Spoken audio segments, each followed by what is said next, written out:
of Thelston Payne, who had represented the West Indies in a test match and who was a faithful servant of Barbados.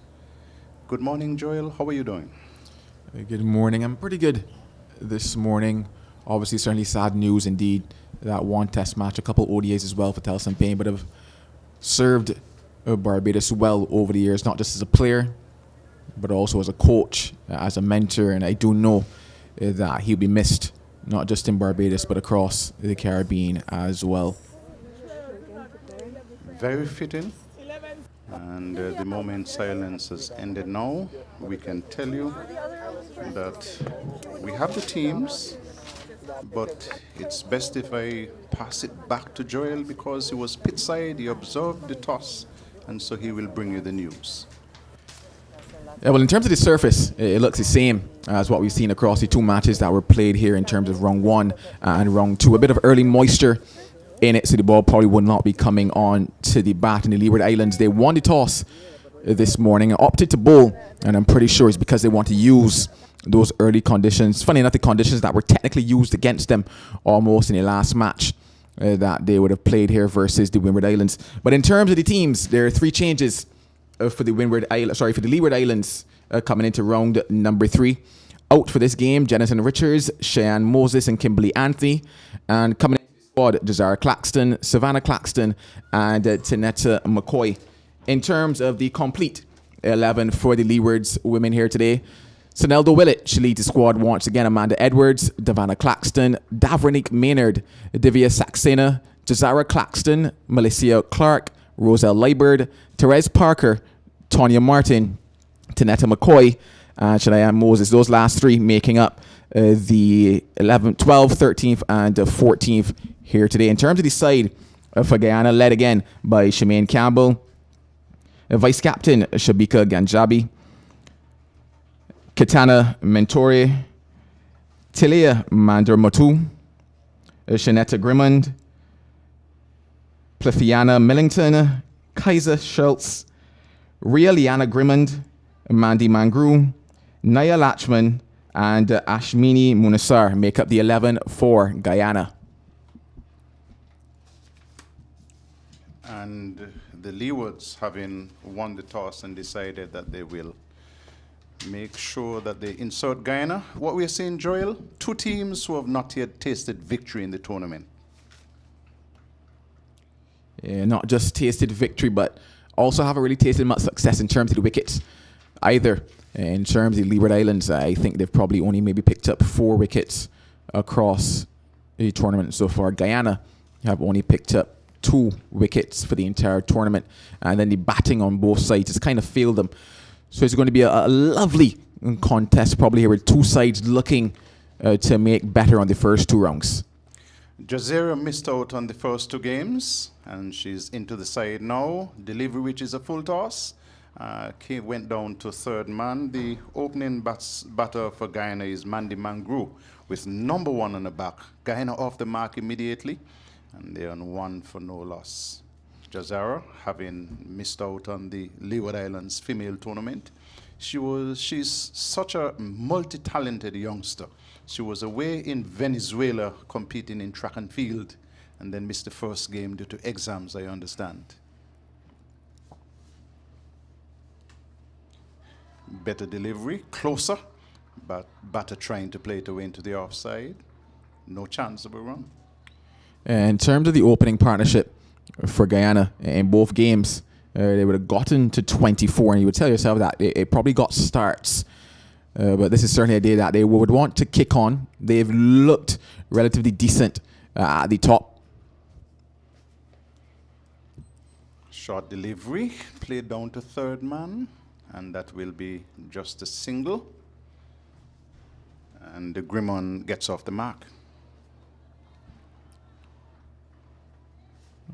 Well, they're chirping out there, the Leeward Islands, and they're in hunt of what would be first victory. I heard it mentioned in the lobby this morning in terms of bringing everything here today, looking to bring a better performance. They were slightly disappointed with how things went for them in the last round.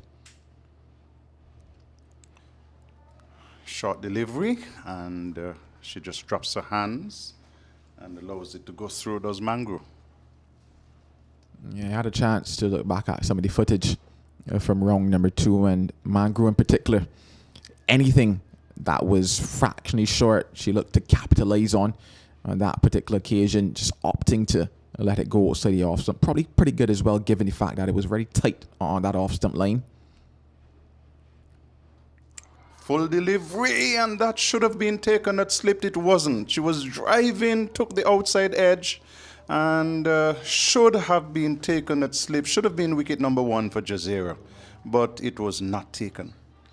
Yeah, fantastic delivery. I mentioned the fact that there's a lot of moisture in this surface. The ball is just going to hold up a bit. So in terms of just playing those uppest drives, there certainly probably will not be there at the start of today.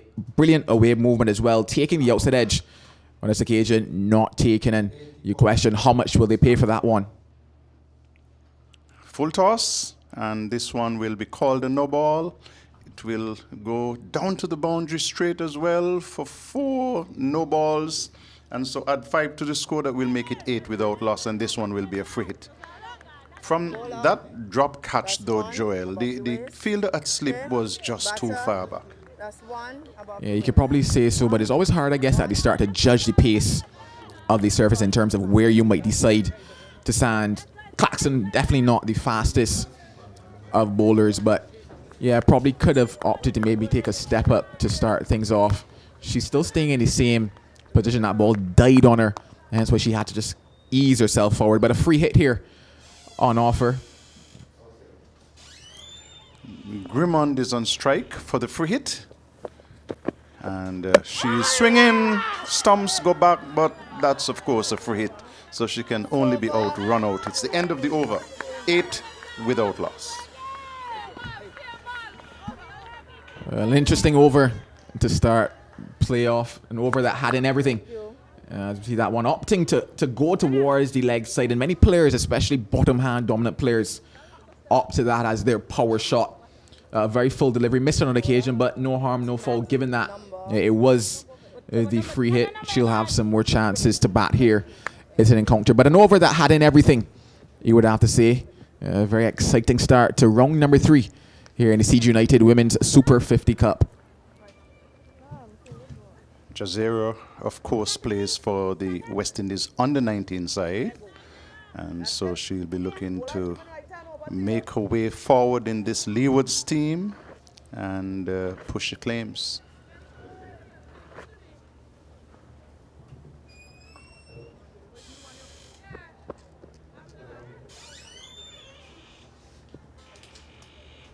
Let's go, T. Here we go, ladies.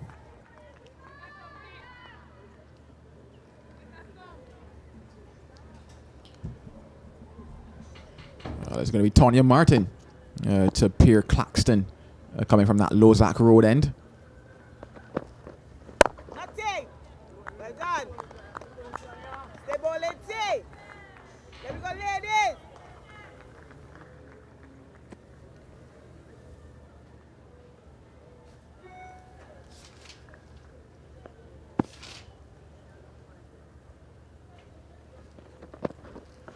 Nothing.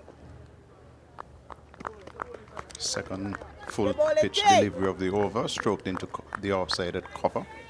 And no runs. Yeah, probably feels as if she maybe missed out on that occasion in terms of looking to pick that gap in the cover.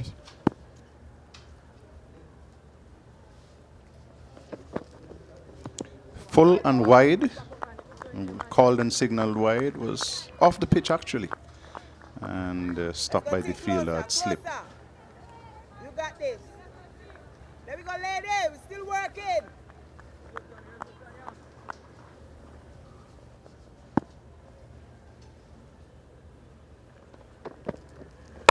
Nothing.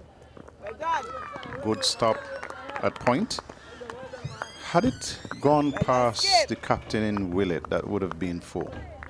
Yeah, probably would have been some work for third man to get around to that one, but unable to just touch it down here, Martin, at the moment.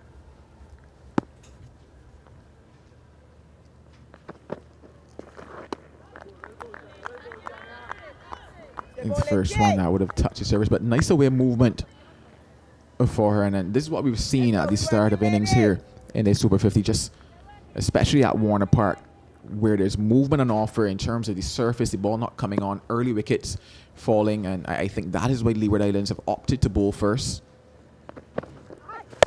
Full toss, no ball, and it's played down to the fielder coming off the long leg boundary. They'll just have a single, but it will result in a free hit. Yeah, another free hit, and they can ill afford this at the start. A chance for Guyana to get into it, get some confidence as well. Not just a free hit, Joel, but it triggers the warning. There's one, the bowlers are allowed two, and then after that they can't bowl again in the inning.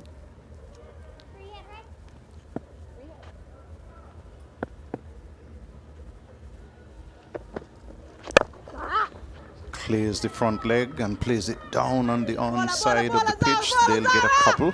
No, they'll just get one because the running is not absolutely exciting. Yeah, she probably thought she hit it better than she actually did in the end, opting more so for power. And you expect that obviously with the free hit. And in terms of that bottom hand coming in, is dragging it towards that mid-on, long-on region. It was certainly in the slot, though, but probably looking to maybe hit it a bit straighter. The timing would have been better. The connection would have been a little better as well for Grimmond. Martin to Mangru. Outside the off stump. She allows it to go through end of an over. Struggled a little bit at the start of the over, but she is now getting into her work. 2 overs completed, and we're 12 without loss. Guyana batting first. Yeah, luckily for her, she wasn't made to pay for the indiscipline in terms of the lengths that she bowled, because there were 3 full tosses in that over, counting the no ball as well, make it 4. And just the 4 runs coming off of it. So not really made to pay the price, and she would hope that she can come into the second over, because you probably expect maybe that she will probably get a spell of maybe 3 or 4 to start here this morning. So she will want to ensure that that second over certainly is a lot better. Claxton to bowl to Grimmond. Outside the off stump, playing and missing, no chance of a run. Jazeera Claxton is an interesting sports lady, Joel. She not only runs track, but she has chosen one of the more difficult parts of track and field, heptathlon. And then I'm told that she plays extremely good football for St. Kitts. Oh, well, and she plays cricket at under 19 for West Indies. Well, that tells me in terms of probably fitness level of Claxton, certainly. Short delivery, good one as well. Caught her by surprise. She was ducking and hooking. But interesting, she's an aggressive, good thinking cricketer, this Jazeera Claxton.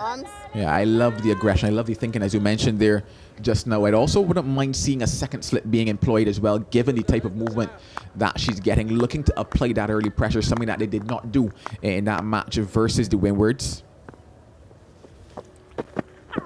Full, wide, it's called and signaled wide. And one more will go on to the scorecard to make it 13. So a bit of indiscipline by the Leewards opening bowlers so far. Yeah, this is where the consistency matters, because in terms of runs off the bat, it's just 9 for them, but the score currently at 13. That's just because of the additional extras, and that's what allows a team to get into their innings. If you let go of that pressure in terms of the extras.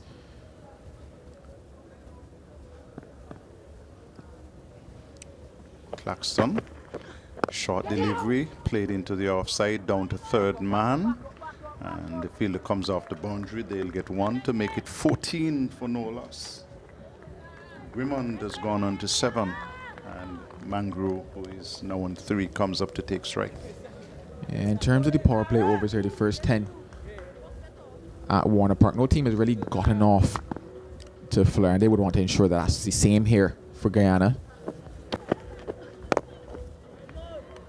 Much better length from her there. Probably in terms of the majority of deliveries, let's say 40 to 6 that she bowls, probably just wants to be just there or thereabouts in terms of just starting, I would say, middle and off, just outside of that off stump, and looking to maybe encourage that drive. There's a protection there, the consideration for a second slip as well. Then up maybe for the change up being that short ball into the surface. Misfielded down at backward point, and they'll get a couple. And so that will take the total on to 16 for no loss. Yeah, just a bit of width on that offer from Claxton. The captain and Senelda Willett probably thought she could have maybe done a better job at point with that one as well. In terms of the additional movement, she got her body there, but just didn't get down in time. And in fact, making a change now. And you always say in terms of those areas like point especially, cover, you want to ensure, especially in these early exchanges, you have your best fielders there, the best movers, the best anticipators as well. Here's Claxton bowling a good delivery just back of a length. Over. And the Mangro is behind it, plays it quietly to end the over. And so at the end of that over, the score is 16 for no loss. Guyana batting first. Yeah, she ended off that over probably where she would like to be for the majority of the deliveries. Even though Guyana have had low totals across this innings, and I think about the fact that they certainly will want to work on their communication this innings, because I think they've probably had maybe about 6 or 7 run-outs across the 2 matches that they've played. But this opening partnership has actually done relatively well for them. Martin stayed away into the offside by Grimond, and there is no run. Yeah, they'll just be hoping that today is the day that everything clicks for them in terms of getting a start. And a start not necessarily being that they get off to 60 in the first 10, but a start being that they maybe could get to 30 or 40 without loss after 10. Short delivery, and she's having a swish at it. Misses. Goes through to the keeper. Yeah, probably just a little fortunate not to pay the price for that one. Martin short and wide outside the off stump, and for a lot of batters that would have been a gift.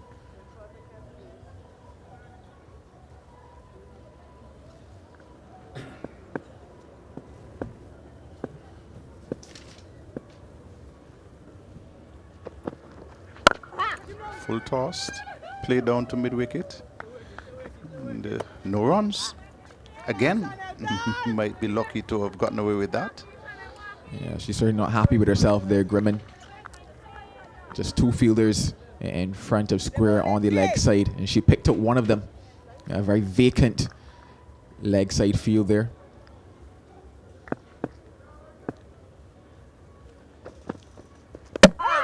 And she's bowled.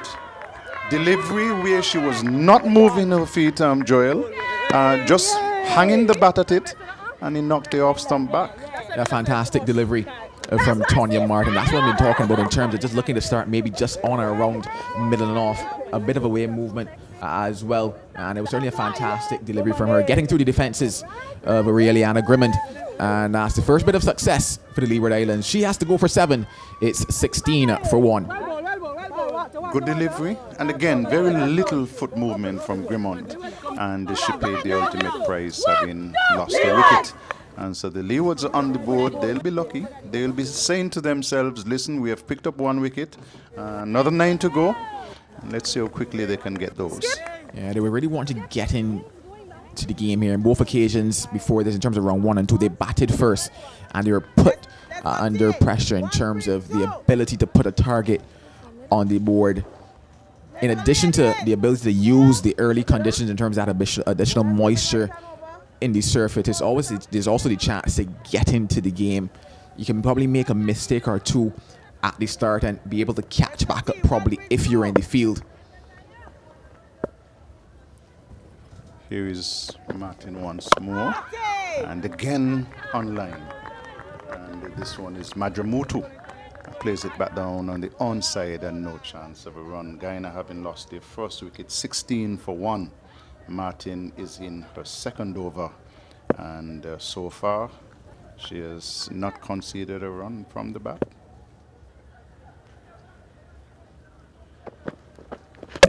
Bowled again, Martin again on target.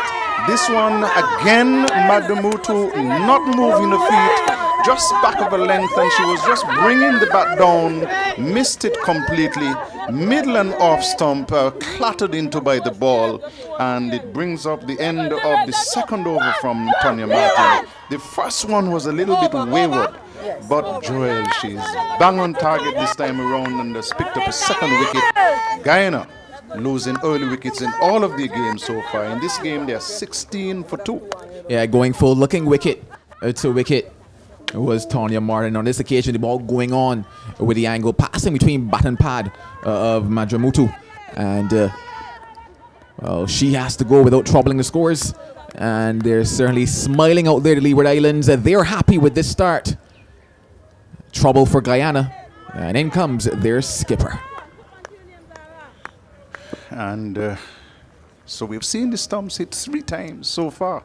One didn't mean anything because it was after a free hit, but those 2 which sent back the wickets were important blows for the Leewards. Jazeera Claxton to bowl to Mangru, and she's on target, played well by Mangru, just angles it away into the onside, no runs. In terms of the pressure, this is where you want to follow up now. There's certainly 2 wickets falling in and over. Don't want to let it go here. Claxton, string together a couple deliveries, even if no wicket in it, ensure that is just dot balls, building up that pressure onto Guyana. Good delivery, just outside the off stump, in swing this time. Yeah, just holding its line in terms of just coming in probably on the angle there. Claxton, but so far a good 2 deliveries to follow up that over from Tonya Martin.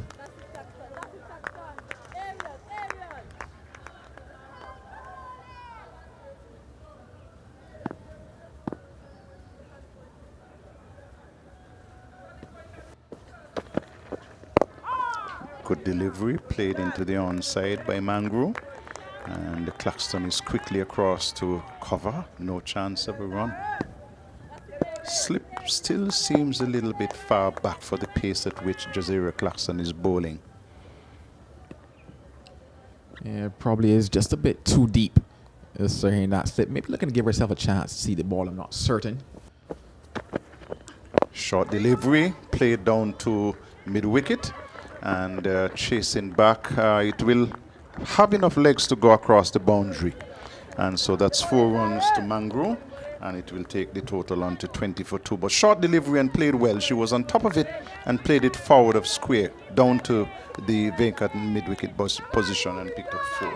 Yeah, I mentioned the fact that anything that will be fractionally short, Mangro will jump onto. She enjoys playing off of that back foot. Not the tallest as well, and usually not players that are not tall enjoy pulling, enjoy cutting. She would certainly enjoy deliveries like that. And that is how she played in the last game as well. Once it was short, she was not afraid to play the pull shot. Yeah, I like the fact that there was just a slight adjustment in the field though in terms of Roselle Library, just coming a bit more to her left, because I'm thinking about where that delivery was pulled and how she might have to pull on this surface of the ball, not necessarily coming through. You probably tell yourself that in terms of where she's currently in at that mid-wicket position, that's where the catch will come. Short again, pulled again, this time backward of square, and again a more emphatic shot this time, picking up another boundary, and that will take the score on to 24 for the loss of 2 wickets. Yeah, body line certainly on that occasion, looking to probably exploit the fact that they made that change in terms of Roselle Library coming to her left, but in terms of the line of that delivery, it was angled just a bit more down the leg side, allowed Mangro to get all the way around, pull it behind square, and a fantastic shot by her. That's going to lift her confidence and lift the confidence of Guyana as well. Score moves on to 24 for the loss of 2 wickets. Mangro is on 13. And for this delivery, she's brought forward, plays it into the offside to bring up the end of the over. 24 for 2 Guyana, 6 completed. 8 runs coming out of that over. And I mentioned the fact that in terms of the pressure that was built by Tonya Martin, they would have wanted to ensure that this over, the follow-up over, was one where they could keep that pressure on. But those 2 short deliveries and 2 fantastic shots as well, especially the first one from Mangro, eased the pressure a bit, eased what was built up by Tonya Martin at the other end, and now it's time for her to come back and attempt to maybe put just a bit more pressure back onto Guyana. Martin with 2 wickets in the last over will be bowling to Campbell.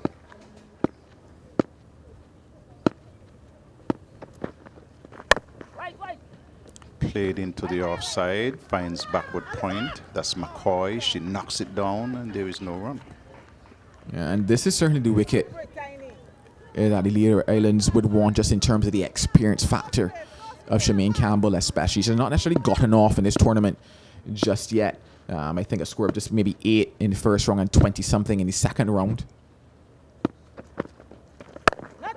But she's certainly someone that if she gets in and sticks in, it could be a big total for her. So just in terms of the wickets, certainly the first 2 were fantastic for them, but this is certainly the big wicket that they want. And if they can pick up Shemaine Campbell here and early, they can probably tell themselves that with good bowling, they could probably prize out the remainder of the Guyanese batters for what could be a relatively low total. Martin is pitching this one about leg stump, turned neatly down to fine leg.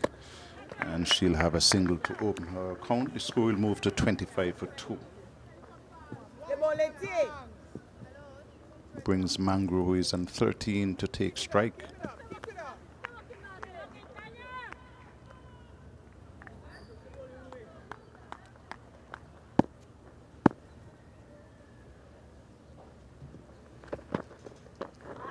Pitch wide of the off stump. Called and signal wide. So the score will move to 26 for 2. Yeah, into her third over now. Man, that second one was fantastic. But just maybe looking just a touch winded coming in to her third over here.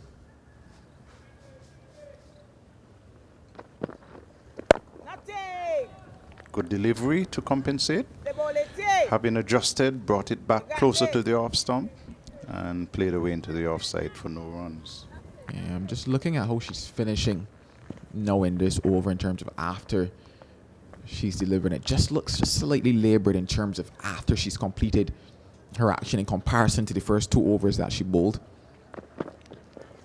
Short delivery, and again, anything short, Mangro is willing to have a go. Pulled to mid-wicket, no runs. Yeah, certainly. Anything. I think it's given her height, it doesn't even necessarily need to be a short ball as well. Just fractionally short of a length, she's able to just rock back, use the depth of her crease.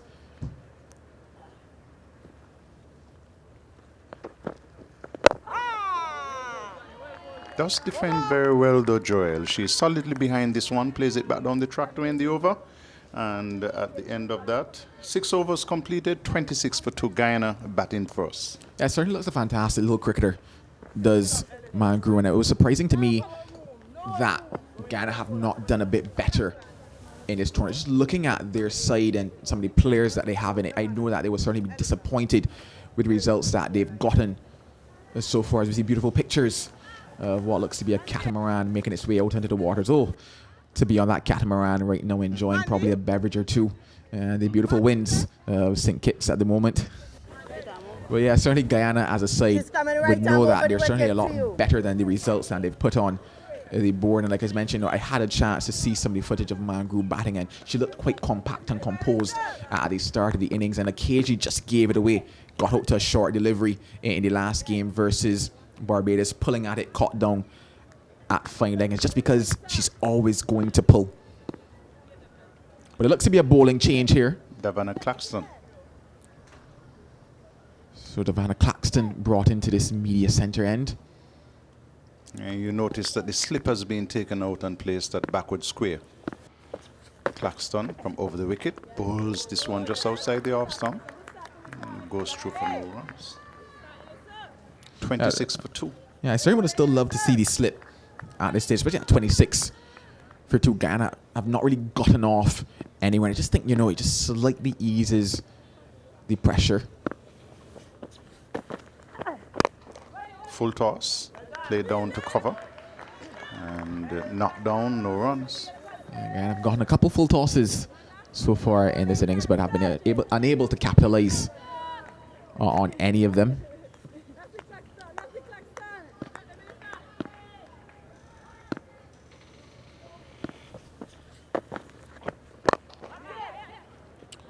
Hitting the air, past cover. They'll have a couple of runs.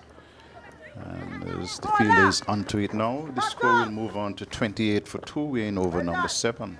Claxton Davana is in a first over. And she's one of the players who was brought in for this game. One of the 3 changes made by the Leewards. Yeah, I think that type of shot should excite them in terms of the fact that Shemaine Campbell's looking to play it and drive it on the up.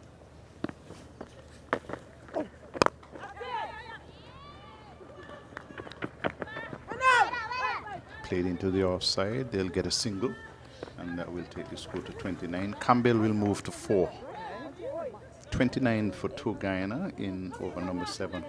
Yeah, just opting to make a change because of those last 2 shots from Campbell, but I don't think that they should have just yet, just because of the movement that the ball is getting. If she's willing to straight out and drive, that is where you get your chance in terms of the first one was hitting the air. It also brings the slip into play. It's just really about keeping that early pressure on and forcing Guyana to be the one to go after it instead of you allowing them to just ease into it.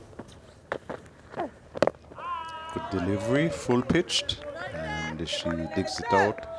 Not only that, but the change was made with Mangro on strike. So you probably should have kept in the fielder for Mangro, and if anything, if they were so minded to push back the fielder for Campbell. Claxton, and this delivery is short, a hit in the air, she's out caught. Short delivery, and there was Mangro. We did say that anything short, she's minded to pull. The fielder had been placed back at mid-wicket, and she got into her wicket and pulled it straight into the hands of the fielder. And so Claxton is victorious. The Leewards are enthusiastic because they picked up wicket number 3, and Mangro, after promising so much, has gone back to the pavilion for 13. Yeah, she would have to say that another game she got a start. But the thing about it that is to be highlighted is the field placing for the Leeward Islands. I mentioned the fact that in terms of dropping out the fielder back on to the boundary in terms of sweeping, it probably wasn't necessarily the best decision that they made. But in terms of that leg side field and knowing that at some stage that Claxton was going to bowl the short delivery because we know that Mangro is going to pull at it, it certainly was great field placing. The catch was taken in the end, and you have to say the tactics there on that particular occasion paid off. It means the 3rd wicket down. They're 29 for 3, and we're into over number 8. And they have done this all season long, Guyana. They have lost wickets in spurts. Let's go, ladies. We're still at it. And Gajnabi is now the player who has come out to replace Mangro. Guyana, they're 29 for 3 after 8 overs. Nothing. Martin continues from the far end. Played into the offside, no runs.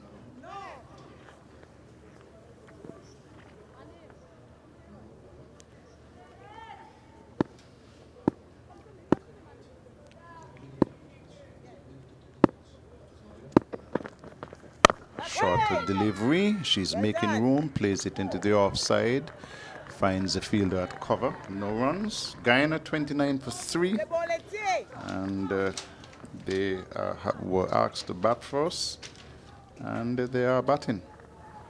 In the last game, they were 24 for 1, which quickly turned into 30 for 3. Here is Martin, full delivery, which is pulled down to forward of square for 4. And full toss, and the good players are not going to miss out on these all the time. And Campbell hit it firmly and brought up a beautiful boundary. Yeah, it was close to being called another no ball there as well in terms of the height. But I mentioned the fact that they've been unable to really capitalize on the full tosses so far in this innings. Campbell, though, well, that was certainly a gift for her. Meat and drink. And any day of the week, she's probably going to put that away. That takes her up to 8. And it's Martin once more to bowl to Campbell. She's behind it. Just turns it away on the onside, no runs. And Joel Guyana were 24 for 1, 26 for 2, 30 for 3. Then they had a bit of a partnership, but then they lost 3 very quick wickets again, 62, 62, and 65. So they seem to be in the habit of losing wickets in clusters. Yeah, that certainly has been the story for Guyana across the 2 rounds of this Super 50 Cup that they've played so far. Martin to Campbell. She's fishing at this one. Shout. And she's given out caught at the wicket. Delivery which was back of a length by Martin, and there was Campbell just hanging the bat at it.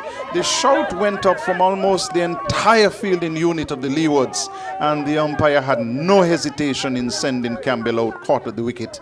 And so she goes for 8, and Guyana in further trouble. They are 33 for the loss of 4. Now, what's most interesting about that one is that in terms of it, we see that replay, it looks like the bat is actually quite far away from the ball, and the keeper did not originally appeal, neither did the bowler. There's a couple fielders who went up, and then the keeper belatedly joined that appeal along with the bowler.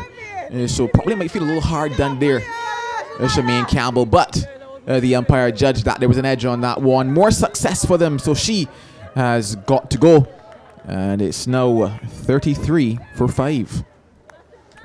4 wickets. I'm sure that the Leewards will take 5 if you give them. Well, 5. sorry, yes, for 4. I'm giving them one more, and they had 33 for 4. Yeah, which is very interesting, especially watching back that replay in terms of the reactions. You usually tell yourself the keeper is the first person to go up for an edge. She didn't go up. The bowler didn't go up. Mentor is in, and for this delivery, she plays it away into the offside, finds McCoy. No chance of a run. End of the over, and you'll hear some new voices because you'll hear the voice of Al Edwards and McCoy.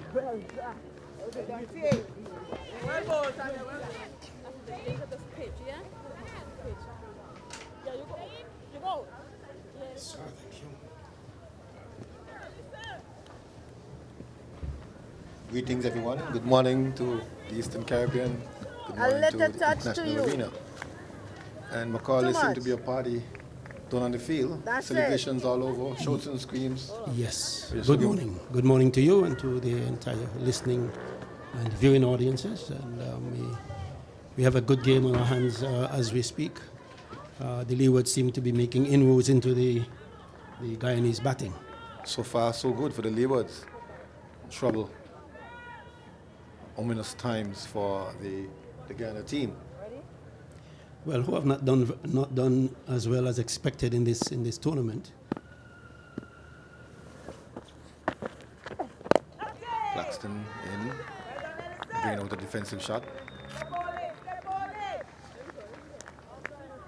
Gajnabi. What do you think are going through their heads now, Guyana, Mr. McCall? Well, you know, they would hope to rebuild, and let's get this thing going, and then they can get a good score and chase the Leewards. Oh, and a skyrocketing pull shot. It should run away.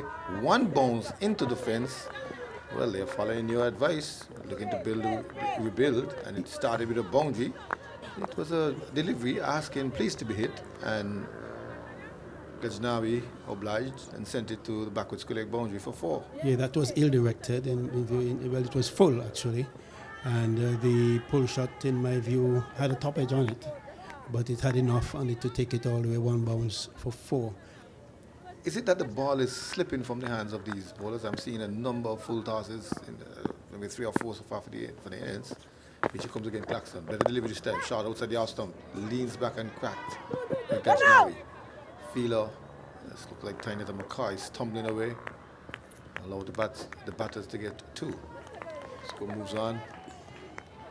39. 39 for 4. The Leewards need to settle though. There seem to be still a number of loose deliveries in terms of full tosses and over-pitched. Some of them going high. And of course, they have not been capitalized on by the Guyanese batters, that is. Here is, a teasy one outside the off stump. Close. Couldn't see much light between ball and bat. At this stage, 39 for 4, we would wish to see some consolidation by the batsmen. We are looking at 50 overs, Alan, not 20. And some consolidation is needed at this point in time. I think they need your son around here to give them some good advice about patience and turning over the singles, which they are doing now, a single to Gajnabi. You know, and this is a point I was making some time ago. You will see boundaries much easier than you would see singles. Singles are needed That's to, there is one right arm over the wicket. bowler's rhythm. and of course to give the batsman the best chance of surviving. Especially in this format of the game. All of 41 overs left after this one is finished. Blackstone way down the leg side. Again, I'm thinking that they're losing control.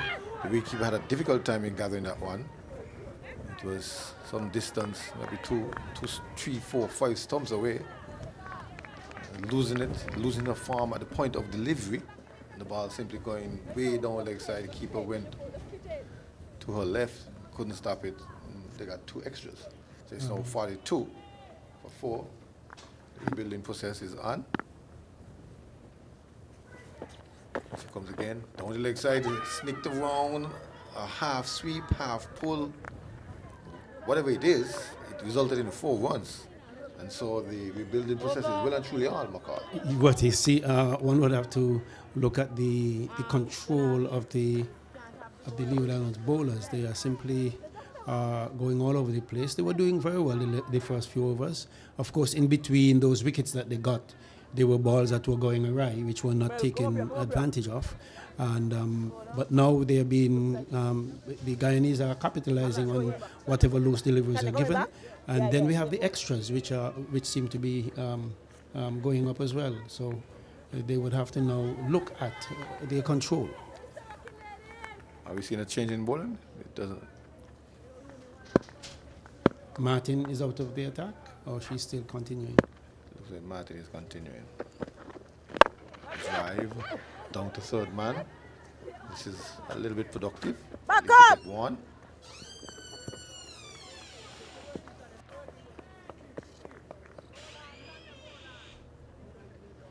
Yes, it looks like they're going to bowl out. They're going to bowl out Martin. This will be her 4th over. She's picked up 11. Three wickets for 11 runs. So why not? She's the one. This will be her 5th, then, is it? They're going to continue with with Martin. 5 overs straight so far. Here she comes. A short one. Steered or edged down to third man. Again, another single. See, Martin, with 3 wickets, it is difficult to get a ball from her at this moment. And of course, I would not take it from her, given the fact that the Guyanese batters are not running away with it. I would continue with Martin, even though all the bowlers seem to be a little off as it relates to their line and length. Here she comes again. Full toss. And it goes into the stump. Missed. And ball rocketed into the stump. It was a full toss, and I almost thought she played it right back down the wicket. But she missed, and missed everything. But the ball didn't miss. Yeah, ball that was over-pitched, actually. It was a full toss, and she edged it apparently into her pads and then onto the stump. She's out bowled by Tonya Martin. That is what the score books will tell you. And they wouldn't say that she had an edge on it and etc. She was bowled, and well bowled she was. Yeah, it looked like a faint edge and it went onto her leg, then into the stump. But the whole point was she missed all ends up. That should have been smacked back past the bowler. Yeah, the Leewards are making steady inroads into the batting, into the middle order of the Guyanese team. Of course, Guyana is not known this season. They have not been batting well. They have had a few run-outs and a few indiscretions by their top batters. As a result, the Leewards are really making fair inroads into their batting. Sporting number 3 on her back. Grimon is in. She has to be a part of the rebuilding plan. They just got a partnership of about 14 or thereabouts, and another wicket fell. So it's now 48 for 5. Here is Martin. Up in the block hole, more or less. Well done. You know, one wonders, had it not been for those over-pitch deliveries or very short deliveries, Yes. what would have been the score? And of course, anything seemed to be on cue in terms of direction, seemed to be giving the Guyanese batters a bit of a problem. Yeah, I think they're a little bit too anxious as well. Yeah. Here, drop down short on the wicket, on the outside of the wicket. A money single. Rare sight of a single during this tournament. They've not been going for that. And as we speak, Makar, someone asked me, why do we say third man when they are female? There are many people who question the names of the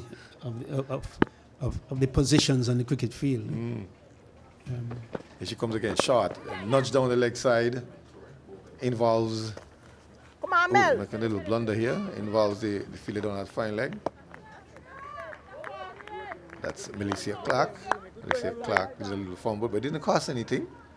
The score moves on by 1. A milestone coming up. Soon come up. It should be soon we'll get to 50. In fact, the milestone is here 50. 50 for 5. 50 for 5. The 10th over. It would look much better if that column with the wickets would have been a little lower, scoring at a rate of 5 and over. But you've lost 5 wickets, 5 of your top batters. Yes, and just in case you've just joined us, you're looking at the CWI, West Indies CG Insurance. That's middle. Super 50, the ladies edition or the women edition of 50-50. And so currently the Leewards are having a battle with the Guyanese team. Guyana, they are 50 for 5. Unfortunately for those who support the Guyanese team, 50 for 5. The Leewards are doing fairly well in terms of dismissing the batters very well. And She's coming of course, right arm over the wicket. as we say, the rebuilding process really needs to happen at this point in time. Well, we've seen some recovery done in other games. Let's hope, for Ghana's sake, that this could be the same thing, because Jamaica was in a lot of trouble against Trinidad and Tobago, and they recovered somewhat and got up to a almost competitive score, and at least they had something to bowl to, and had Trinidad in a lot of trouble as well. It's only until down the last wicket that Trinidad eased over the mark. Let's see what will happen here. Clark replaced Claxton, and she shot outside the off stump. I keep wondering. Sorry, I keep wondering. We are not seeing large scores like 250, or not even in the 190s, and one wonders why.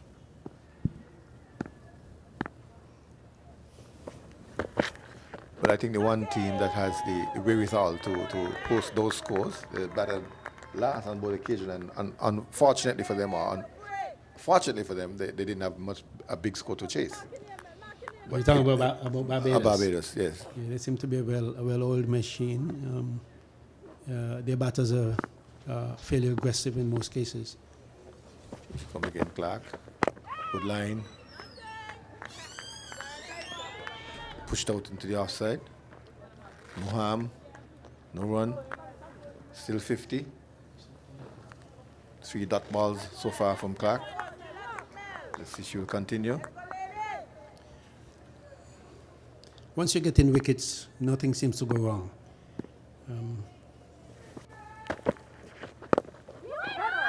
If the wickets were not coming for the Leewards, then we would say quite a bit, But the wickets are coming, and even though there were some indiscretions as it relates to their line and length, Guyana did not capitalize on many of the short or over-pitch deliveries. In one case, the full toss was missed. Here she's got it down to the third man. And Gajnabi seems to be looking for those singles. She's not the one who's going to be urged into indiscretion. But the field is also a tight ring. There's a tight ring of fielders. They come in there on the 30-yard circle, and then they come in looking to pounce at anything that comes their way. One right arm over the wicket. Close in fielders, the mid-off. To you, a little Forward the touch. square and a mid-wicket, all short on the onside. And we have also a ring on the onside, also a ring on the offside. Point, cover, extra cover, mid-off. And here they come. Shot again, tucked them down to the fine leg boundary. There's a fielder down there. It's only 1-1. Score will go up by 1 to 52. Not a bad over from Clark. Not a bad over from Clark. The sight of a single is quite welcome, in these games, and too many times they are looking for the big boundaries, the 6s and 4s, and ignore what could bring them, some relief. You can relieve pressure with just one single. And the pressure is building on Guyana as we speak. So a single would bring some relief. And I would like to see a lot more of the batters from all the teams resort to taking singles. I said some time ago, there's a nice sight, Al. It's a nice.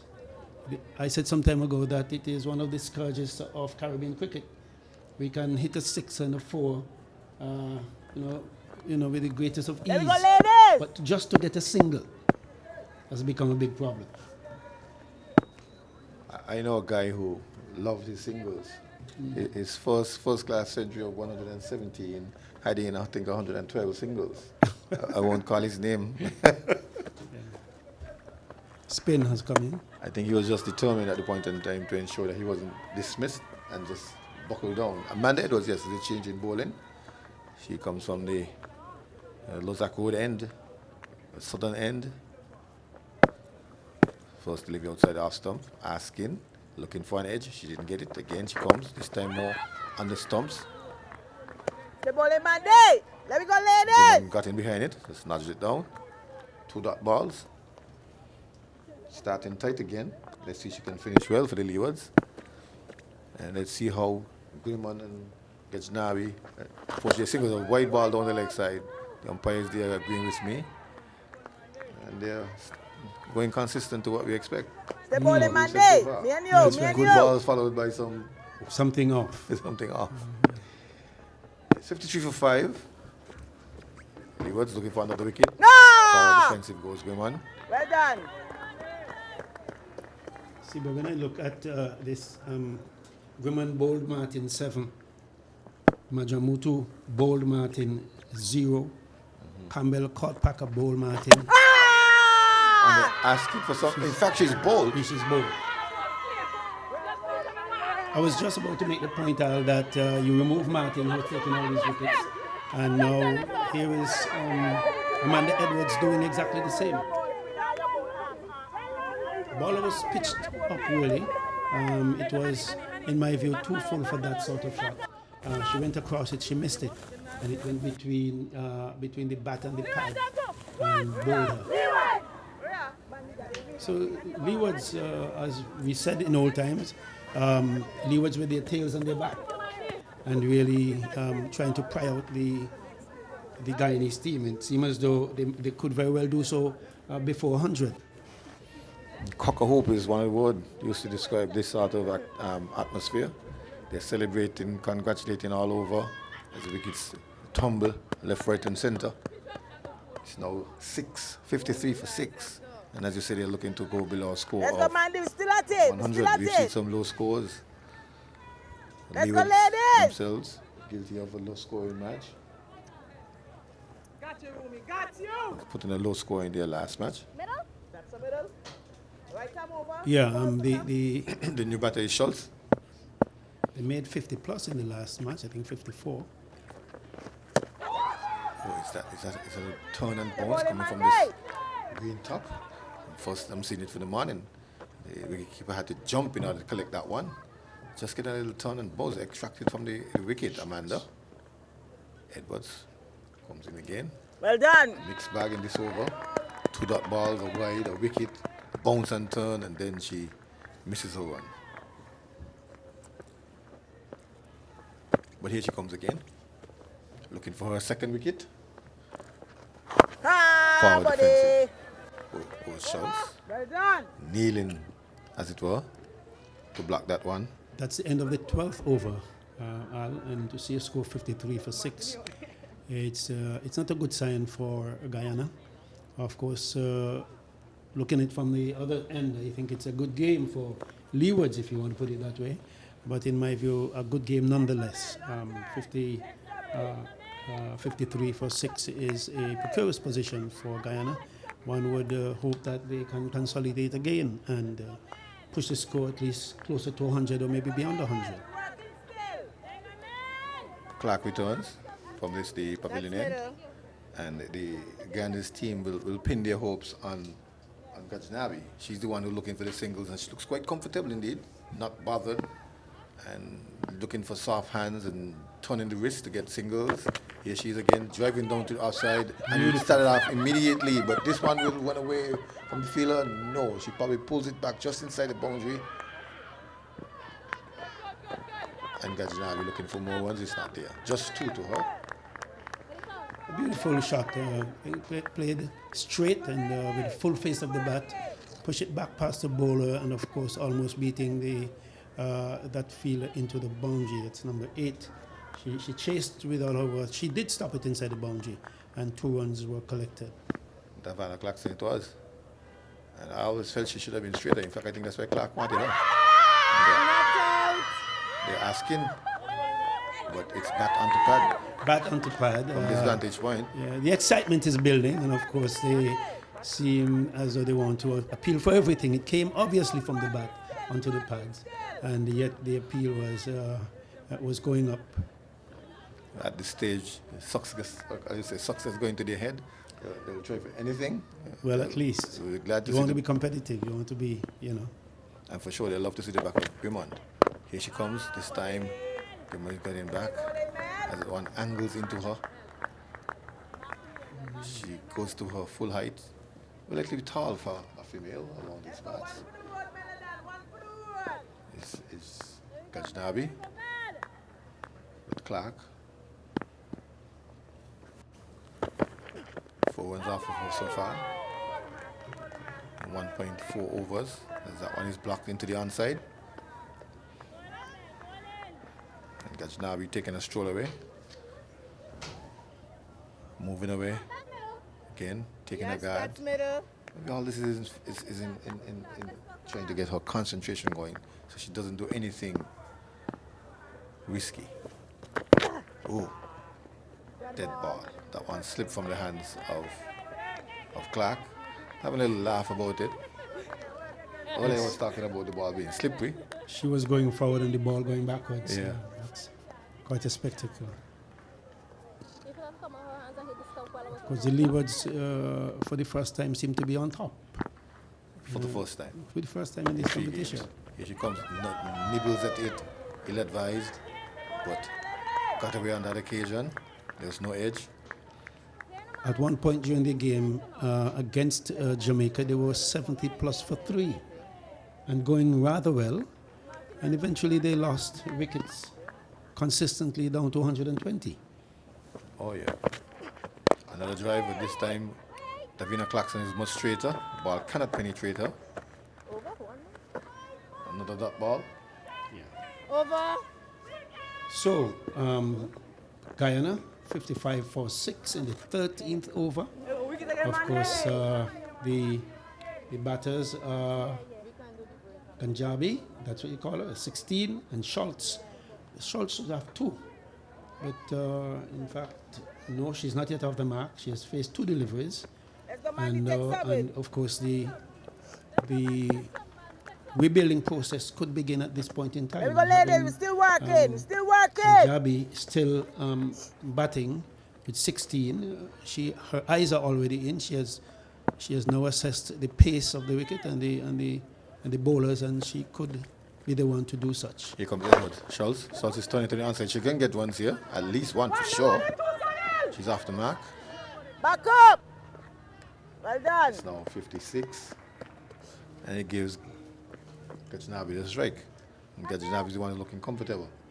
She has 16 from 19 deliveries. I'm seeing some extra bodies on the field. 1, 2, 3, 4, 5, 6 extra bodies on the field. But nobody's paying attention to them. I think they're having lunch. Gets it back and dabbing it in the onside. Enough time for a sharp single. An attempted one out, but Schultz is there. Long time. She's home. Long time ago. Those bodies on the field, they are having lunch, if you want to say. They are birds having something to eat. Pigeons. Pigeons. Here comes Amanda Edwards again. Schultz does it again into the onside, but this time Stay ball in my in day. position.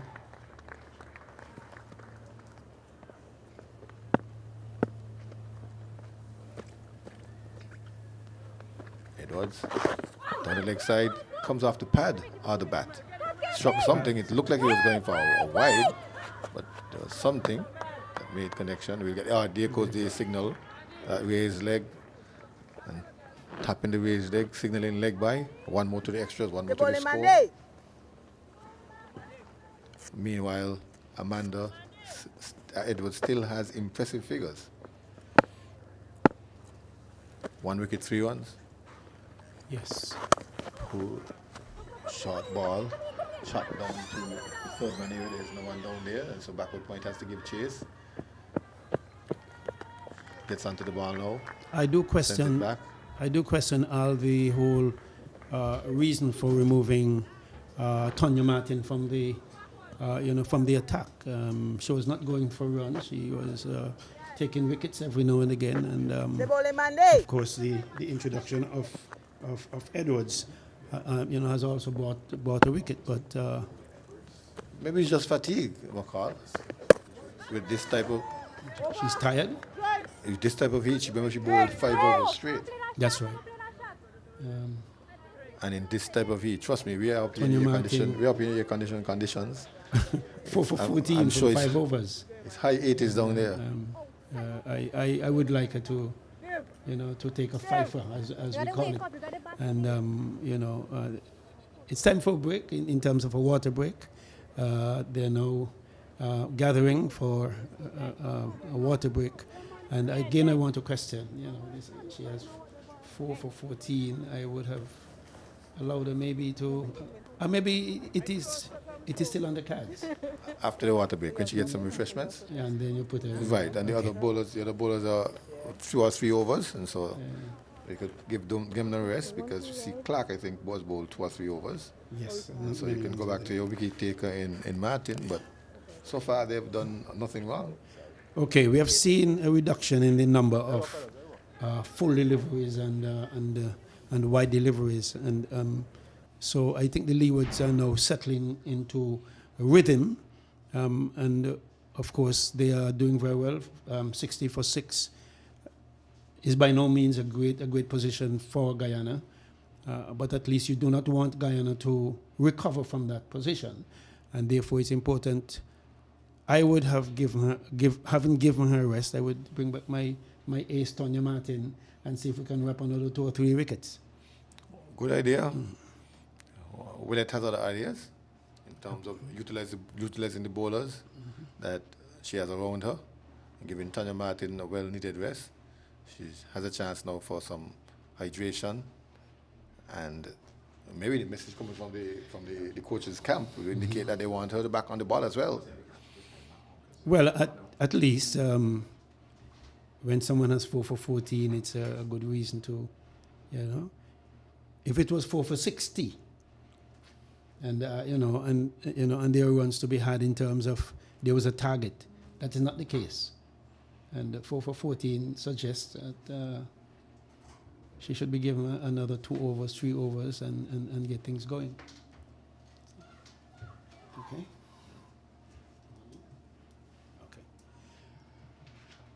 The team is now dispersing to their various positions after the well-needed water break. It's a very hot day where we are. It's rather hot, but where myself and Al, where we are situated, of course, a little cooler. Yeah, we're the blessed ones. We cannot appreciate too much what they're going through outside, and so my calling for Tonya Martin might be she's coming right arm over the wicket. May not be well advised, given she has been out there all morning, at least Clark. from 10 o'clock. True. Clark to continue. She has bowled 2 overs, yielded 4 runs. She has not picked up a wicket. She's looking for one now. Here is Clark. Short, tucked into the onside. Forward square comes up, picks it up. Relays the ball back towards the bowler.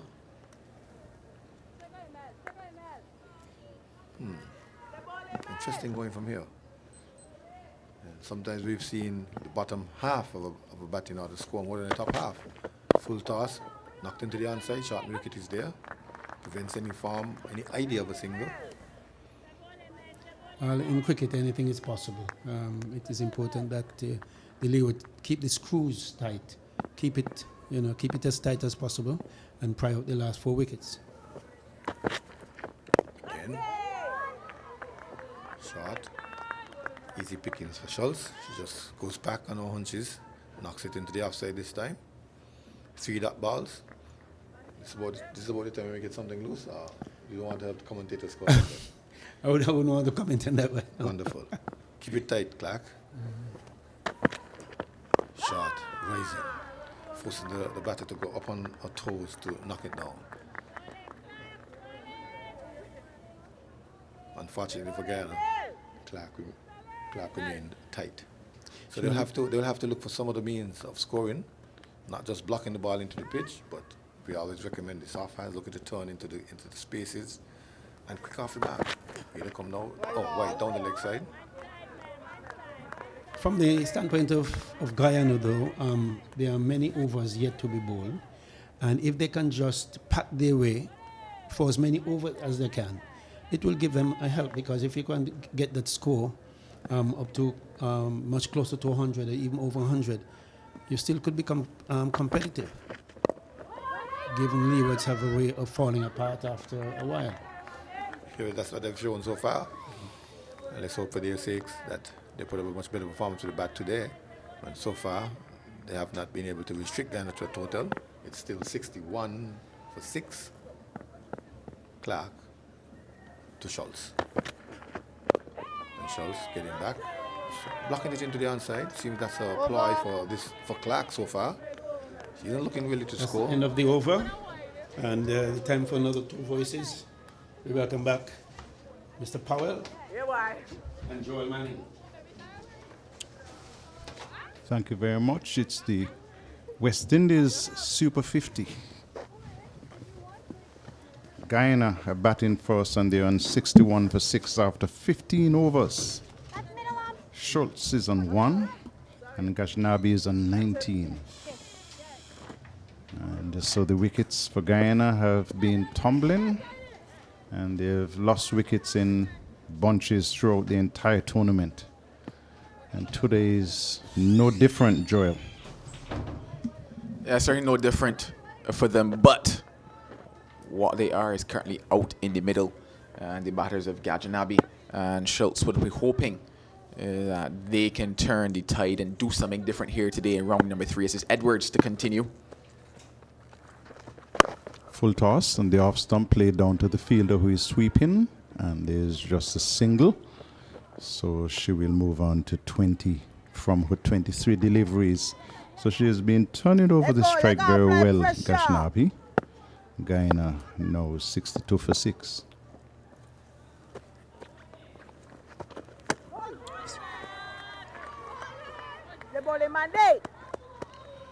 Edwards, in fact, was the wicket taker for the Leewards in that game that they played versus the Windies. Picked up 2 in that one. The only 2 wickets that they were able to pick up in that innings, and it was some time before she was actually introduced into the attack. So far, it's gone quite well into her 3rd. Nothing. Full toss, played down the onside, but well covered by Edwards on a follow through. And so gave enough time for mid-on to come in to close down the thought of a single. Edwards getting through her over very quickly, and this one is played quietly. No runs. 62 for 6, Guyana losing wickets at 16 for 1, 16 for 2, 29 for 3, 33 for 4, 48 for 5, and 53 for 6. This one is turned into the onside. Finds the fielder on the 45 on the leg side. No chance of a run. Maiden over. No, a single from the first ball, in fact. And so at the end of that, it's 62 for 6, 16 overs completed. Well, in terms of West Indies cricket, there's an interesting announcement that came out today in terms of the selection of the coaches for the red ball side and the white ball side. Andre Coley has been appointed as the coach of the red ball team, and Darren Sammy has been appointed as the coach of the white ball side for the West Indies. And in terms of those assignments, Darren Sammy's first assignment will be the 3-match series versus the UAE in Sharjah. That's in June, and that's the preparation for the World Cup qualifiers. Clark continues. And Ghaznavi is behind this one. Plays it into the onside. No run. Yeah, and then in terms of Andre Coley's first assignment with that big series versus India, that's going to be his first assignment with the red ball side. So the two coaches have been appointed by Cricket West Indies.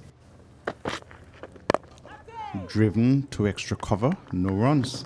We've been hearing rumors about Darren Sammy. Just confirmed by the West Indies Cricket Board today. Yes, yes, indeed. So the man that led them to those two cups will be back at the helm in terms of the coaching role of things. Here is Clark. Slow delivery and well played. She read it early, Ghaznavi, and to her credit was in line. Seemed to have been thinking about the big shot and then just played it defensively. Yeah, just slow delivery, thinking that she could probably capitalize on it. Probably played the better shot in the end to it. This one is played into the offside. Well weighted. And the calls of yes, no, this throw is not good because the fielder had to go away to her weaker side, which was the left side, and collect and send it into the keeper. But she was able to get safely back. Shakiba Ghaznavi, she remains on 20. And Guyana 62 for 6. Yeah, I mentioned that just in terms of how a lot of the wickets have actually fallen for Guyana, and it's been via the run-out route for them. The communication, the calling has honestly been leaving much to be desired by them. Clark bowls one which is wide, played into the offside. Yes, no again. And the hesitation, they just about mid-pitch. And then they go back to their respective creases. And you were talking about this, Joel. Evidence of that once again. Yeah, 5+ wickets across this tournament have fallen for them via the run-out route. I think probably even just 5 alone in that first match that they played. I don't think maybe 5, maybe 3 or 4. I can't remember exactly. But yeah, in terms of just that communication, that calling, that's really been the downfall of the Guyanese innings across the 2 games that they've played. They've already lost early wickets. They can ill afford for communication because that's really their fault on their end. So they could ill afford something like that to allow the Leewards to get another breakthrough. Just a small partnership forming at the moment. Melissa Clark it is from the media center end. And for this delivery, it's shorter. She's behind it, plays it away into the offside, brings up the end of the over. 17 overs completed. Guyana 62 for 6. So a lot of overs to go, but got some information from my good friend Coach Vernon Springer, who informed me that Tonya Martin had a stint in England in 2021 and that her mother also represented the Leewards women's team as well. Also, a stint in England, that's Chene Moses. She had a stint in England last year on an exchange program which is organized by the High Commission of Antigua and Barbuda. And so that is working well in the favor of the ladies. And you could see that Martin certainly making use of that stint and showing the experience. It's always nice when you can get outside of the country and play cricket, because it's just not only about experiencing new conditions, but it's also about learning, because every country goes about their cricket differently. And certainly any time you could spend outside and just learn and then bring it back into the Caribbean is fantastic for them. Moses shot a delivery, played into the offside. And it goes down to backward point, finds McCoy in the way. They'll have a single, and that will take this total on to 64 for the loss of 6. So Schultz moves on to 3, and Ghaznavi is on 21.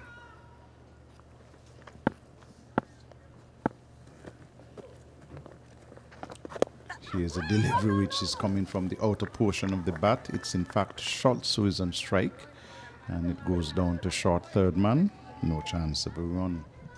So the women's cricket being featured now by Cricket West Indies. And Joel, I'm sure we will agree that it needs all the assistance it can get. Here's a delivery which is turned fine into the onside. They'll have at least a couple of runs as the fielder from on the 45 has to chase back from leg. And they get 2 runs, and that will push the total on to 66 for 6. Yeah, certainly how we've seen the women's game explode, and the type of attention that's been able to get on the global markets. We surely would want to ensure that West Indies cricket can keep on par with that in terms of the women's game. Edwards bowls a full pitch delivery outside the off stump, and Schultz is trying to find the boundary, misses entirely, and well kept by the keeper.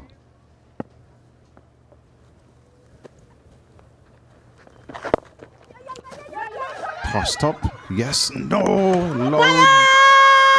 loud shout, but the batter was diving into her crease, but clearly the communication is not great between these two.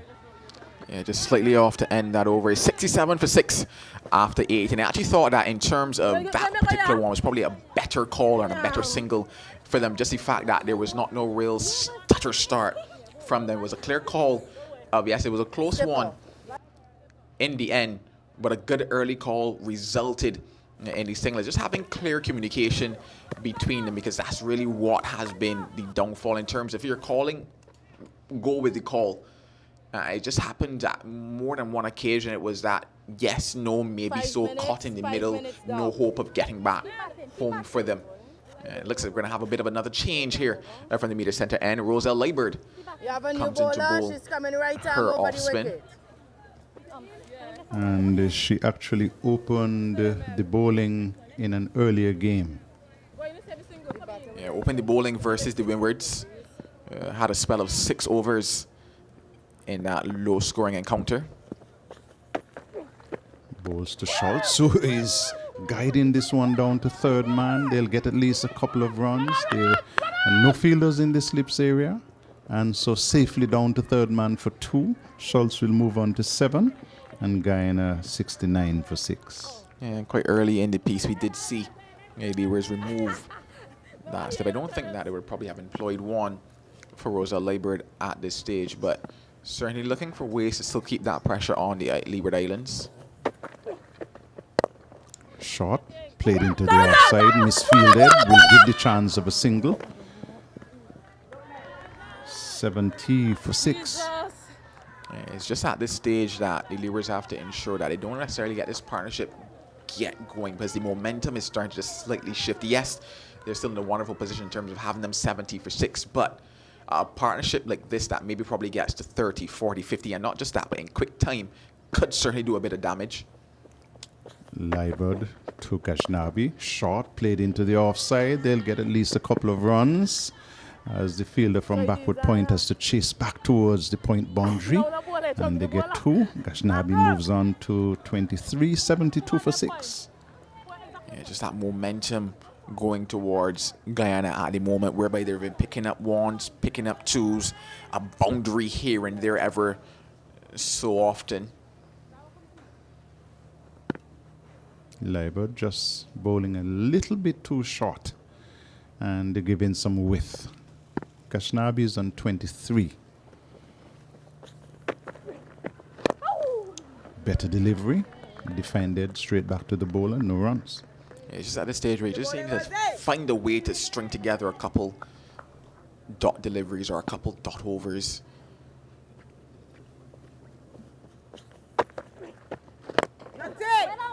Closing the face of the bat, Gashnabi trying to work it into the onside. Succeeds only in playing it onto her own foot. Yeah, those ones are often quite painful as well, especially if they just get you on that little bone on the ankle.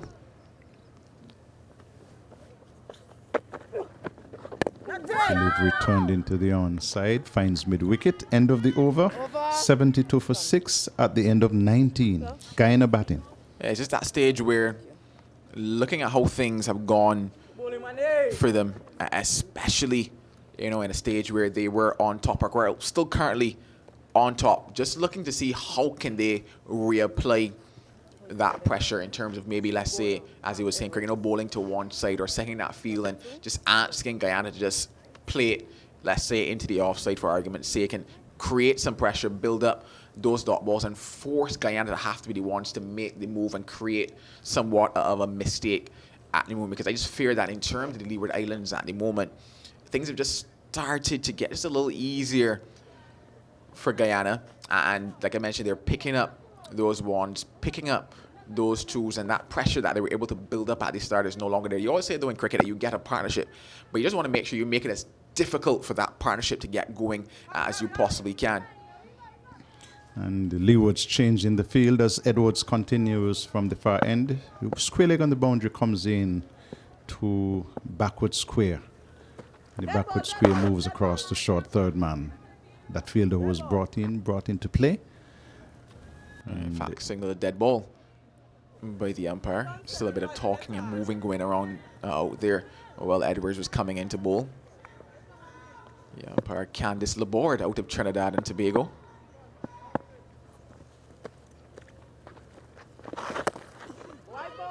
Wide delivery down the leg side. There is not a great deal of margin on leg side bowling. And so the score will move on to 73 for 6. Guyana losing Grimond for 7, Modomutu for 0, Mangrove for 13, 8 to Campbell. As Edwards bowls a short delivery, she's tucked up his Schultz. No chance of a run. And also losing Mentor for 1 and Grimond for 2. Martin has picked up 4 of the 6 wickets to fall, with 1 going to Edwards and the other to Claxton.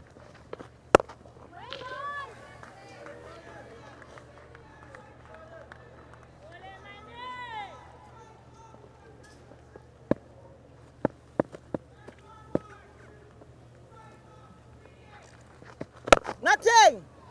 Yeah, what's nice to see is that I can also hear the dressing room, the Leeward Islands, at the moment, and they have not stopped encouraging them. I think there's a particular reason for that.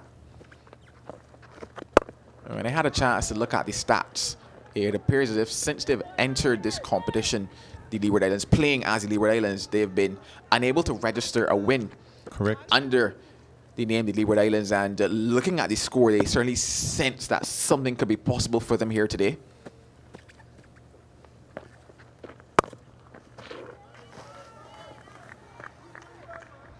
Edwards is bowling well. She's in a 5th over and has picked up 1 for 12. That's exactly what you need, but you just need somebody to peer it now from the other end to keep that pressure on. Nothing. End of the over, just 1 coming from the over in terms of a wide, and Guyana 73 for 6. 20 overs have been bowled. Yeah, this is just that period where you want to say, you know, you need bowlers to bowl in tandem, because if you just have one coming from this end, you want to ensure that you can follow that up as well. Keep that pressure on. Roselle Leibert into bowl, her second, 5 runs coming from her first. She would just want to pull that back, because, you know, if they can get another 5 here, then it means that they've gotten 6 across those 2, and they'll be happy with that, especially the stage that they're at. There's still so many overs to bat, 30 overs to go for them. Let's go batter.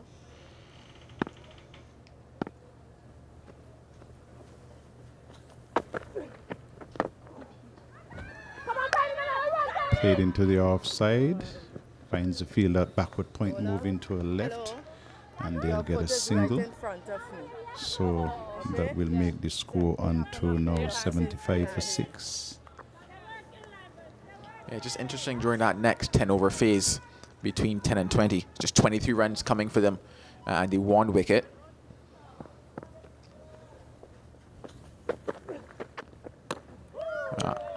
Better delivery, that's closer. And the batter just decided not to play. And after 10, Guyana were 50 for 5. After 20, 73 for 6. Schultz on strike, and is getting one which is going past on the leg side. Must have brushed something, because the umpire says no wide. Roselle Leibert from the media center end. Short, wide, trying to play this one into the offside and misses. No runs. The shot was certainly on there in terms of the length, in terms of the width that she had on offer.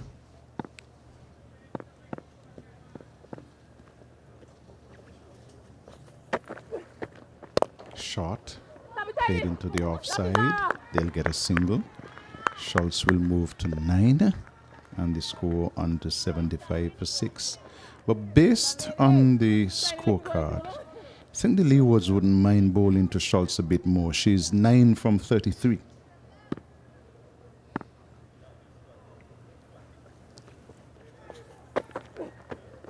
Down the leg side, played to the fielder on the 45.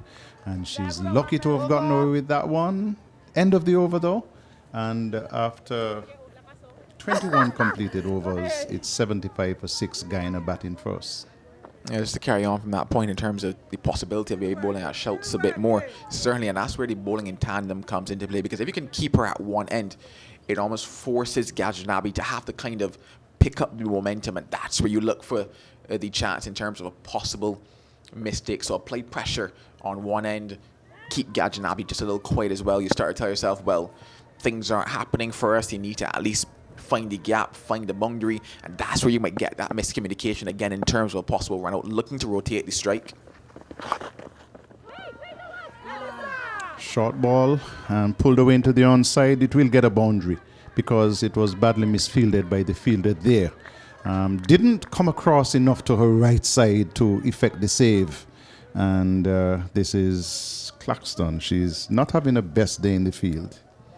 Yeah, on that occasion, in terms of the line and length, certainly it was quite bad from Edwards, just angling going down that leg side. But that's in terms of the fielding effort, certainly could have been a lot better, because in terms of just getting her wrong and getting to the ball, she was there, but just didn't get down in time to make that stop. And it's just moments like those that you look for in terms of just keeping that pressure on. Had she stopped that, would have been a dot ball to start off the over. No. Instead, it's 4 runs, and that's the momentum that Guyana want. All of a sudden, now just get a single here or 2, and all of a sudden you've got 6 or 7 runs in the over, very comfortable one. So now it's time for Edwards to almost pull it back here. Again, down the leg side, and this time coming off the body, not being called or signaled. And scoreboard saying 79 for 6. Schultz is on 13 from her 35 deliveries.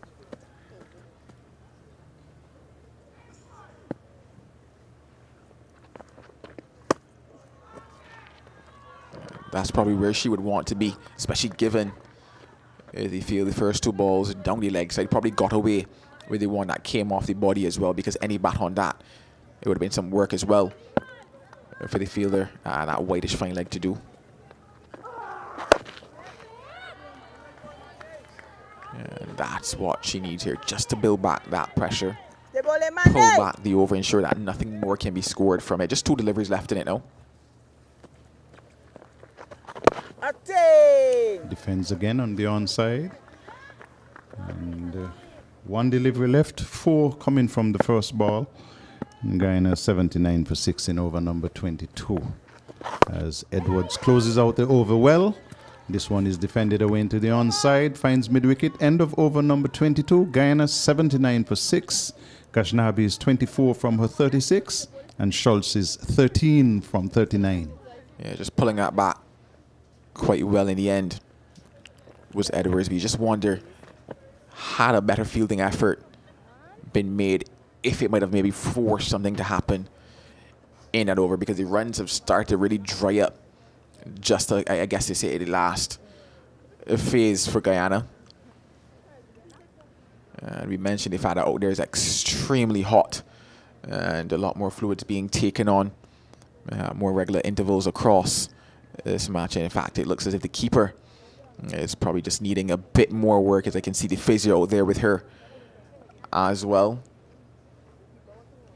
Gives us some time to look at the announcement by the West Indies Cricket Board.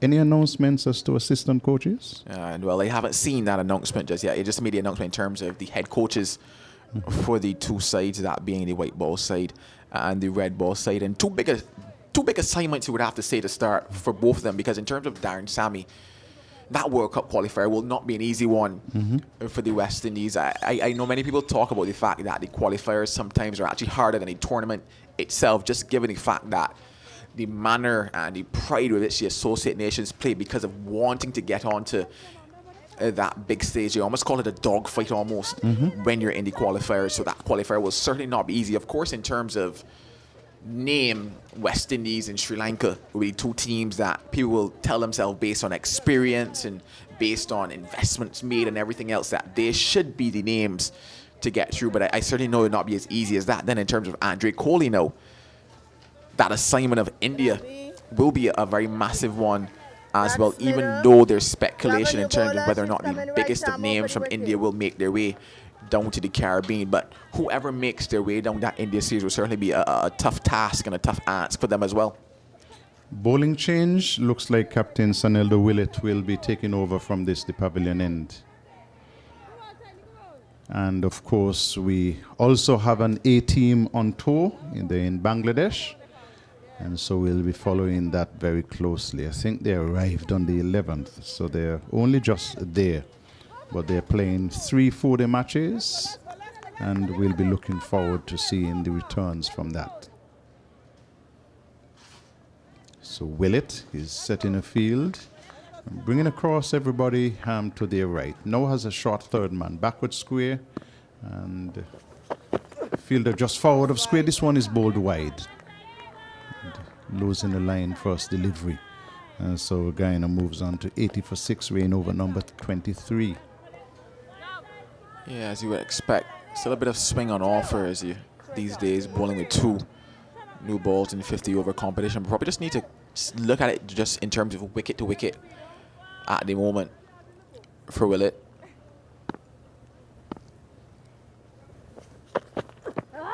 And this one is even wider down the leg side, called and signal wide. So she's yet to bowl a legal delivery, Saneldo Willett. Yeah, probably just might want to go to what we consider that cross seam type delivery, negate any swing, and just look to string together a couple deliveries at the start and just looking to settle into the over at the moment. Saneldo Willett.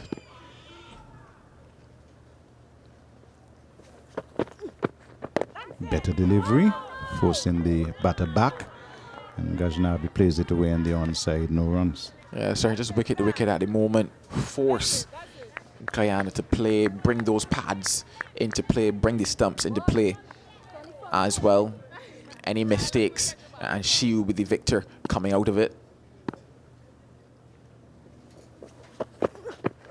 Again down the leg side, this time she gets some bat on it, does Gajnabi. Good save by the fielder down there at short fine leg. And so Gajnabi will move on to 25, and the score is 82 for 6. Yeah, just getting away just slightly with another one down the leg side there was Willett.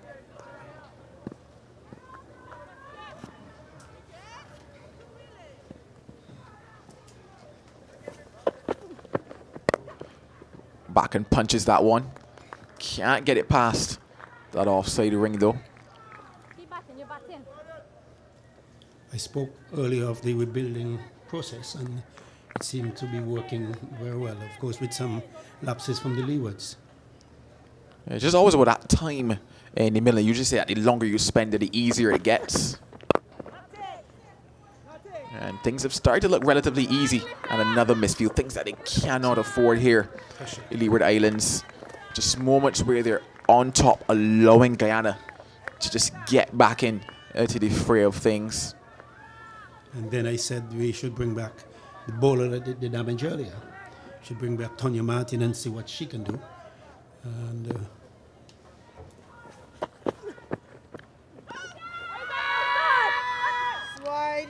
not allowing Guyana to re-establish themselves and to capitalize on certain mistakes in the field in particular. There are a few lapses in the field which they have benefited from, and these two batters, Schultz and Gajnabi, they have done very well in terms of rebuilding. Yeah, the partnership at the moment is 31 for them. Driven beautifully down the ground. And quick single. Good calling by them. Had the correct pressure been applied, Guyana could have been struggling, to get to 90. But now, as it stands, they will get to, as it stands, maybe 100 plus. And well, a dot ball to close out the first over from the skipper. It's 85 for 6 after 23. Of course, it speaks to a recovery, a slight recovery by the Guyanese team, and it continues.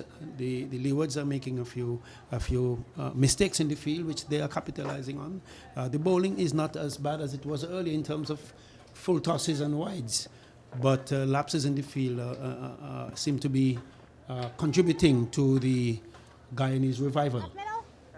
Yeah, it certainly is. And usually the only thing required is just that patience factor, because you look at a 50 over encounter and there really is a lot more time that people think, quite honestly. And just spending time in the middle, occupying the crease, batting through the difficult periods, and you find yourself in positions where you actually have a platform. Yeah. So it's going to be Leewards to continue. Just 7 from her first 2. Oh, cut away. Should challenge the boundary. And it crosses the rope now. Well, a ball that was short and wide and asking to be hit. And of course, it was struck away for 4. And again, like I said, the rebuilding process is ongoing as we speak. And given the fact that 1 or 2 bad deliveries will come, they had begun to take up their singles and push and run, which and the running has not been good, for the calling has not been good, but There we go, they have ladies. not Still at it. gotten any run outs Let's go, yet, so Rosé. therefore they are comfortable. Yeah, reinforces that offside field. Just a touch now.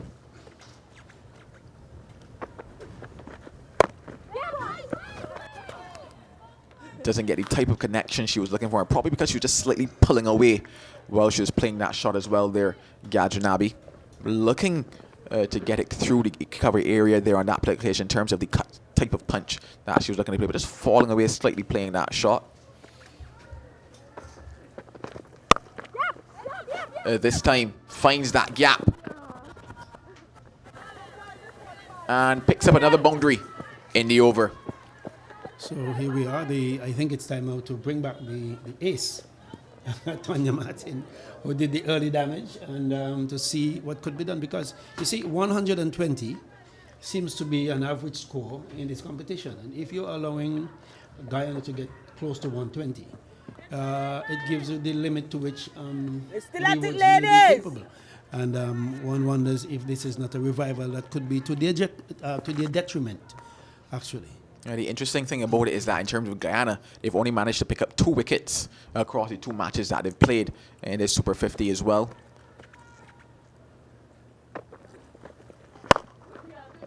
Had she left that, it would have certainly been called away. And that's going to be interesting when they come to bowl, because they've gone with an unchanged side coming into this encounter as well. I'm just going to wonder in terms of who do they look to for those wickets, as they, whatever score they put on the board. And then obviously Leewards batting hasn't been the best either.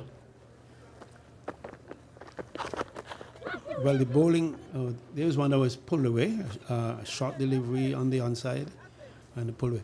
The Guyanese, when they played in Conway against Barbados, they presented all spinners. There was no one to bowl the, like medium pace or pace, just spinners. I don't know if they do have fast bowlers in the armory, but they presented about 4 or 5 spin bowlers in that game. Well, look to get out the dancing shoes. Gets back just in time to close out that over. It's 95 for 6. Which suggests to us that a score of over 120 just might be possible.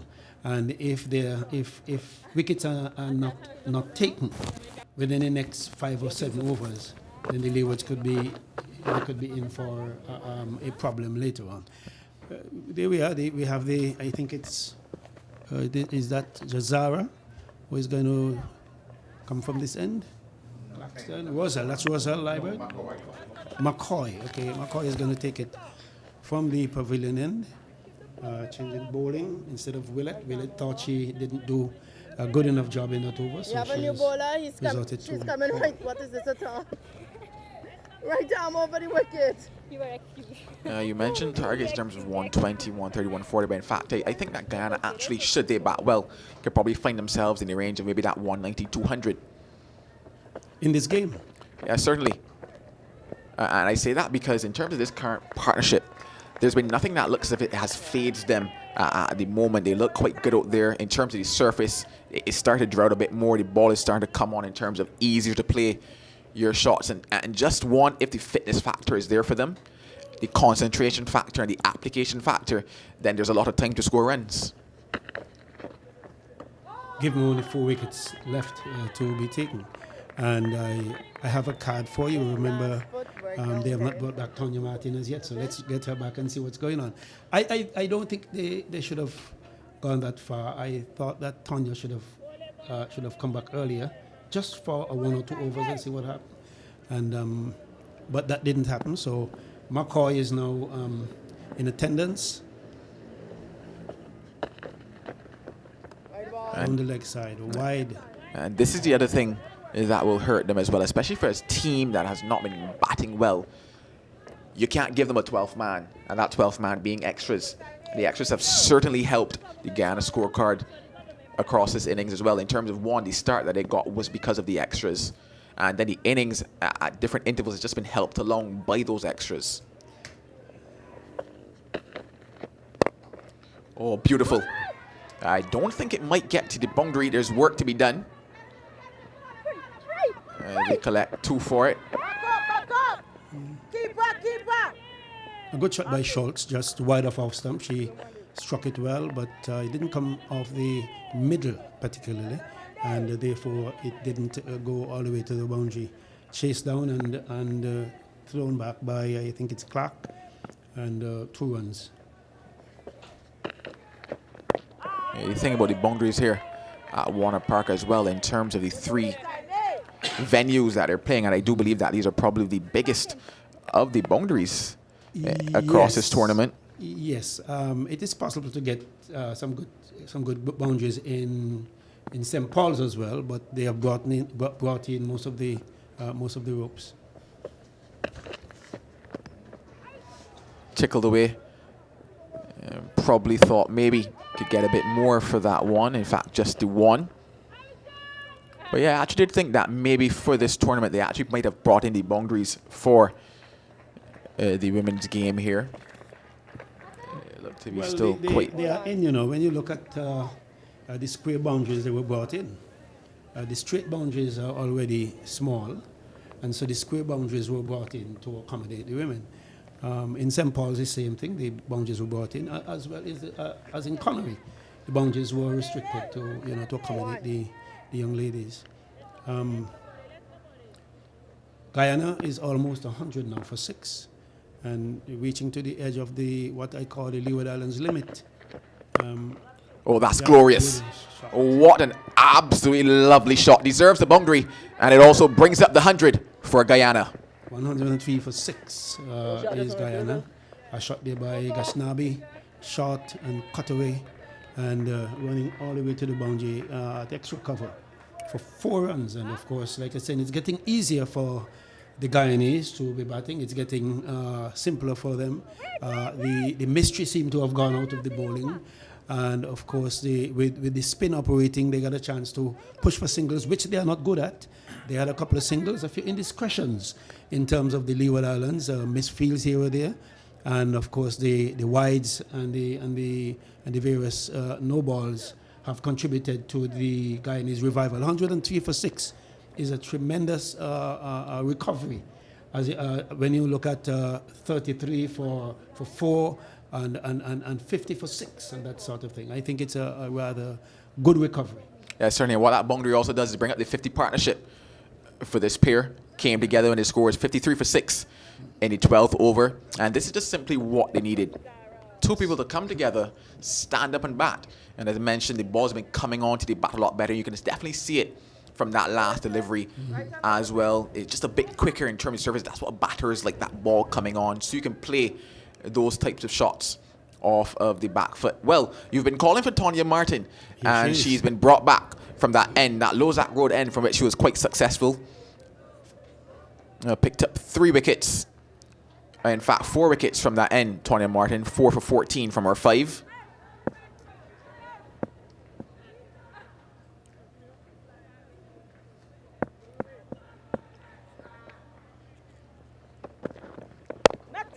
Immediately, she's right on spot. The ball delivered just about center on off, or just off stump.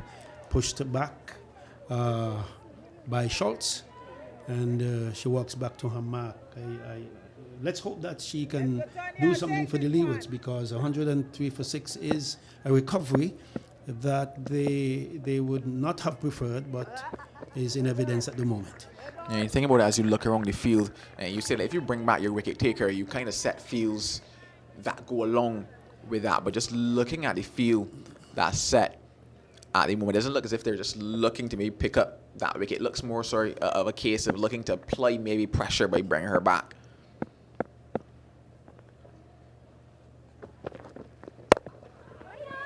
Should there have been a slip, or you think we're past that by now?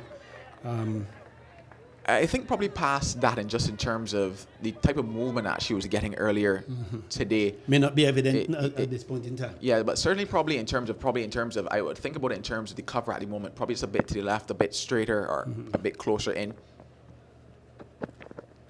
And I say that because I'm looking at the driving possibility, because so far in terms of the confidence that I've seen from this pair, they enjoy going at the ball, and a couple balls have been driven in the air as well. And just thinking in terms of my wicket taker, I'm looking at, okay, what types of lines and lengths is she looking to bowl? So far it looks like she's looking to bowl full, maybe just around that off stump going away.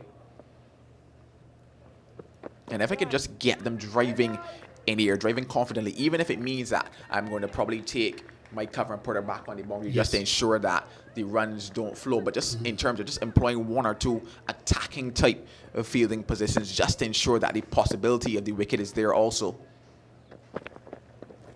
Ah, that's a beautiful delivery. Oh, an absolute gem, an absolute peach. Yes. They're just hitting and probably straighting a bit, holding its line there from Tanya Martin. The length was fantastic from her, and just that holding its line is what took it away from Schultz on that particular occasion. So you don't think a slip should come in, given that delivery? Probably not because of that delivery. I'm thinking that one probably more so is the one that hits the top of off. The keeper takes a fantastic catch. Okay, I got you. Again, this one is pushed down to on the onside, and there is no run. I think you will get a difference here. Joel will take an ease, and he will allow a gentleman by the name of Alistair Edwards to replace him. Okay. So here is Martin, short delivery, of course, a single out on the onside. Schultz was pulling, but she pulled it into the ground and didn't get enough pace to beat the fielders on the onside. Just one run.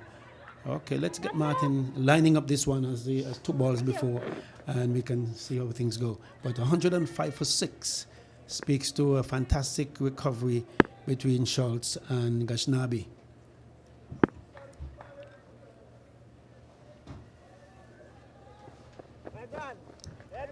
Against your bots. Yeah, just a couple times and it's over. Yes. She's actually stopped her run up. 5 overs, 5.5 overs, 16 runs and 4 wickets. Tonya Martin. Oh, lovely placement there. Skill coming to the fore, and Skill brings a boundary to close out the 26 over. It's 109 for 6. That's a good shot there by Schultz. It was just about off stump or just outside, and she chopped it away in the point area, and it ran all the way to the boundary for 4 runs. 109 for 6. I'll welcome Al Edwards to the chair as they're having drinks, and of course a recovery that I was calling for earlier, that they must settle and work the singles, and now the recovery has come 109 for 6, and with another 20 plus overs to go. Well, certainly the party is over. When they came to the mic first time, there were shouts and screams all over and celebrating all over. Since that time, in the first 10 overs, we had 48 for 5. Yes. And I spoke about the latter half of the batting scoring more than the top half, and they've done so far and still going on. So kudos to Guyana for their recovery effort. It's now 109. It's more than 53 runs since it was 48 for 5. More than 50 runs. That's right. And only fall of 1 wicket in the last 16 overs. Schultz 19 of 53 balls, and Ghaznavi 43 from 46 balls. I think that's good. It's a good recovery, given 56 for 6 at one point. And at that point, I was calling for the ace to come back and see if they can polish off or get a few more wickets to put Guyana under pressure. But instead, the wicket has dried out well. The obvious movement of earlier seems not so evident at the moment, except when one is properly lined. And so here we have McCoy from this end. No, I think there's a change in bowling. It's a change of bowling? This looks like Claxton. Jazira Claxton. She's a second spell. Outside the off stump, probing delivery. Schultz just watching it go by.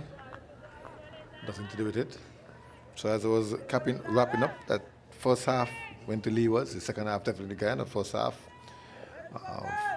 9.3 overs, 48 runs, 5 wickets. Since then, the last 16 overs, 61 for 1. The overall total, 109 for 6.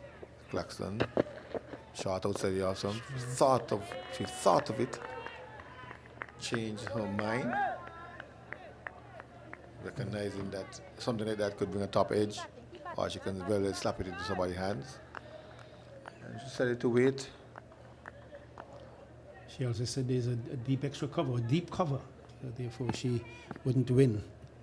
She apparently preferred boundaries. Someone deep. Here is Claxton again. That one's close to the edge. This one looked more like it beat her, and she pulled away after she was beaten.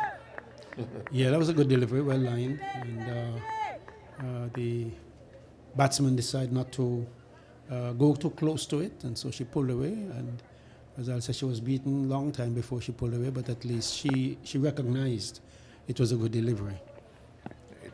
It urged a discussion coming from Ghaznavi. Here's Claxton again, flying away, shot, slapping, nothing, no connection whatsoever. Yes. Short and wide that relieves the pressure. Let's get it back close to where questions are asked of the batsman. Questions are somebody's inquiring as to how sound you are with that defensive prod. And of course, she being short and wide, it doesn't ask the question. Asks to be hit, actually. Better question asked. Yes. Much fuller delivery, up to the bat. Schultz equal to the task, is pushing it out into the offside. Confident stroke, but not confident enough to get to be productive, to yield any sort of runs. So this may very well work to Leewards' advantage, given they may get to chase a score for maybe 160, 180. You mean to test their metal, just a test. I've already said that 120, 125, so 140 could be their limit, and if you go beyond that, it would be a test for them, given their previous scores. They have not gone too far, and so therefore one would hope that this could inspire them to just go after the runs. Munisa, Milton and Latchman to come, but we're yet to see those, because these two look well set. One is on 43 from 46, just 46 deliveries. She's going pretty well. That's Nabi. Schultz is the slow one who Carly was asking the Leewards to bowl more to. She's 20 from all of 69 deliveries. Almost 10 overs she's faced for 20. But she's playing her role very well. She is the support cast to Ghaznavi. And she's there. Doesn't seem to be any haste. Just looking for the bad deliveries. Here comes again. Down the leg side. Ghaznavi looking for a leg by. Schultz not interested. She turned her back on her. And Martin continues. She's into her 7th over now. Figures still 4 for 20. She hasn't done anything since she was called back by Mr. McCall. Well, she hasn't done much. She has given up 1 or 2 fours. being short and wide and being chopped away to the point area at one point. Here she comes again.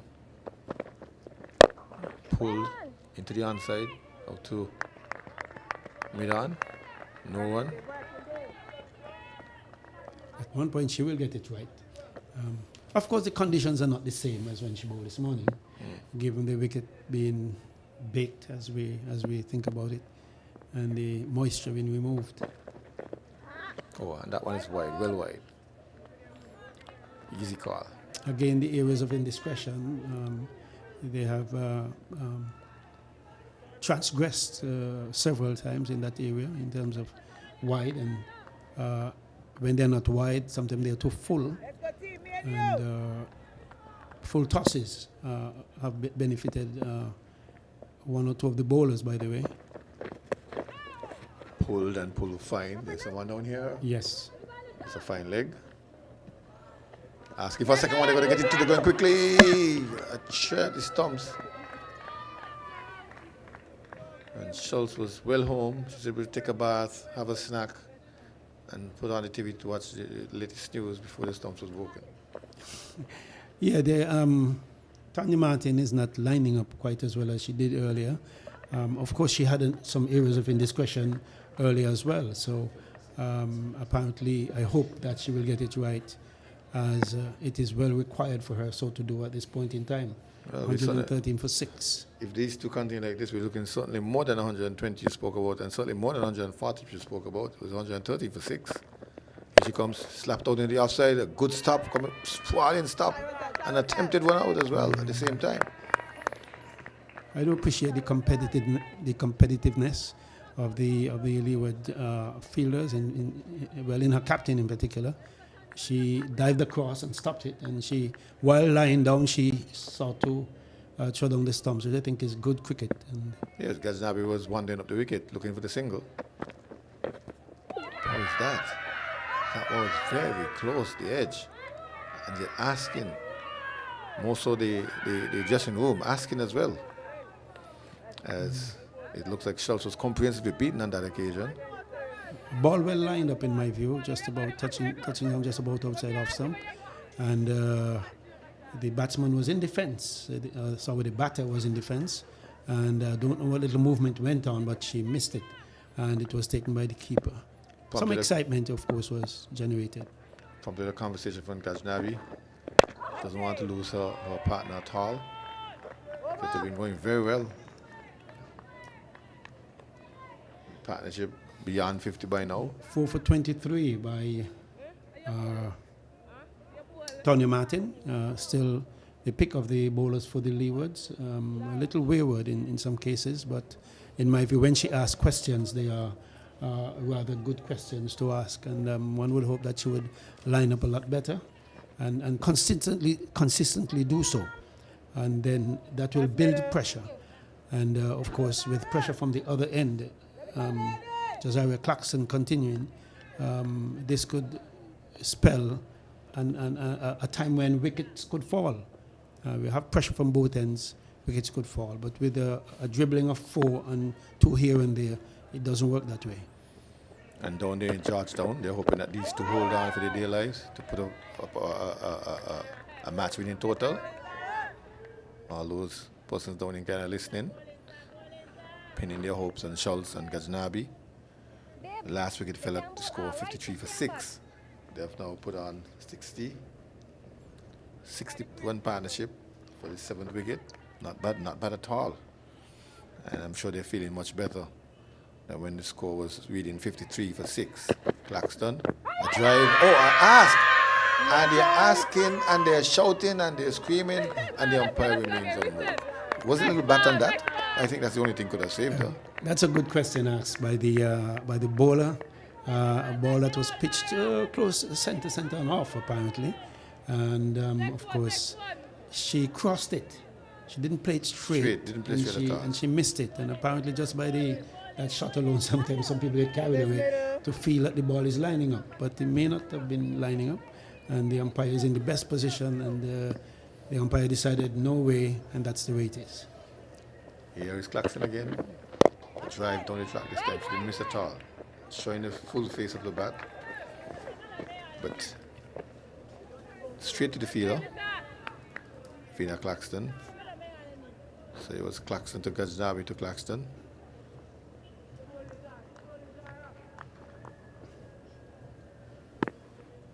As Claxton is being encouraged all the time by Maynard. Ball tucked into the onside. Ghaznavi looks very busy. She, she's always into her game. Well, she's closing on to a milestone. She has to be busy. She has to be concentrating. She has 7 ones to get for a 50. That's right. Look, apart from the leg before shot just a while ago, she's looking comfortable. Nothing bothered her as far as I see. A tap down to the offside, she'll get some ones, at least 1. She can turn for 2. Yes, she can get 2. Easy deuce. 2 more to her, she goes to 45. The score moves to 115, 115 for 6.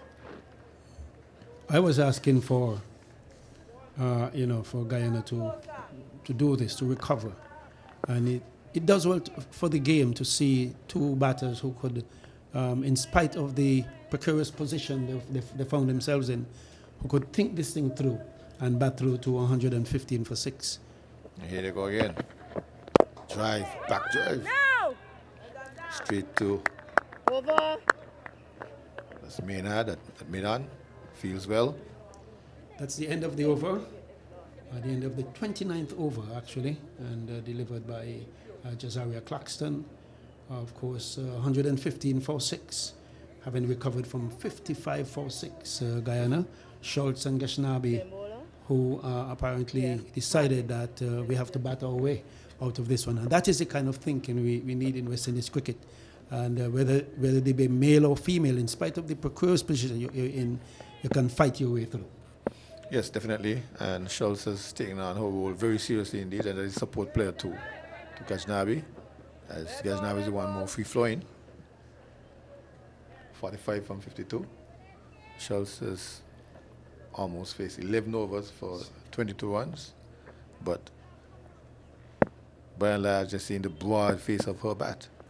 And whenever she gets a shot, once she puts it into the onside, that one's outside the arse stump. She's lining it up, and it looked like she was in control of that one, allowing it to go through. Ghaznavi's not taking any chances, coming down to lecture her. Don't hang out the bat. I think that's what she said. Don't hang the bat out there. It just might bite an edge. So once you're leaving alone, pull the bat away.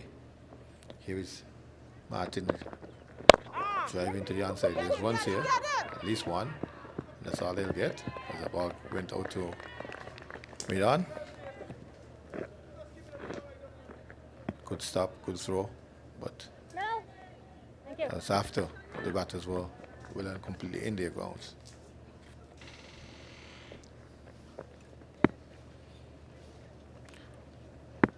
Here's Martin, 4 for 24, 8 over, dabbed into the offside. Third man comes off the boundary. This is exactly what is required in a situation like this. The singles will tend to break the bowler's rhythm. They will bowl to, she will be bowling to a different batsman, a different batter at this point in time. And so therefore that single is so vital. It keeps your score ticking. The current run rate is 3.97, and the projected target is 199, 199, 200, because there are all of 20 overs left after this one.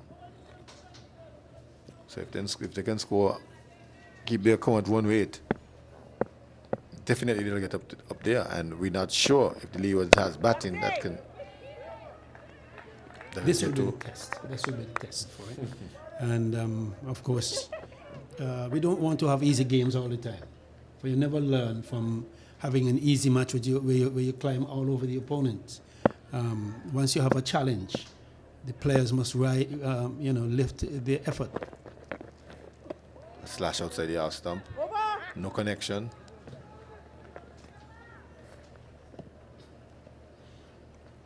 Yeah, we would like to see Leewards challenge this whatever they have, and see. You can only test your metal when you get into these positions. And now the Guyanese metal was tested. They weathered the storm, and they came out. And this is a weak team. This is a team that has been bowled out for 50 and 60 plus. And now they have applied themselves well. And of course, and I cannot say that the Leewards bowling was A1, but in my view, the application of Schultz and Ghaznavi is admirable. Oh, very much so. But I remind you that weak is a relative term. In the country of the blind, the one-eyed man is king. Yeah. That's what people So say. it depends again on the rating of your opponents. Two of them be rated, given similar rated, and it becomes a ding-dong battle.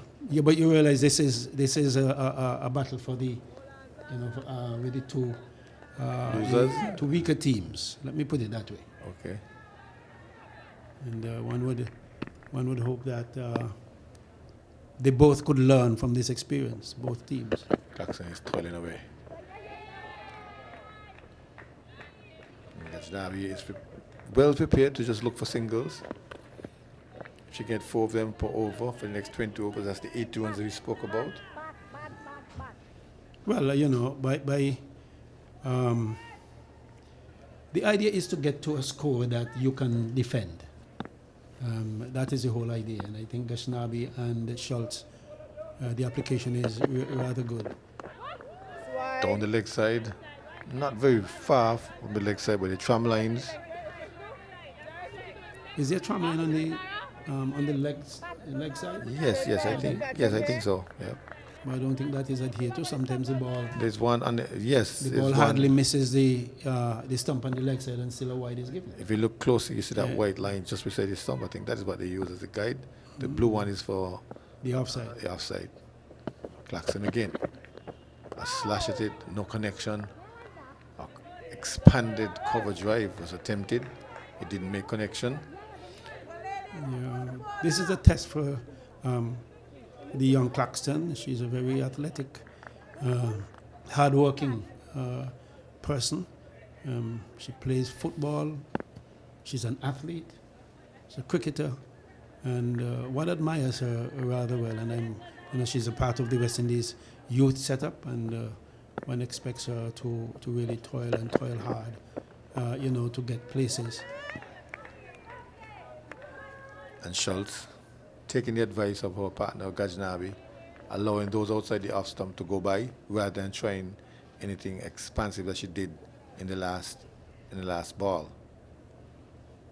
We got plenty of time here. You don't have to go at those. I'll do the attacking for you. These are some of the things that Ghaznavi must be saying to Schultz. But here's Clarkson. Right up, a swing, a question, a half-hearted question. That's a good delivery, though. Well, it was not that close to the off stump, but it was close enough for her to try to hit away to the offside, and Yes. sometimes that is what creates the opportunity for her to score. It was up to her, but a little wide of off stump, and she didn't realize. She flashed at it anyway. The invitation was enticing. Here she come again. Drives in the onside this time. Schultz, nothing. Over. Was the live is there. End of the over.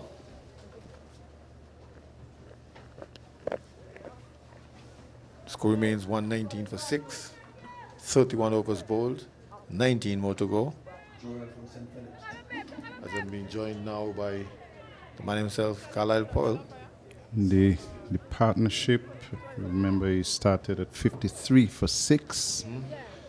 And so that's what, 66? 66 by my math. So Guyana, having lost their way in the middle, making up at the back end. Jazeera Claxton just finished a 6th over and has picked up none for 25.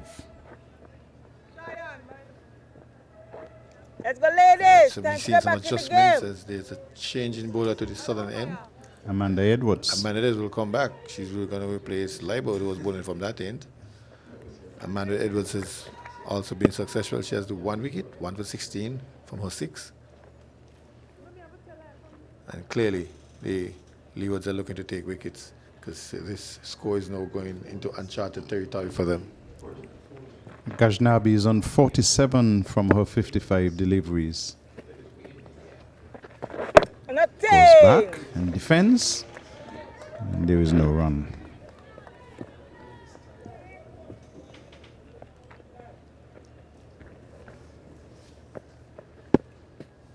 So you think this will be a good test for the Leewards batters to get to more than 120? Who do you see? Who can you anticipate can put down the head and get big runs down there? I like Sasina. I like to see Clark the last time. Top 3 for Leewards, in my opinion. Or, well, exception of Monday, frustration. I think Clark when they played against Jamaica, not in the last match against the Windwards. This one is a little bit too close for the cut shot. But Ghaznavi, maybe the nerves coming into play now because she's on 47. Frustration. But there are lots of overs left to bowl. She's looking for a cheeky single, and this time was the other way around. Schultz now calling up for advice. So she's looking for two little cheeky singles, or 3 cheeky singles before to get to a 50. Short, hit in the air, just short of the fielder.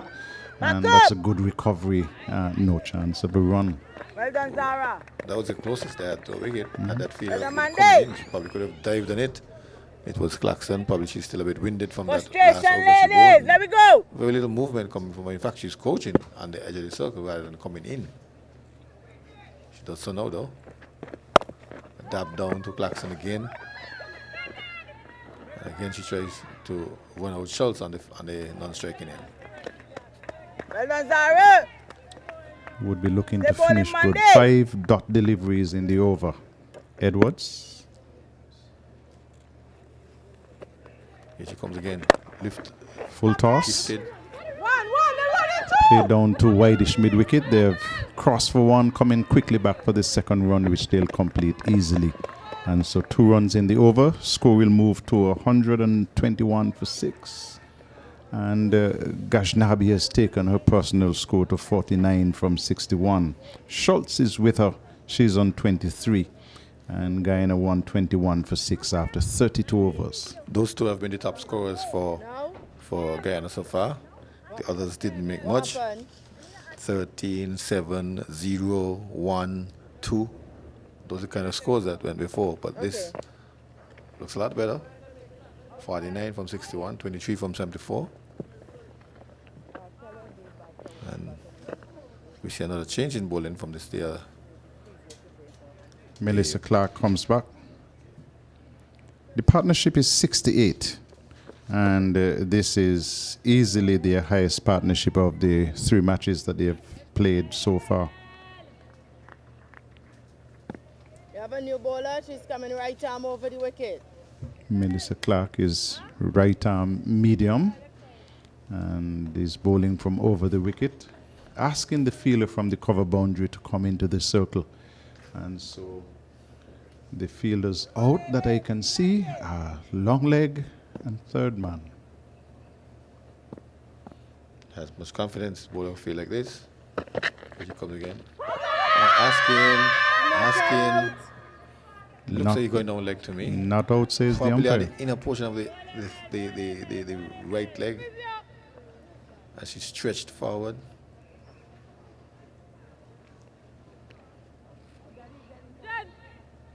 And she's in some pain. That shouts. Yeah, the umpire is asking if she needs a physio. And here comes the physio. Sprinting along. But it gives us a chance to give you the details so far and tell you that Guyana being asked to bat first, lost. Grimond, who was bowled by Martin for 7 at 16 for 1, which became 16 for 2 when Moramutu was bowled by Martin for no score. Then Mangru was out caught off Claxton, Davina Claxton for 13, 29 for 3. Campbell was caught at the wicket off Martin for 8, 33 for 4. Mentor was bowled by Martin for 1, 48 for 5. And then the other Grimond She was out-bowled by Edwards for 2, so that was 53 for 6. And then since then, Casey Schultz, who is on 23 from 75 deliveries, has been in partnership with Shabika Gajnabi, who is on 49 from 61. And so Guyana have pulled back from 53 for 6 to 121 for 6.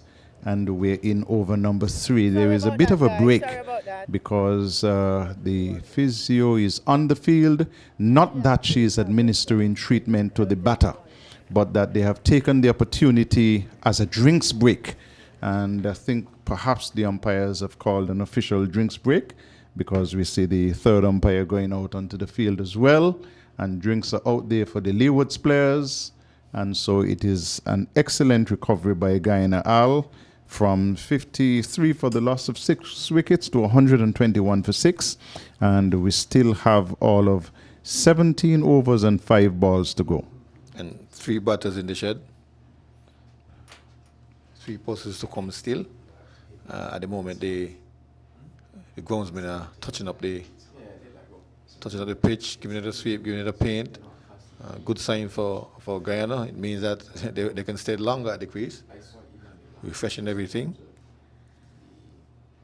Schultz and Ghaznavi, Ole was talking about this bottom half of the lineup doing much better than the top half. The top half went for me 48 runs, and only 1 wicket in the last 22 overs so far. So the heads are a bit bowed. And we're getting some messages coming from the coach, I'm sure now. The person carrying the water and the towels, as the Leewards will go prepare to do further battle. We were not getting any. Did we get any scores as to how the other teams are doing so far in the 3rd round of matches in the GC Insurance Women's Super 50 Cup? I haven't checked myself. Been a little bit busy on the time that I'm off mic, so I haven't had the opportunity to check the other scores, but I'm sure that we'll find out. Some key games being played today as well. Trinidad and Tobago versus Windward Islands, the one in St. Paul's. And the Windwards have not lost a game yet. Correct. Jamaica, Barbados. Barbados having an extremely good score, 187 for 3. And Kishona Knight brought up the first 100. She is not out on 100, and Holder is on 9. And in terms of the others, Haley Matthews made 31. Kishona Knight is on 100. Aline made 18. Trishan Holder is not out on 10. So that's very good for Knight, bringing up 100. Meanwhile, Clark is continuing her 5th over. She's been very miserly, but nothing in the wickets column. Only 5 runs she's yielded so far. Here she comes again, up to the bat, pushed out into the onside. Almost a Yorker. In the other game, the Windward Islands 108 for 7. Remember that before this, they were unbeaten with Barbados. They're 108 for 7, and they're playing against Trinidad and Tobago. They're in St. Paul's, and the other match is in Connery. Here's one jagging back from outside the off stump, giving Schultz some trouble. Luckily, she negotiated well in the long run. Melissa Clark had one stint with the West Indies ladies in a camp, and her batting has come on a lot since then. Yes. She was called to camp mainly for her bowling. Pushed into the onside. There's a run on. Oh, there's a run out coming up. A run out. The run out route. And unfortunately, Gajnabi is the one to go. And earlier, these guys were talking about the miscommunication between this guy and the team. And here it comes again. Pushed out in the onside. There was no possibility. It was straight to the fielder, who just collected it and sent it in. Meanwhile, Gajnabi was all the way downtown, 4th Street. You look at the technical aspects of that run out. First of all, in terms of the batting, there wasn't a single on, because it was played just slightly to the left of the fielder, who was quickly onto it. But you have to continue. It's not just a matter of picking up the ball. The throw was a good one. And Melissa Clark, she held it nicely, composed herself, and broke the wicket. In the meantime, Gajnabi, who had batted so beautifully for her 49, she had been sold down the river. And nothing was bothering her. I mean, one would ask, where was she going? I mean, she was the one who was talking about, we have all day, take your time, and so on. Let's explore let's see if it's a misfield first. But that one you said to the left, in my opinion, if looking back at the replay, it was almost directly to her. She just picked up and flew. Unfortunately, Clark did the wise thing and went to the stumps. Here it is again, similar fashion. But this time the number 14 who was coming, that's Munisa, is not interested in any singles. He's interested in having a conversation. She does so now. Mid-wicket conference, parliamentary discussion as to what they're going to do. They've just lost the wicket when they're going so well.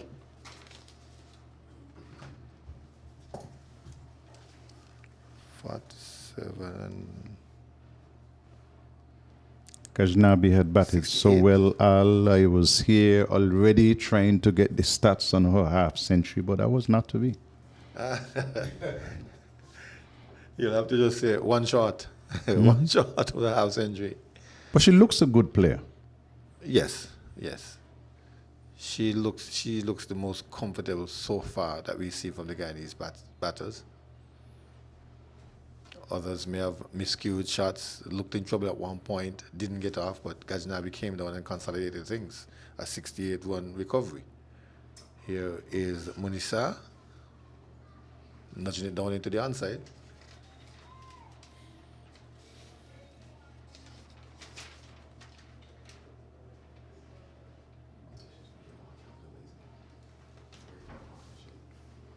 Edwards bringing Munisa forward defensive. Ball trickles back down the track for Edwards to field. Edwards not bowling bad at all. You know, 8th over, he yielded 18 runs. And she has had 1 wicket so far. On a spot, not moving. Nova McCall would say that the bowlers too need to be patient and keep it there and not to try anything. Allow the batsman after pressure builds up. Something might just happen. Allow the batsman to try to be explorative, not you. Here she comes again. Edwards loops it up. Forward comes Munisa. She seems to come with the plan of shutting up shop until the last overs or so, the last few overs. But this is the 34th over. About to end in a maiden, will it? Forward defensive, maiden by Amanda Edwards. Good over as well, especially completing the over after the run out, making sure to add up the dot balls and let the pressure build. So far, Ghaznavi has been the standout player with 49. Schultz is 23, but those 23 runs have taken us some 80 deliveries. And that's fine when you have a player like Ghaznavi at the other end who is scoring at almost a run a ball. But now she has to play the more aggressive role because the score really need to push on. We were talking about a projected score of almost 200. Now the projected score is coming down to 175, 178. Which would still be a good score. Most definitely, because this will be uncharted waters, as we said, for the Leewards batters. Melissa Clark has been miserly. Before this, 5 overs have cost only 5 runs. She can get a job in any economics department. Good delivery, just about off stump, played back down the track quietly. And she has been opening the batting, so she has to be fit. One of those rare occasions where you have opening bowler, opening batter. Slow delivery, just outside the line of the off stump, but she held it back a little bit as well, so just back of a length. And Schultz telling herself, no, I'll wait. There's still some overs to go. We're only in over number 35. Tenant McCoy is down there waiting, scratching her palms, hoping that she would try something. Played into the onside, brings the fielder from the long leg boundary. And they'll have a single. Schultz moves to 24 from 84. And it will bring Munisa, who is on North from 6 to take strike. 122 for 7. Guyana weighing over number 35. I want to push you back into your research books a bit, Carly. Have you ever seen this opening bowler, opening batter in international or regional cricket in the male version? It has happened. She's trying to turn this into the onside. The shout goes up. Umpire is unmoved as she played right around that one. And the umpire says no. Just puts out the hand to signal that there is a delivery left in the over. And Melissa Clark still waiting for her first wicket. But she has done the job. She has been very, very miserly in her bowling. Here she comes again.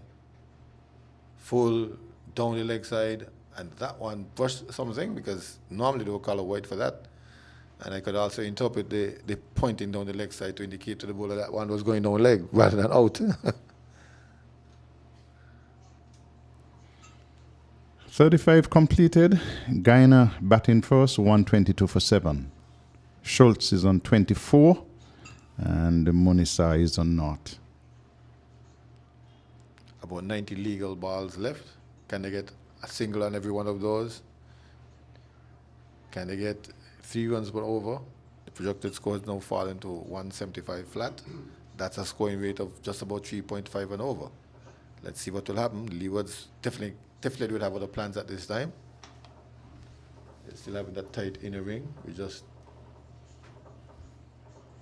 Amanda Edwards has been very, very good from the other end. She has picked up 1 for 18 from 8 overs.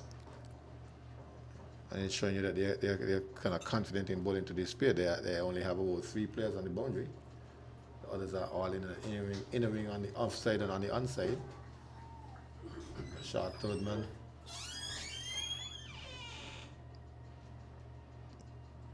Backward point, cover extra cover, and long off. Schultz goes back, negotiates well.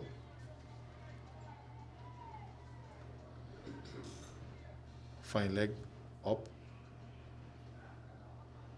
Mid on, short mid wicket and a deep mid wicket for protection.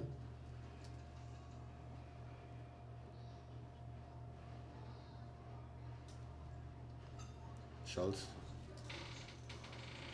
continues her vigil. She's faced now some 85 balls. Short, she bangs it to the outside, but finds the hands of, that looks like Roselle Liber? No, it's the ball, Clark, Melissa Clark. Yes, Fielding yes it is. on 2 attempts, cleaning it up, no run. Here she comes again, driving this time, gently, up to the extra cover area. Edwards comes across and picks it up. Did need help on that occasion. 3 dot balls to continue her miserly one. Directly on the wicket. Schultz gets in the wicket and tucks it on the corner. 2 players converging in it. McCoy and Claxton. Just 1-1.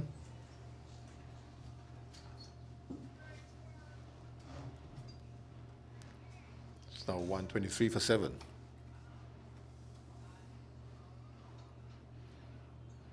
Here's Edwards to Munisa, goes back, finds the gap, can get runs. In fact, she has 1 of them so far, turning for 2. She'll get that too. So it's 2 runs to Munisa. She's off the mark. Took all of 9 deliveries to do so, but she's off the mark after a dreaded 0. She pulled it down a bit, did Edwards, and there was a bit of a room as it was a bit shorter. And well played down to third man for 2. Loops it up, a sweep, brings out the broom. We'll get some more runs. In fact, 2 more. As Claxton retrieves, sends it into the wicket keeper.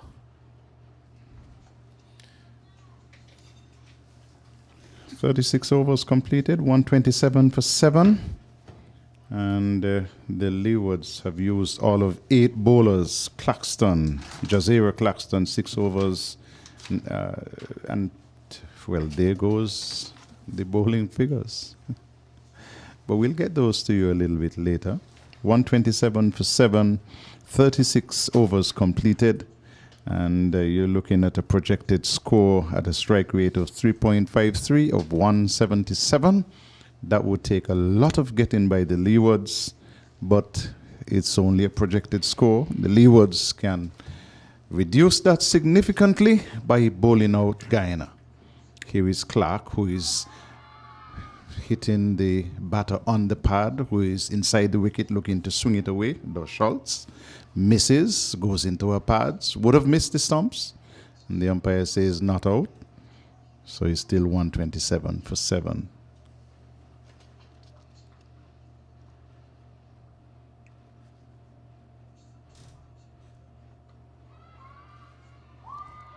This one short, hit in the air, finds backward point. There is Tainita McCoy in the way, and she makes no mistake. So wicket number 8 goes down for Guyana. It's Schultz was gone for 25. And so 127 for 8. And what that means is that you have 2 relatively fresh batters at the crease. Yeah, going out a short, wide one. Just because of the fact she had to really reach for that one, couldn't really get much back onto it. Offers an easy catch in the end to backward point, and this is the moment that the Leewards can get back into the game. We're talking about the fact that Guyana and their communication, they run out problems. The run out is what helped them. The run out opened the door, picked up a wicket here and now, and for them it's just to really double down on this moment and really look to pick up these last 2 without Guyana being able to, I guess you could say, just put back on another partnership. But good times if you're supporting the Leeward Islands. They're certainly into the business, into the money. It's 127 for 8. And just a bad luck, she chose one of the better fielders. McCoy catches well, fields well. 127 for 8. And Leewards would be saying that these last 2, they would look to ensure that they don't cause too much damage in terms of increasing the score past 150. Millington is the new batter, and she's facing up to Melissa Clark. Full delivery, played down to third man. They're yes, no, they're off for the single, and they will get it too. So she goes off the mark. She's on 1. It's 128 for 8. Guyana batting first.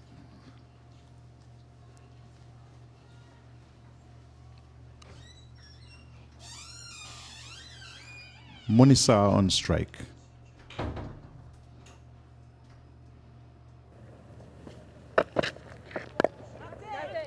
Defending away into the offside. Finds cover. No runs. Yeah, when you get to that stage where you're bowling at the tail enders, this is exactly where you want to be. Stump to stump, wicket to wicket. You're just looking for that bit of indecisiveness in terms of just playing the shot. Wristily played into the onside. Nice shot.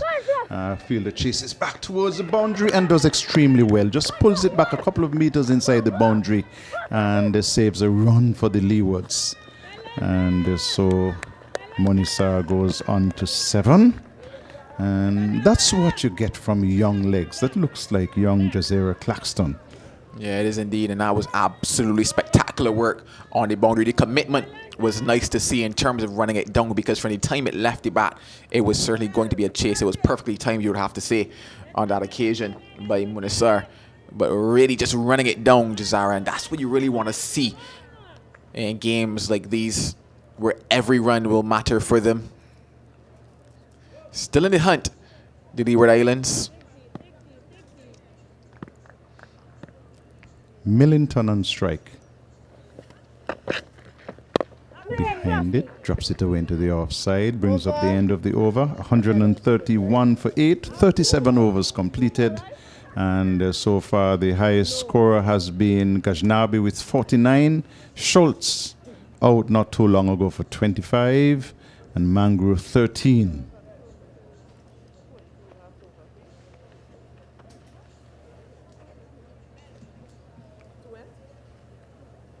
Well, a lovely last couple of overs for the Leeward Islands.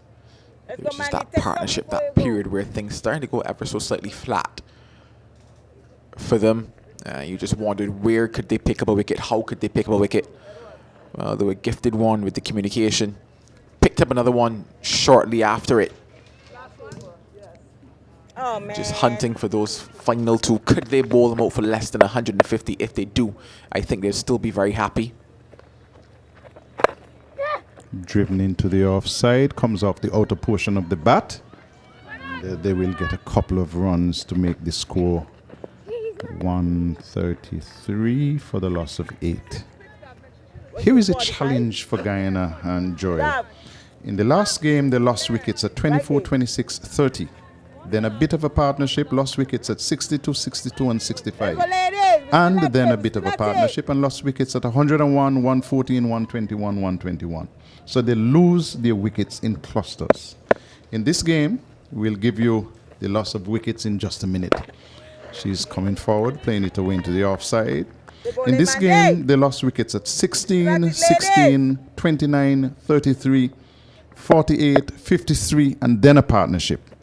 And then 121, 127. So they seem to have this knack of losing their wickets in clusters.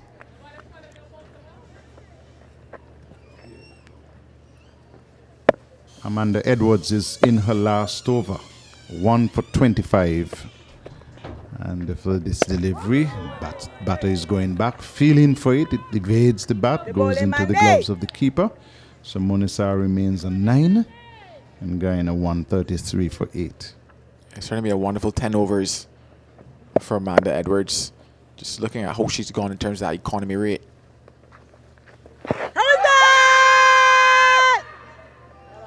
Just probably maybe telling yourself that one could be sliding slightly down the leg side, and confirmed there by umpire Candice Leewards. Just signaling that it was just angling down the leg side. But just in terms of how she's been able to keep things relatively quiet, not allow them to really get off in terms of when she's been bowling. It's been a good 10 overs for Edwards in the one ball, to complete it. Full toss, played back, tidied up by Edwards. And so she has finished the 10 overs and has bowled them for picking up 1 wicket for 25 runs. That's a good spell from Edwards. Yeah, certainly. Any day of the week, if you tell your captain that you'll give them 10, 1 for 25, I do think that they'll take it.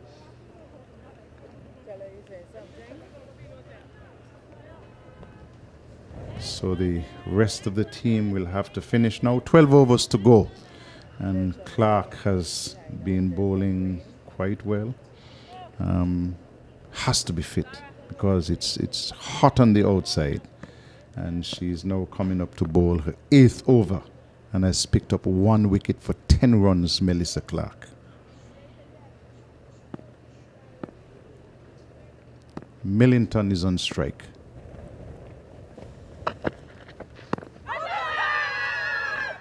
On hit on the pads, it's angling down from our angle, and the Clark doesn't even bother to raise the appeal, not in support of our other teammates.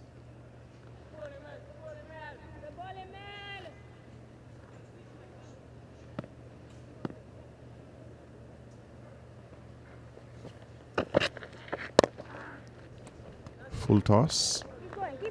And Millington just drags it back down on the offside of the pitch to the bowler. No runs.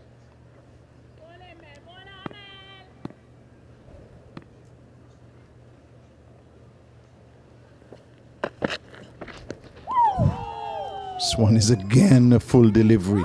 And the batter making some room on the leg side.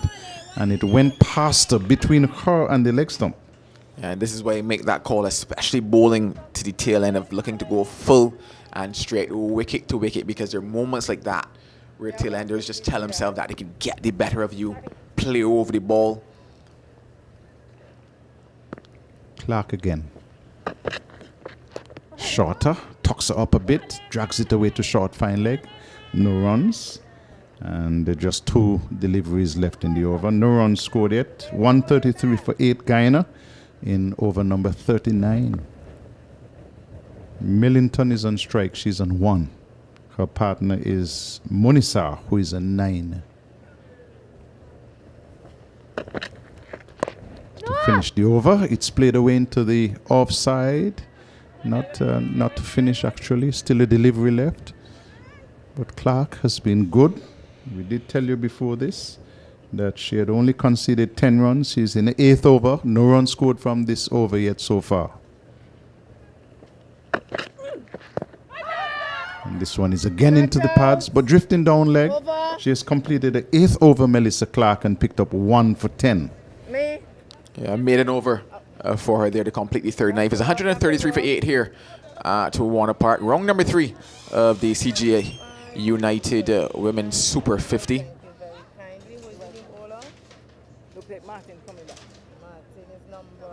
Well, having bowled her 10, you do know that there will be a change coming from that Lozak Road end.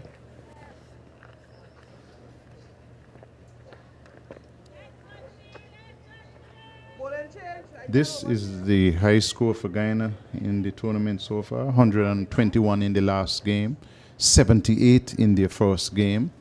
And so they're now 133 for the loss of 9 wickets. Martin is back into the attack. Down the leg side, called wide, 134 for 8. Martin has picked up 4 for 26 from her 8 overs before this. And so the captain has given her the opportunity to pick up a 5-for, and the team is in full support.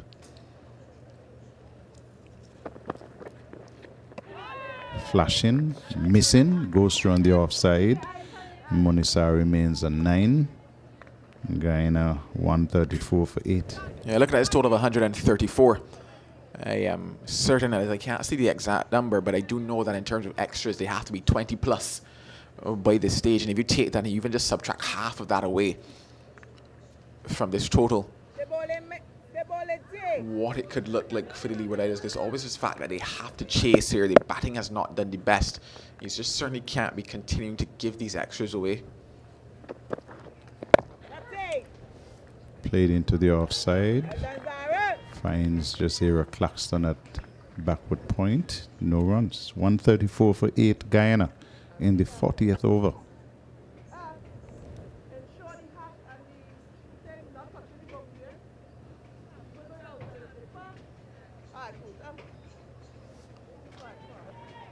.68-run partnership between Gashnabi and Schultz. Flashed away into the offside, and that will find the boundary for 4. Because once it evaded the fielder there at backward point, there was no sweeper on the cover boundary. And so that 4 runs will be good for Guyana. It will take them up to 138 for 8. And Munisa goes on to 13. Yeah, the width on that occasion is what truly helped her. The length was relatively full, but just that wide nature of that ball, the length of it, or sorry, the line of it, sorry, is what allowed her to play that shot. A valiant effort was made at point, but can I get a hand onto it? And it takes that total up now to 138 for Guyana.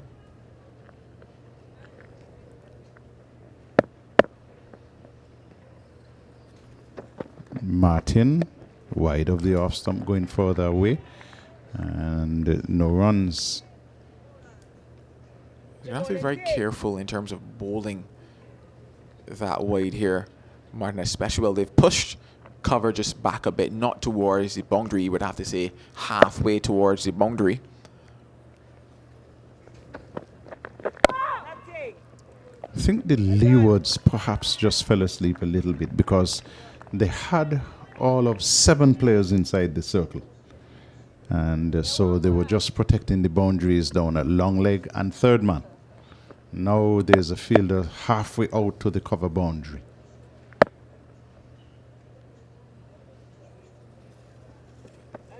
Yeah, it's interesting because I mentioned it a little earlier, well, off commentary, in terms of the fact that I don't think that in terms of the position that they found themselves in, that is one that they're accustomed to being in. And then you just think about some of the tactics that were employed over the period of the partnership. And it was a case whereby sometimes you talk about that in outfield whereby you have the ability to keep that pressure on, but you also have the ability to stop boundaries. And there were instances where we didn't necessarily see that. We actually saw pretty much a similar field employed across a long stage of the innings.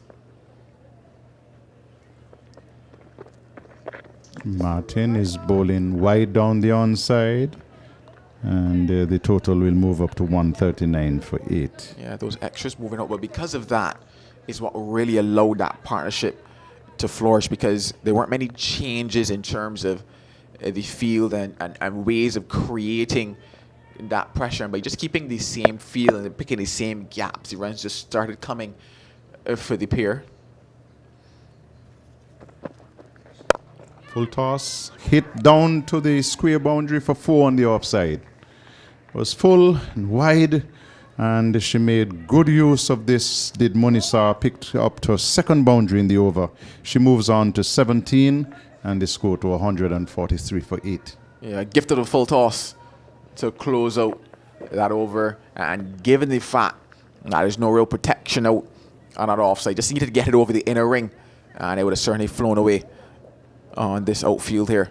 And you're looking at the back end of the innings, and you certainly can't be afraid to give away 1 at this stage, even maybe 2, because you're looking at how Guyana are going to start to go after runs. Sure, 8 wickets are down, but Munasar seems as if she's going to be quite positive in her stroke play. You need to start to make that assessment in terms of who is at the crease, when they're at the crease.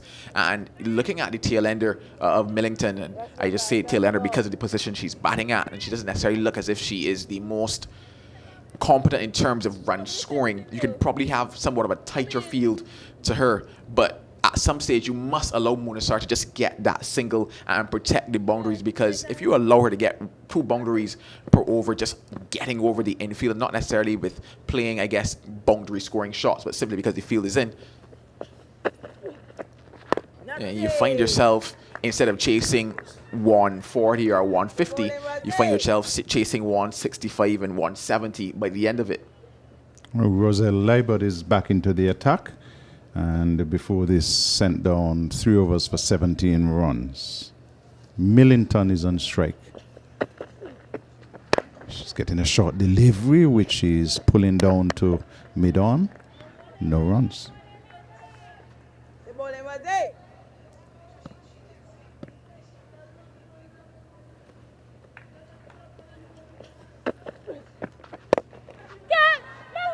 Short delivery again, pulled into the onside down to mid-wicket. There's a fielder on the boundary, and so Millington will get a run to make a 2, and it will be 144 for 8. Guyana batting first.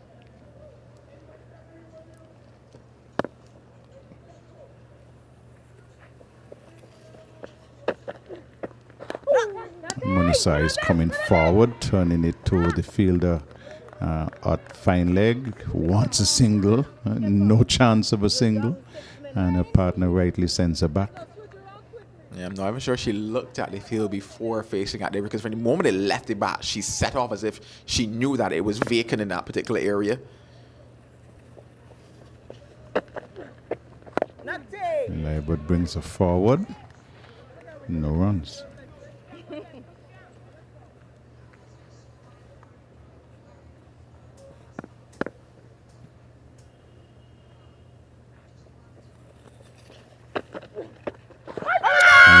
Coming forward, sweeping, given out. It was full, and she was coming forward and playing right around it. Struck her on the pads, and the umpire had no hesitation in saying, yes, you're out. And so Munisa goes for 17. That's wicket number 9 that Guyana loses, and it's 144 for the loss of 9 wickets. It was just very interesting to see that replay whenever it comes back. But looking to sweep, definitely it was very full, so the ball didn't have much distance to travel between the impact and the stumps. But on initial look, it just had that look of maybe that it could be sliding down the leg. So it would be interesting to see. Obviously, the umpire having the best view on that one and judging that it would have gone on to hit the stumps. So it's more success for the Leeward Islands. 144 for 9. Guyana are now. Munasar, she goes for 17. And Latchman is the final batter to come out. And we're in the 41st over. Guyana 144 for 9.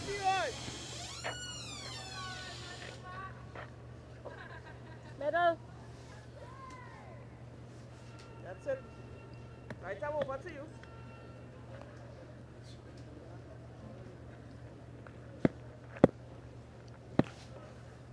That was also the end of the over. So Martin comes up to bowl, short delivery, and going back is Latchman. And it goes away into the offside. No runs. Looking at the setup of the batter at the crease at the moment. Latchman full and straight should be the plan. And she misses a run, does Martin.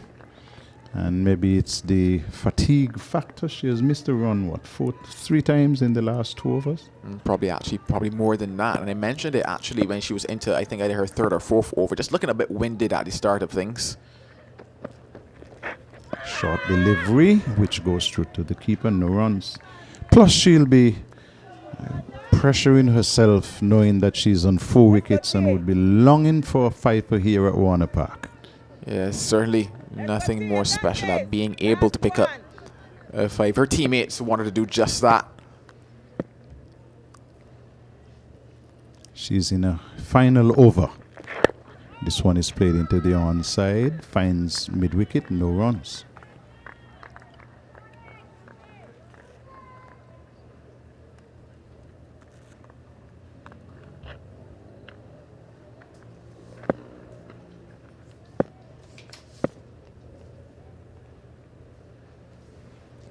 Millington on strike, and for this delivery she's again turning it into the onside, no runs. 144 for 9 Guyana. I'm seeing a bit of movement by the ground staff, and I'm not sure if that's an indication of anything at the moment. Gathering on the far end.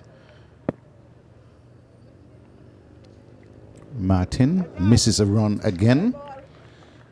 And I can tell you, if it's rain, the groundsmen would have been more visible. Can't see them from my position, but they're usually encamped around the area of the scoreboard.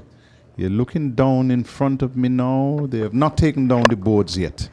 So I'll say that maybe a slight drizzle, but they are not frantic in terms of the final preparations.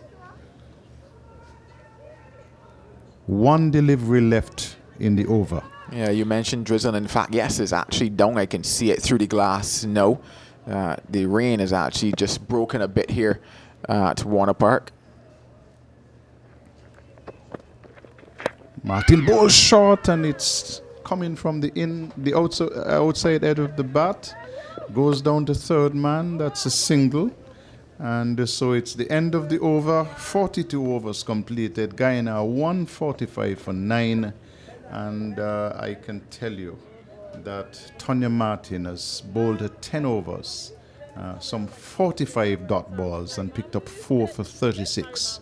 She can go back to the hotel after the game is completed and say to the physio, I would be so happy if you can give me a nice little massage.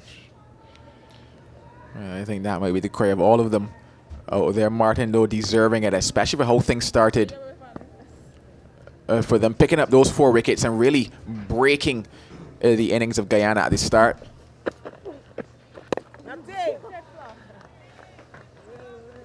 Just in search of that final one, that last wicket to wrap things up.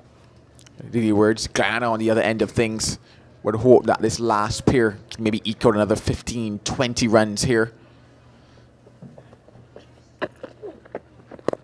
Still some time left, still a few overs for them to bat. I'm not even sure if any team thus far has batted out the 50 overs in the first innings of this tournament. So should they be able to do that, that could probably be a landmark in itself for Guyana. Pulled away, 1 bounce to Clark. short delivery from Rosa Leewards. Of course, she took a wicket a few minutes little ago, touch out. last over. And a short delivery That's middle. at that point in time. She's coming pulled right away arm over the and wicket. one It's run. free to come. I saw when the clouds, I saw when the sun disappeared, and there's a cloud somewhere that's covering, maybe just a passing cloud. That one Not out. probably going down the leg side as well. Just interesting to note, just in terms of where they currently have that mid-wicket fielder, just opting to have her halfway off the boundary. Of course, with the little cloud cover, the ball will behave differently. And of course, Roselle Leewards trying to do such. Yeah, probably just might slide on just a bit more as the rain continues. She just glance across the surface here at Warner Park.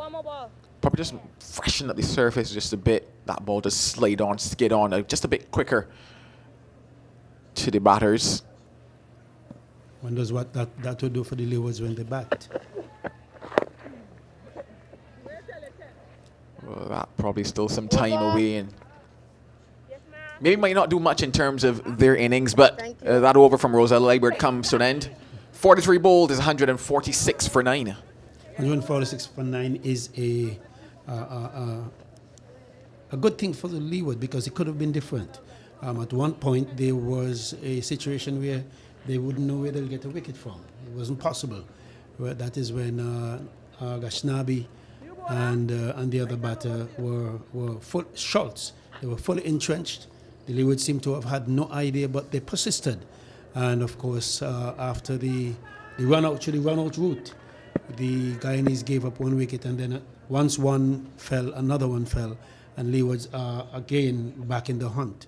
But 150 could be a challenge for the Leewards, given their very short history at this level, and the fact that they have never accomplished anything like this before. So one would hope that they would rise to the occasion and, of course, tackle this thing professionally. Well, hoping to rise to the occasion is Zara Claxton, but she's greeted with a drive that finds its way into the boundary. And once again, I just question as it relates to the fielder on the super boundary, still opting not to have someone back on the boundary, especially in these final overs, these death overs, as they would say. You can allow one to happen, but to concede a boundary, especially from the tail enders, is something that will hurt them a lot more. Yes.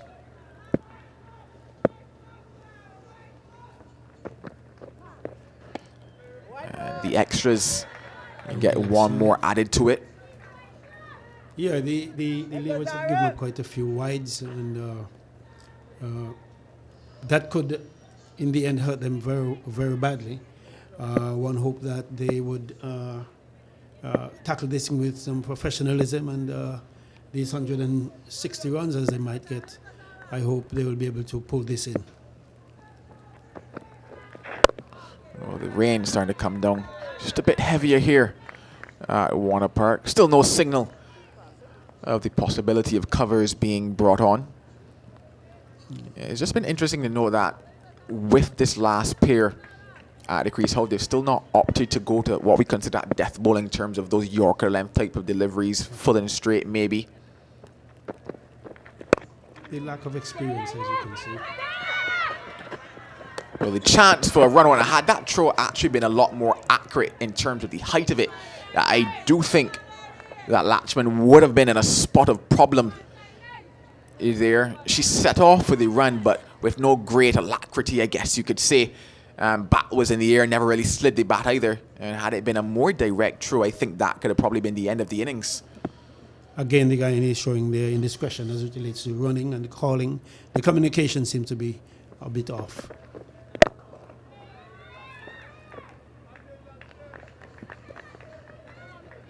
The Leewards, I thought, as you mentioned earlier, Joel, they seem to apply one prescription, and it doesn't matter what the situation was.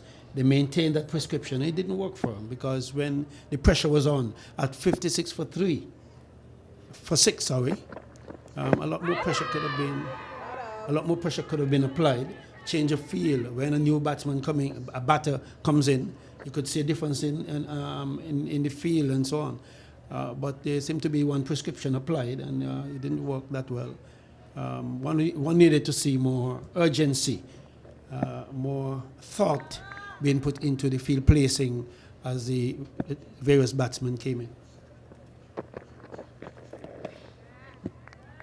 Dancing dangerously with that wide line. The end of 44 is 152 for 9. Jazara Clarkson ending her over. Of course, she's not yet on the board as having taken a wicket. One would hope that she would learn from this experience. She's a quite athletic and very strong young lady, and one hopes the best for her and wish the best for her. And of course, she can learn from this experience. This is her first game, I think it is, and having played with the West Indies under 19, and when she gets back there, she would be a lot more experienced and a lot more fit, and so that she would be able to to express herself and develop as she goes along. Next bowler, this one is Rosa Leewards. Yeah, Leewards to continue. Yeah. She's bowling to Millington. Struck on the pad. This one looks rather straight from my position. Of course, the umpire is in the best position. And of course, the appeal went up and negated by the umpire who is in the correct position. Yeah, I actually thought I heard two songs on that one. Okay. So I bat on to pad on that particular occasion. The umpire shook the head quite early on that occasion. Well, a full toss. The gap is picked, and they could probably look for 2 here. Work done by the captain, Sanel de Willett. Rosa Leewards, she's rather slow through the air, and she floating one up like that is coming full. Luckily, it isn't a Schultz, one of those top batters who would put that away.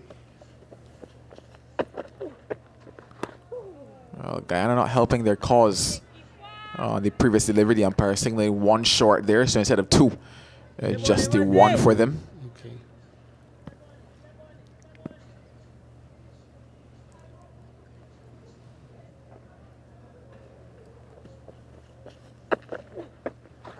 White ball.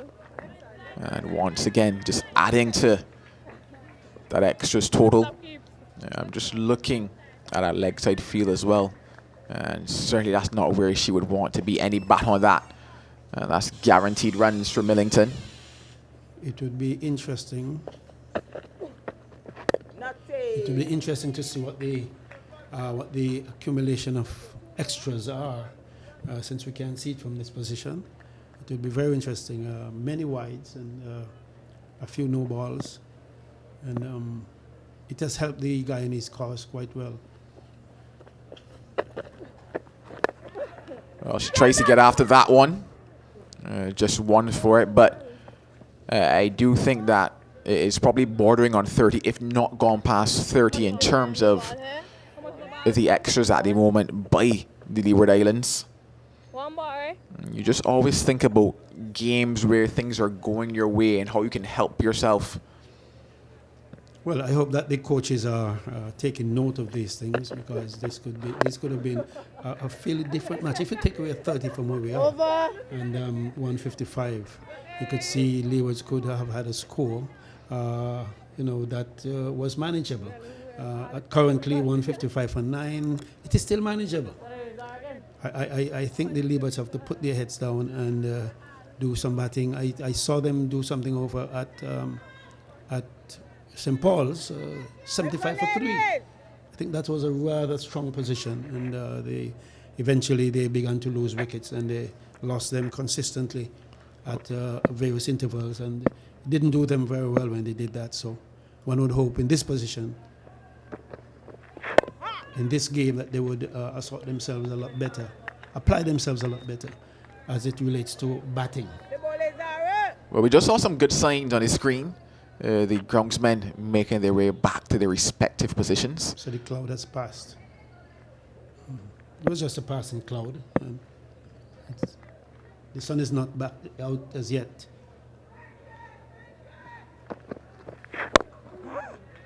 It's a good delivery from Cesario Claxton. It jumped a little, and the Latsman just simply, she was defending, it took high on the bat. She took her bottom hand off the bat, which suggested the ball kicked. And of course, she got it quietly out in the offside.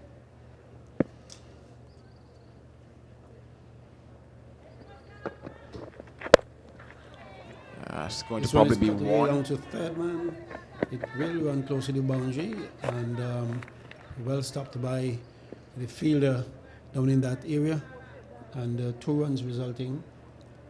In fact, just that 1 run. 1 run actually. 1 run for them. For 9. As we see a plane coming in, maybe a few tourists on that one coming into the island of St. Kitts. That's British Airways, I think, American Airlines. Okay. It's just at this stage where you outside off stump again. The Guyanese batters they don't mind if they just let this play out because they feel that they have had enough, in my view, and they feel they can take it from here. But as many as they can get for the next few overs, next 5 or 6 overs, would be a plus for them.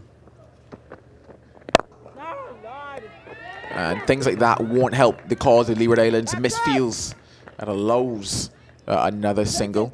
But certainly, especially as you get to the back end of the innings, the last wicket, you consider that to be those nagging runs and almost gravy in the sense of it goes on top of the meal that Guyana have been able to put together so far. You mentioned that given that they're playing against the Leewards, they might feel satisfied, but I don't think so just yet. And I really think to tick off one of the boxes, it has to be to bat the remaining overs. Especially given that they've been unable to do that in this tournament. It might not be the total that they're looking for overall when they were asked to bat first, but if they can just bat out the 50 overs, I think that in itself would be a moment for them. 46 been bowled is 157 for 9. Well, having recovered from 56 for 53 for 6, the Guyanese team would feel that they have accomplished much today.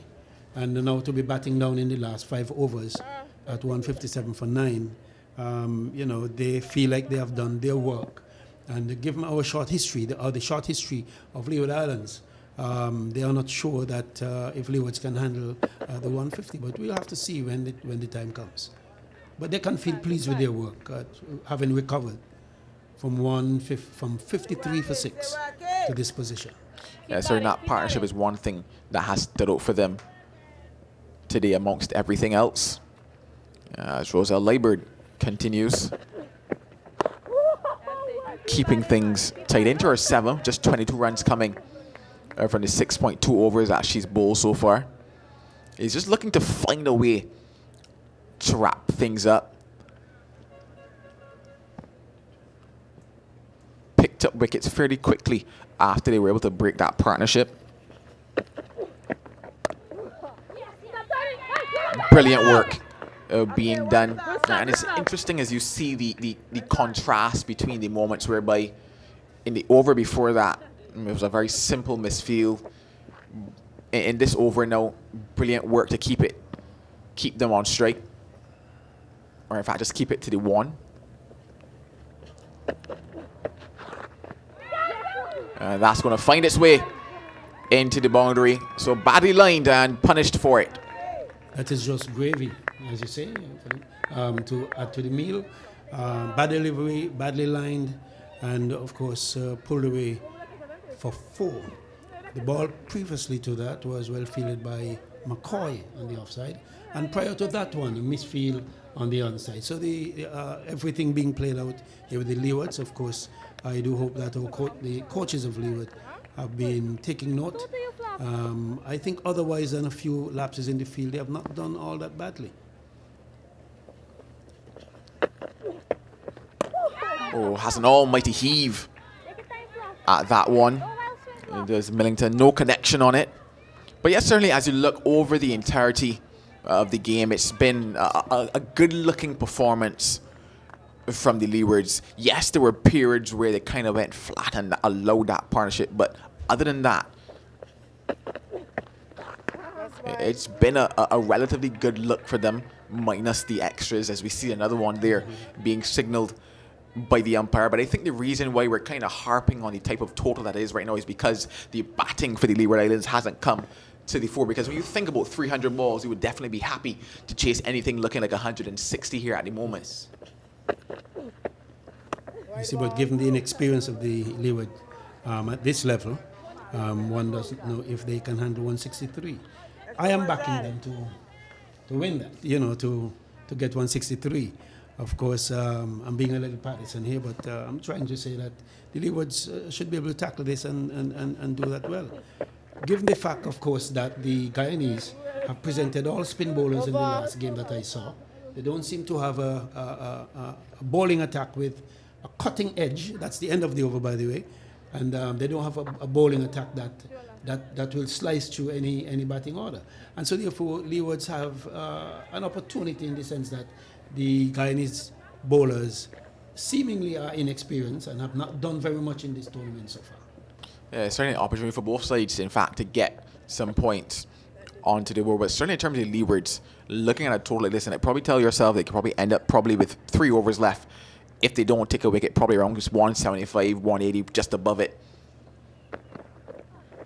And when you think about that, and you think about the type of time that you have to score it in, the only thing that's required is application on the part of the Leewards and shot selection as well, because shot selection has really been the downfall of them across the times that they've batted in this tournament.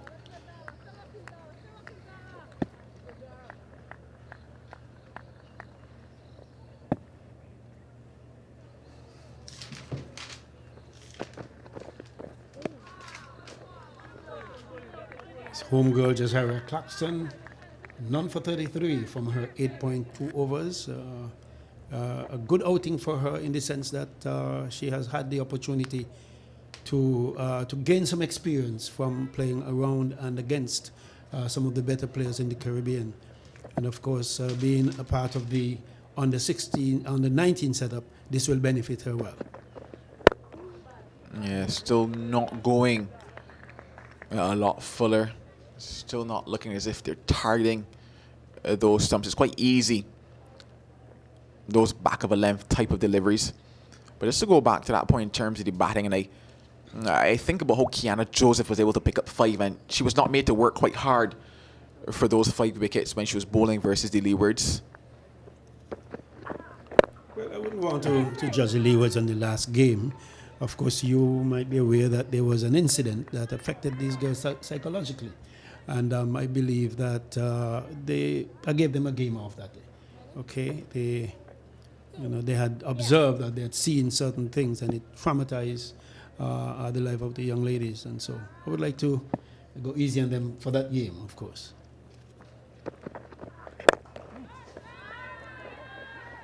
It's not necessarily going hard, but just in terms of just going back to what would have been the shot selection in that game. And that's where the point was coming from, just in terms of the fact that I even think about when the hat trick was taken and I looked at the reaction of Affie Fletcher at slip, and it was the type of shot that was played on that particular occasion when Guyana Joseph was bowling. And I just think that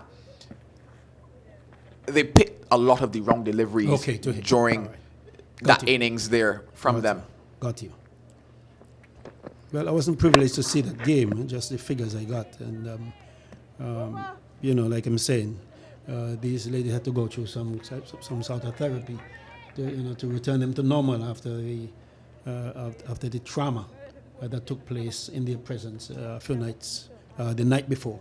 So, but I take your point. Shot selection is key.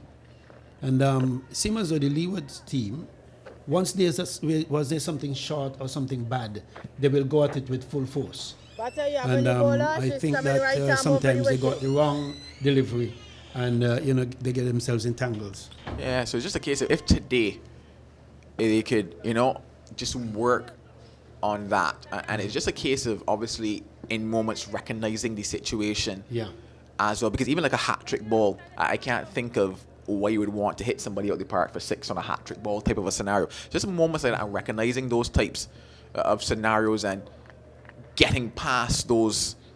I think that they can actually find themselves doing well here today if they can do that. Well, the first time they've really gone a lot fuller to this batting pair, actually like the second time, and the first time it was one that narrowly missed the leg stump. This time missing the off stump, but I just do think if they can get a lot fuller, go toward those stumps, almost that Yorker length type of delivery, they could be in business for that final wicket. Of course, you know, Melissa Clark is the one in operation now. Was a Leewards was the one that was bowling the last time. Now it's Melissa Clark. She's bowling her 9th over, and she has only conceded 11 runs, and she has taken a wicket. And I think if she can be straight, you know, she could do some damage to this last wicket. Here's one, just outside off, and something was offered. If she would line up, because this batter, Latchman, she seems intent on going long, and so something full and straight might do the trick. Yeah, you say that and we see that intent, but just looking at the field once again, it's the same as before. No difference. Oh, it falls just short, agonizingly short, and it's a single no ball as well by the umpire. In fact, maybe based on the height. that is actually cancelled because the no ball signal for height should have come from the umpire at square leg and Candice Laborde, and she actually signaled the fact that in terms of the height, So the it's height not a was no good. ball. So it's actually not a no ball. It's a legal delivery then. It was just interesting that the standing umpire opted to make that call, because obviously with the height factor, it is always a square leg umpire that makes that decision. But the square leg umpire would advise the standing umpire as to the height.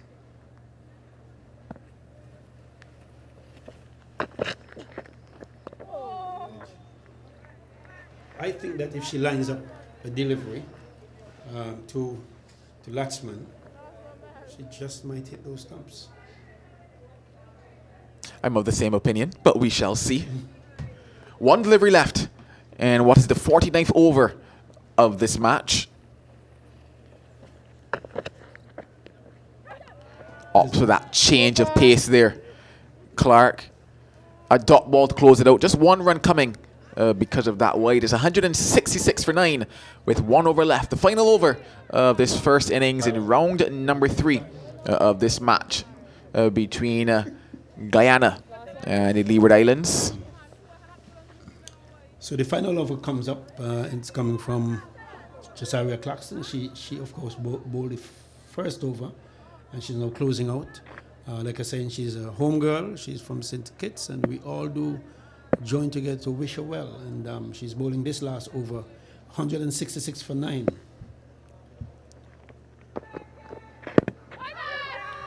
Hitting outside of that leg stump, but more importantly, a dot ball for them. This pair of Millington and Latchman have certainly done a fantastic job just in terms of adding what I consider those nagging runs at the end of it. 22 runs they've put on so far, this pair.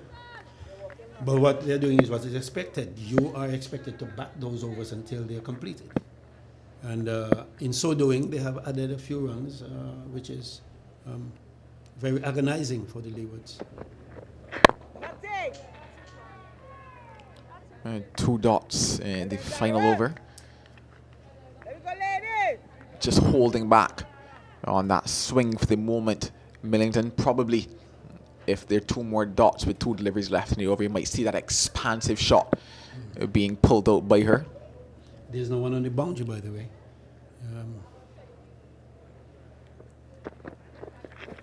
Goes after this one.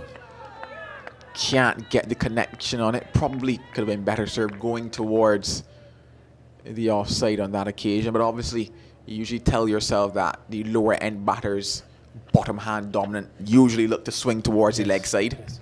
But just I could feel aggrieved though. For in the first over, or the first or the second over, the batsman nicked the ball to first slip and she dropped it. Now she has bowled her 9.3 overs for 34 runs and not a wicket. And she could feel quite aggrieved by the fact that that one wasn't taken. Yeah. We could have been saying 34 runs, 1 wicket. But Yeah. that is not the case. Yeah, sorry, it would have been Mangrew. Was That's dropped right. on 2 off the bowling of Claxton first. A very low catch as well to first slip. Probably a bit deep, as we mentioned earlier on in the day when the sun was with us. 10 a.m. here at Warner Park. Oh, and that's going to be fortuitous runs. Runs in the dark almost. 1 more to the total and 1 delivery left in this first innings of Guyana. And it will be Latchman to face it. So 167 for 9, 1 delivery left. And in terms of batting 50 overs, you would have to tip my cap to Guyana, especially looking at the position that they're in at 53 for 6, 11.4 overs bowled. You questioned if this could be another innings that looked like many others played in this tournament. 50 overs completed. overs. 167 for 9, Guyana, and certainly a recovery for them in a position that they have something to defend. 168 will be needed for the Leeward Islands if they are to register a win. Their first win in this tournament and the first win that they would have as a team since entering this tournament. Yeah, the Guyanese fought. They fought back well after 53 for 6, and having attained 167 for 9 in 50 overs, having batted the entire 50 overs, in my view, is a tremendous benefit to the Guyana team. And of course, this will give Leewards an opportunity to test their mettle. And given the fact that the Guyanese bowling has not shown any devils within the last few games, one would expect the Leewards to, well, what we would like is for them to cruise to victory. But of course, cricket is a game of glorious uncertainty, and some people say cricket is a game of uncertain glories. So you can't be sure that you will do anything right. But one would have to say kudos to Miss Martin, Tonya Martin, 4 for 36 in her 10 overs. And Buddy Mangu was caught off Claxton for 13. Gwimond was bowled by Martin for 7. Madan Mutu, I beg your pardon if I call this incorrectly, bowled by Martin for 0. Campbell caught Parker, bowled Martin for 8. Shakira Gajnabi, beg your pardon. She was run out, by the way, for 49, just missing her half century by a hair. And of course, Gwimond, Mentor, was bowled Martin for 0. Gwimond bowled Edwards 0. Schultz caught McCoy, bowled Clark 25. Munisa, LBW2, Roselle Leibird for 17. Didn't get the score for Millington. Millington not out 17, and Latsman not out 3. So that was it, 167 for 9. The bowling figures, I don't know if you have the bowling figures. I haven't tallied my bowling figures as yet, but Jazariah Claxton, 10 overs for 35 runs. Tonya Martin, 10 overs for 36 runs with 4 wickets. Devona Claxton, 3 overs, I think she had a wicket.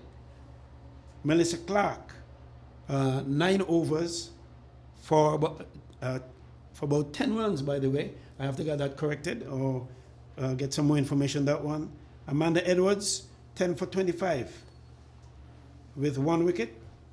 Rosa Leibird, 7 overs for 29 runs. Okay, there we are.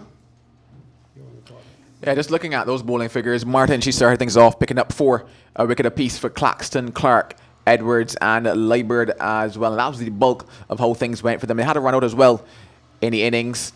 None for Jazariah Claxton, none for Sineldo Willett, the captain, and Tanetta McCoy also bowled just the 1 over, 8 runs from it without picking up a wicket. So that's the story of how things have gone here at Warner Park. Leeward Islands, they won the toss, opted to bowl first, and were able to get off to what you could say was a fantastic start for them. But in the end, Guyana fought back. 167 for 9, so 168 needed when we return. It's going to be lunch, and in about 35, 40 minutes, we return with the second innings of the Leeward Islands.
girls. We see everything. Sorry, girls.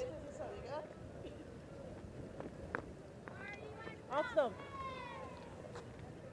That's it. Bowlers coming right hand over. I gotta tell the umpire that can be a little strain. Okay, ladies, let's play.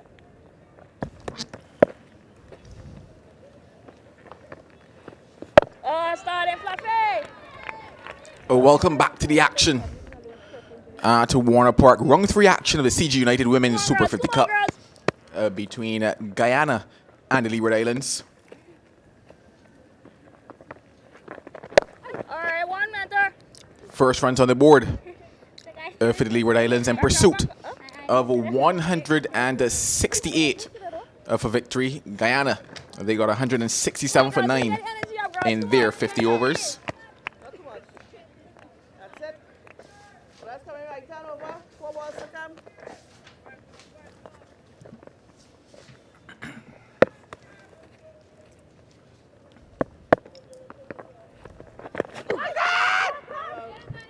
One help throwing the corner. Come on, Monday. And they get 2 in the end. The openers for the Leeward Islands, Daverdink Maynard and Melissa Clark. Come on, girls. Come on. And get things started from the Lozak Road end for Guyana. Come on, girls. Come It's on, girls. Plathiana Millington. Come on, Fluff.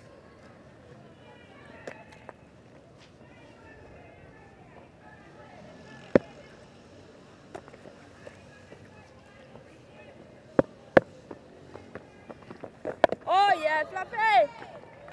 More like you, Fluffy. Come on, girls. Come on, girls.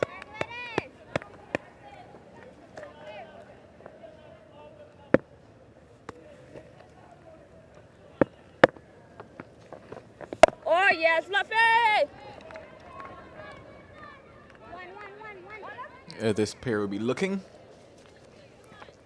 to improve on the opening partnership so far for the Leeward Islands.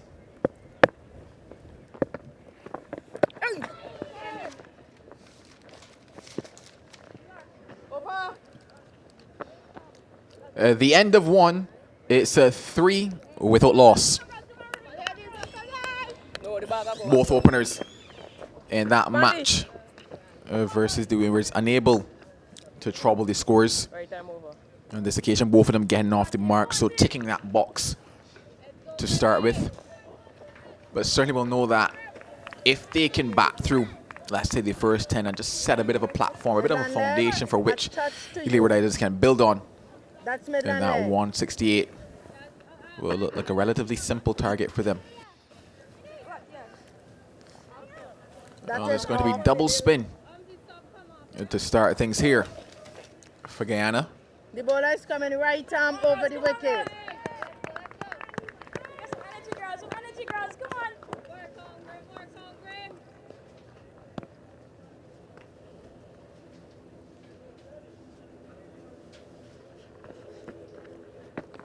That's why. Well, a bit wayward there and single to wide by the umpire.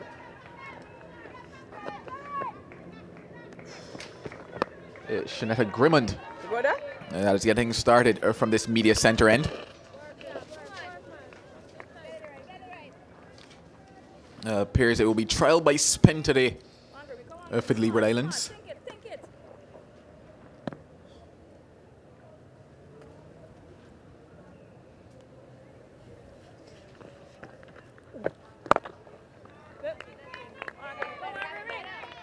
Come on, girls. Think it, Grimmy. Think it. Come on. So little up. One little up. Just pulls out of that one. Does Clark.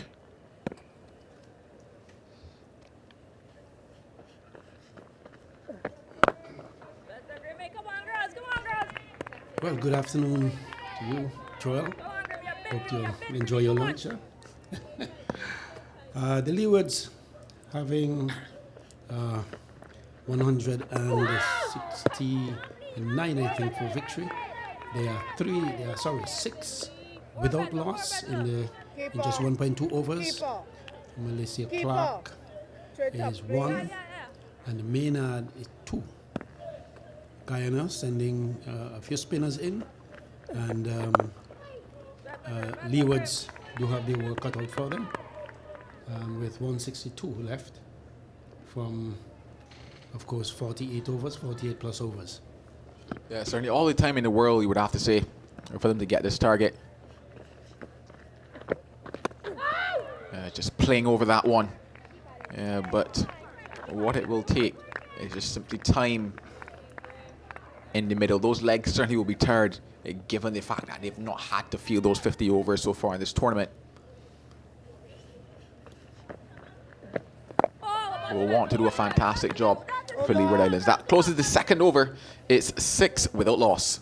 Of course, Clark looks the part. She's tall and athletically built, if I would say, and seems intent that anything that is floated up to her, she would give it a good bash. And she did. She looked fairly composed out in St. Paul's recently until she gave it up after making about 18 or so runs.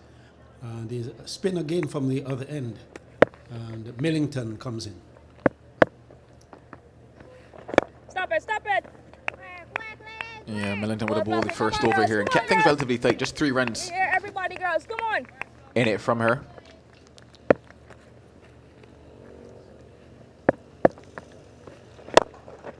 Tries to get after that one. Can't get it past. Amid on the bottom hand coming into play in that particular shot from Davrinik Maynard.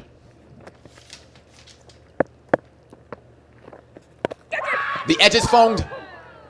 And it's put down. So an early chance goes a begging for the Leeward Islands. Fortune, they're fortunate not to have lost a wicket there. The edge taken and, of course, not going to hand, not sticking.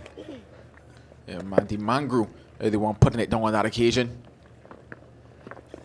A bit of a flash outside the off, so the edge did fly quite quickly to her at first. She got both hands to it, and that's what you see you want to see. Get both hands to it. She got both hands to it, but simply couldn't hold on. Steered away, good work this time. So puts down one, makes a brilliant stop to make up for it, in inverted commas. Yes. Because one is stopping a run, the other is putting on a wicket. Yeah, this was a little to her right. You see, she dived away and she came up with it. Oh yes, Fluffy. 1 from it. 3 bowled, it's 7 without loss. Clark would have to be careful though. She seemed to be balls that are outside off stump. She seemed to be still wanting to play them. Sometimes you have to let these things go. And this time she touched it a little wide of slip and dived away. Did Mango, I think it was. And she came up with a good save. Could have been 2 or 3 runs had she missed it. That is center. Just a bit of a correction to what you're currently seeing on the screen. It is Leanna Grimmond that's on the screen, but in fact, it is Shanetta Grimmond. Shanetta Grimmond. That's bowling at the moment. Okay, Oh, this one's hit in the air, and a simple catch. In the end, a full toss, not put away. Wicket number 1 goes down. My. You know, you said something earlier that you observed that Leewards, they seem to be going at balls that are not there, and sometimes being too risky in their application. And as a result of that, this wicket went down. The wicket of Maynard, and she was caught for 3 off Grimmond. And of course, one would hope with a score of 167 to achieve, they would settle and of course get these runs being professional as they could be. But there's a lot of time in this game, a lot of balls left. One would have to think about the potency of the batsmen that are coming. Some people call them assets. How potent are those assets? When you look at many of the batsmen and their averages, you cannot speak well about how potent they are. But one would hope that they would settle and move the ball around rather than look for 4s and 6s. give me a couple of singles, allow the oppositions to make a mistake, allow them to do overruns and give overthrows and that sort of things. But when that is not done, there's a tendency for you to go after these big shots, hence giving opportunities for the opposition, as happened in this case. The bowler is coming right arm over the Well, the wicket, new batter one gone. is Divya Saxena.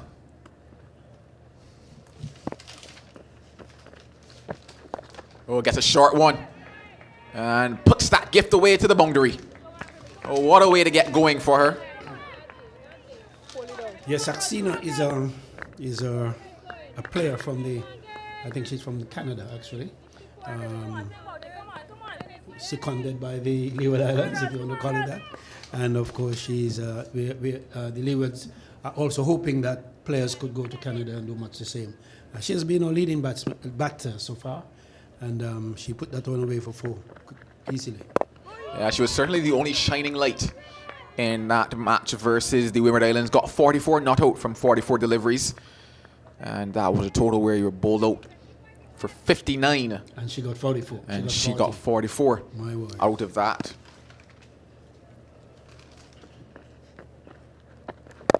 Well, tries to go at this one. Probably wasn't the length to pull on that occasion. And looking to be quite positive, and this is actually what she did as well versus the Windies. And I remember especially to the seam bowlers that were swinging the ball up to take 2 steps out of the crease to negate that swing. Batted quite positively in that innings. And we're seeing that intent here. Again, also just slipping a bit. Looking for that single. Probably wasn't on. Yeah, she's certainly a batter that likes to get after the bowling. Kind of impose herself on the opponents. Very, very busy-like player. And anything that is short, anything that could be put away, she will put a bat on it. Well, a dot ball to close on a successful over for Guyana, and Grimman, it's 11 for 1. Ready quicker than that, okay? The Guyanese would hope for further success here before Leewards can settle. And again, with Saxena at number 3, she should be able to guide the rest of the batters into a good area. Melissa Clark as well is quite competent, and one would hope from here on in they would apply themselves. Well, that will certainly be the hope of everyone supporting the Leeward Islands at the moment. Stop it. Good. Working, girls. Work, Fluff.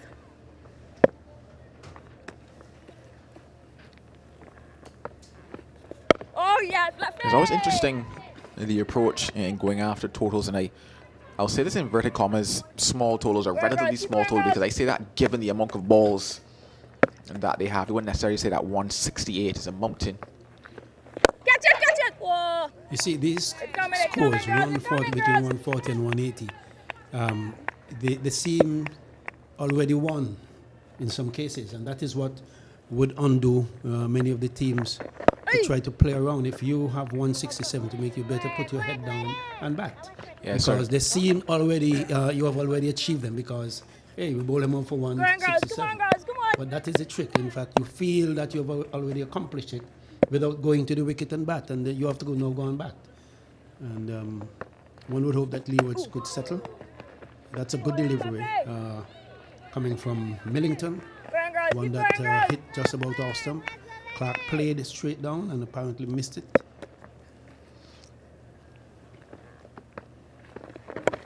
Run it. Pulled down. And that's going to be a boundary to close out the over. They feel they're losing a shoe in the process of chasing that one, the shoe and the hat. It's 5 bowled. They score 15 for 1. But just to continue just from where I was making that point, it was just a case of I was going to make this statement in terms of the type of approach that Saxena has to the batting is actually a very good one to have in small totals like this, where you have somebody who actually pushes the score on, because usually when you find people just, as you mentioned, it's almost a case of maybe haven't thought that it's won already. You allow many overs to pass by and say, well, you can always catch back up, or you're always ahead. But it's always small totals that you want to really get kind of a jump on, and not like a reckless jump in the sense of being ultra attacking, but just being very positive. and ensuring that you kind of set your base so that by the halfway stage of the encounter, you've already knocked off majority of it. You can almost, as they say, milk it towards the end. But I usually find with small totals, if it usually gets to the back end of it, into the last 10 overs, you start to almost favor the bowling side because that's where the additional pressure starts to come in. So somebody like Divya Saxena actually is perfect for this type of scenario. Obviously, they would not have wanted to lose that early wicket, but just the manner in which she bats can surely set the game up for the Leewards. And as we say in these areas, you got to take the bull by the horn at some point in time during that innings. Oh, brilliant! It beats the outer edge of the bat onto the off stump, and that's more success for Grimond, more success for Guyana. Saxena comprehensively beaten and bowled by Grimond, a ball that seemed to have touched down just about outside off. She played inside it, I thought, and it came back slightly and took the off stump. And so Saxena, the one that I thought would do much for Leewards, she has departed, and one would hope that Melissa Clark and company would put their heads down and have these 150 odd runs complete before 153 runs completed before we are all out, or Leewards is all out. Beg your pardon. Well, yeah, just playing inside the lane of that one there. It was Saxena, and I'm not sure if maybe she was looking to play for just a bit of turn, because I certainly know that this new ball is going to slide on. It probably also held its line, or probably just started to go away slightly from the right-handed batter as well. A fantastic delivery, especially because of the length of it.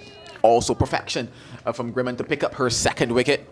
And that now brings the captain, the skipper, Soneldo Willett, to the crease. He's coming right arm over the wicket, 3 gone.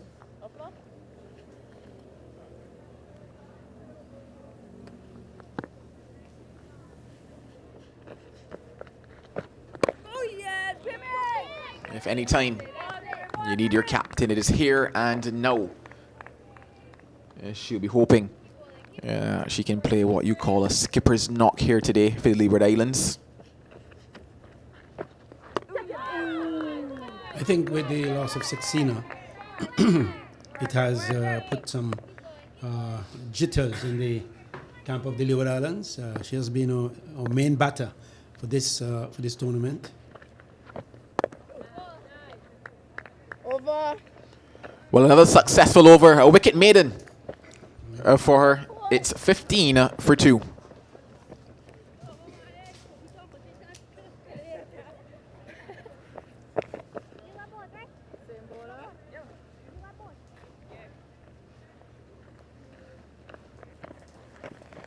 One thought that, well, I thought, with spin it would not be a challenge for the Leewards.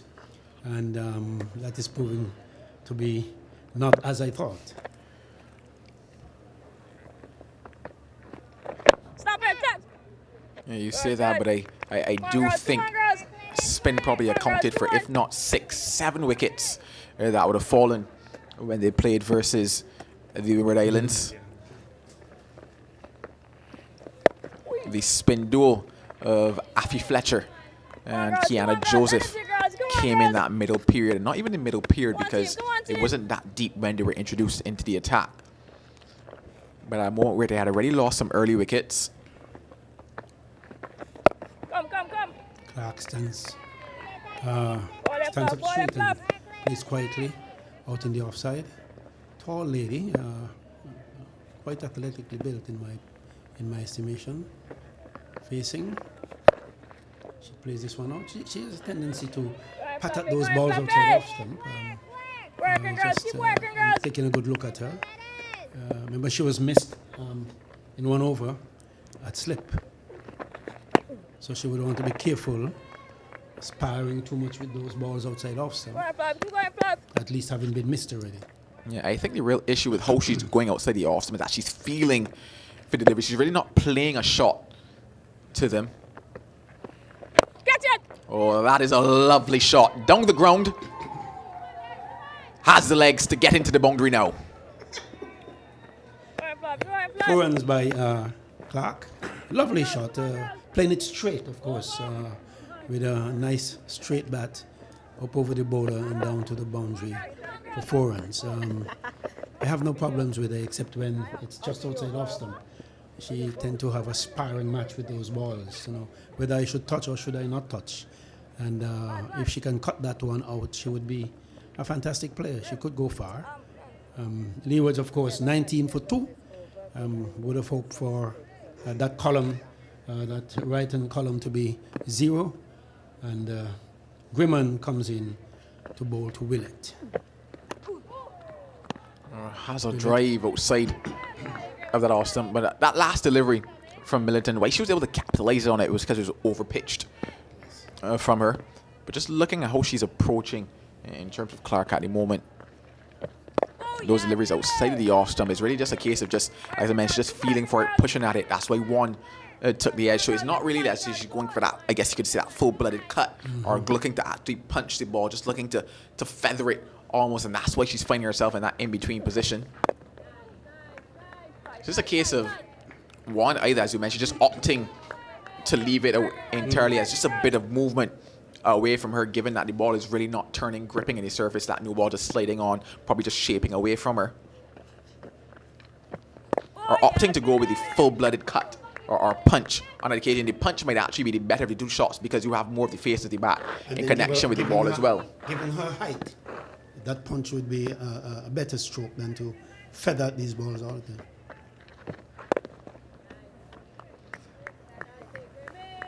Well, the correction there made now in terms of that scorecard. Shanetta Grimman indeed is the one operating, and she's into her 3rd over at the moment. Stop it. Over. Completes another maiden. It remains 19 for 2.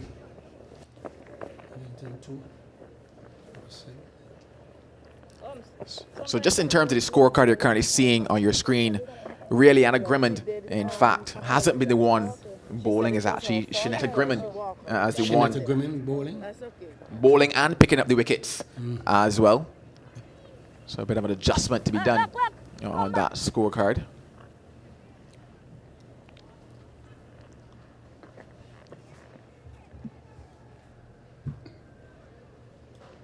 Come on, Fluffy.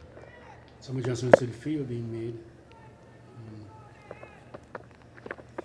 Oh, yeah, Fluffy. Getting someone from the deep square. Working, girls. Keep working, girls. Come on, girls. Come on. The person at point. Come on, Fluffy. Here is Clark facing. Ooh. Here she's pass outside off some, which is to point area. Go ahead, Fluff. Keep going, Fluff. And the field is perfectly set. They're just in terms of that offside ring, and that's where Millington will want the majority of her deliveries to be. Just there around that off stump, and somewhat of a more of a cut coming out on that occasion. But certainly this is exactly where the skipper would want her to be bowling. Just having that shape away. Outer edge comes into play again. Oh yeah, Fluffy! And, in the game against I think it was Jamaica, I mentioned the fact that Clark was defending, but the bottom of the bat was coming up. The face of the bat was too erect. And Well, tries to go again. And after having said that, she hit the ball right back in the hands of the bowler by just trying to pat the ball back. But you know, the bat handle was not forward, and apparently she has that weakness of not keeping balls down. She Oh yeah, She tried a shot a while ago, and it looked as if she had made contact, it would have gone in the air. Well, the end of that Millington over, 19 for 2 after 9. 19 for 2 represents not a good position for the Leewards, but of course consolidation is necessary. And Willett, the captain, and Melissa Clark, the other opening batter, could do some repair work here for the Leewards and put them in a good position for winning. Here is Willett going for a drive outside the off stump. She must remember there is a cover, a short extra cover, mid-off, and so any shots going in that area must go flat on the ground. Oh yeah, And she's back. That's it back to the bowler. And this is a situation that could create a little pressure. Joel, this could create pressure without someone there to be aggressive when there is when you're patting. The opposition could feel they have an opportunity. You know? Tries to work that one. Height probably the question on that occasion. The umpire keeping that finger down. Grimmond cannot believe it. Probably thought she was picking up her third wicket there. She seemed to have been going for a pull. She seemed like she was aiming for the no. Well, that's my I don't know. That's what maybe I saw it wrong. And then she pulled out of it, in my view. Oh, just tempting outside of that off. Certainly a fantastic spell so far from Shanetta Grimmond. 1.5 overs. No runs. Stop it. Out of the maiden over, back to back Over. for her. The score remains at 19 for 2. So 10 overs have been bowled here. And you just think about what would have been done in their last encounter here. They were 30 for 4 after 10 Leeward Islands. And in terms of this particular match, Guyana were in fact 50 for 5 after 10. As you know, things kind of fell away for Guyana after a period. Then they had that partnership, got them up to that 167. Oh, yeah. So certainly two different types of innings developing here Going, girls. Keep going, girls. in this match. And Guyana also racing through the overs, and that's also where the pressure comes from as well. Yeah. Because without bowling any seamers so far, it's just been a matter of minutes almost that you've gotten to that 10 over mark. You look up at the scoreboard and realize that the overs are getting away from you. And that raises very serious. This one is punched beautifully by Clark. The ball just outside off stump. Simply, maybe there's a movement. There was a movement going away, but she crashed it through extra cover for 4 runs. That takes the score about 23. Now for 2, the Leewards have to be careful not to be bowled into a situation where they're too defensive, ultra defensive, giving the opposition opportunities to smear wickets every now and again.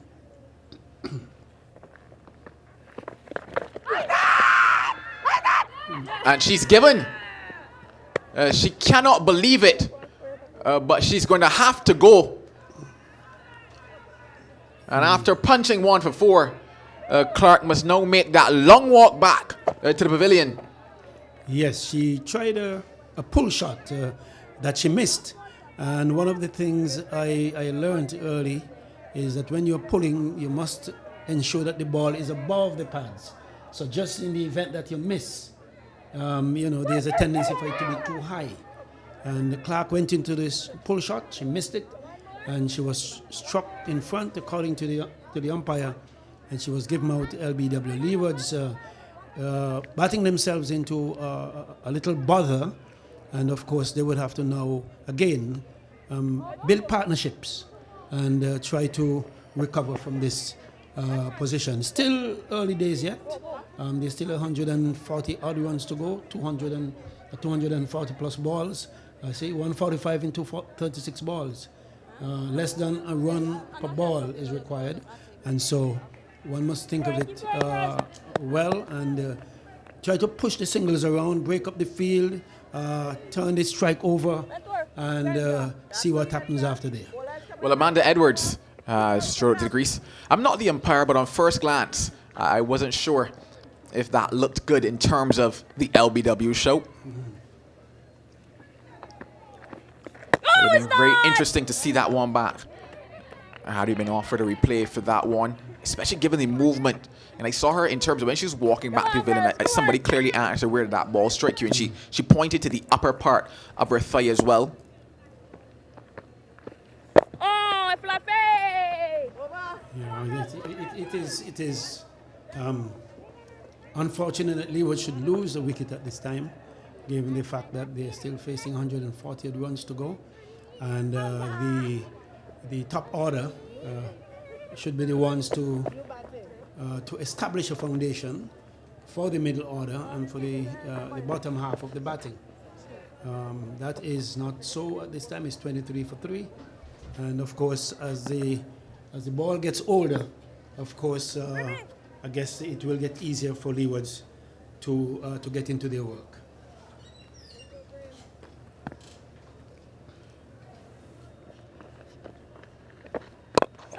Driven nicely, but nothing there for that one. And certainly a lot of work to do for Sineldo Willett.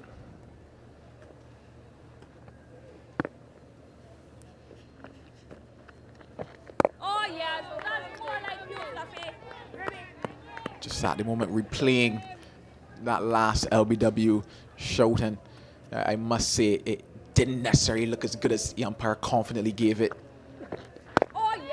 But the umpire's decision is indeed a final 23 for 3. They are into over number 12. Guyana certainly large in charge here in the opening exchanges of this second innings. I honestly feel that ball would have been going over the top of leg stump. Oh, yes. If not wider. But like everything else, you know. And she's a tall batter.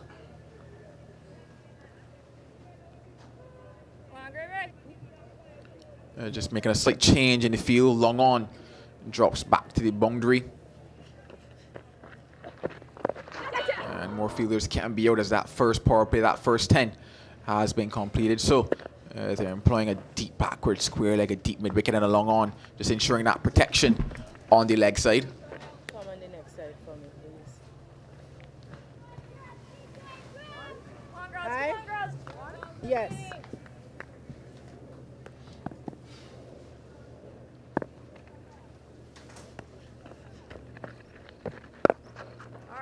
Pulled away, but I mentioned that protection on the leg side, and because of that, it's just one. So close it out. Her 6 over. 12 bowled, it's 25 for 3. And the Leewards in more than a spot of trouble. Come on, girls. Come on, girls. Come on. Same bowler, right? Yeah.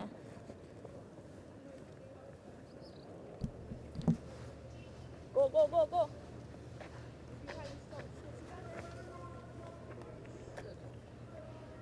Leewards currently scoring at 2.08 runs and over, 25 for the loss of 3 after 12.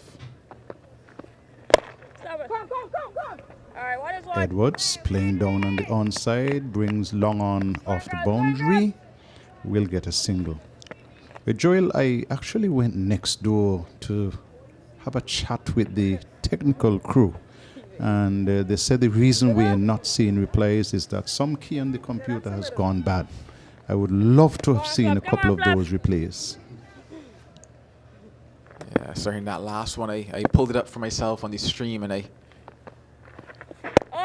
rewinded it 4 times. And it still looks not up. It certainly looked, and I was just the confidence with which the umpire gave it at that stage. I wonder if I missed something, but it didn't look that way. But as I mentioned, the umpire's decision certainly is final. Ooh. Sorry, kids. And I'm definitely going to have to take a look at it, Joel, because I looked and my instinct said no. The umpire's instinct said yes. It's well, this looks to be an easy another catch. Wicket. Captain Sonilda Willett has given it away. She has gone for 1. It's 26 for the loss of 4, the Leewards. Yeah, shot selection coming into play, especially in terms of the situational awareness, given that 3 wickets already down the mid-off, and telling herself maybe she'd have gone over, cleared it, but going on the ground certainly the better option. She pays the ultimate price, the price of her wicket. The captain goes. And, further trouble for the Leeward Islands, 26 for 4. Shot definitely was not on. She was not to the pitch of the ball and still opted to go for the drive. Went aerially, and she was easily caught by the fielder running in. So the Leewards lose wicket number 4. 26 for 4.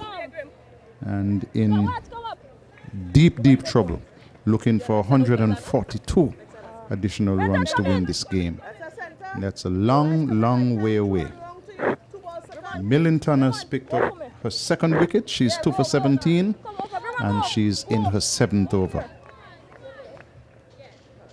Yeah, and funny enough, this is what I was mentioning in terms of that last game that they would have played versus the Windies, and the fact that they didn't think they made bowlers work extremely hard to get their wickets. Just one or two instances where just one or two false strokes have just been resulting in wickets for them. And that's not to say that Guyana have not bowled well and, you know, executed their lines and lengths. But in terms of some of the deliveries that have taken wickets, they probably shouldn't have gotten wickets for them. First wicket is a prime example of that. It was a soft dismissal. And then that wicket of Willett. So we have completed now over number 13, and the Leewards 26 for 4. Remember, they still need another 142 runs in all of 222 balls. That is center. As American Airlines is backtracking the runway at RLB and getting ready to fly more than likely to Miami. Shanetta Grimman continues. Going after that one. Losing her balance as well in the process, so what should have been an easy 2 just ends up being 1. But interesting to see that kind of opted to persist with this opening pair, who in fact bowled the first 14 between them. Well, the first 13 as we're into the 14th now. Too much. Go back. Jazar Claxton comes to the crease. That is center. Had a good time with the wicket ball. to We're you. hoping that she can transfer that now to the back, given that Leeward Islands needs somebody to stand up for them. 5 in the offside, waiting on that ring around cover. And looks to be heading down on the angle. A bit flatter and faster, that one from Grimmond. Want to see that bat coming down straighter though. She played right around it.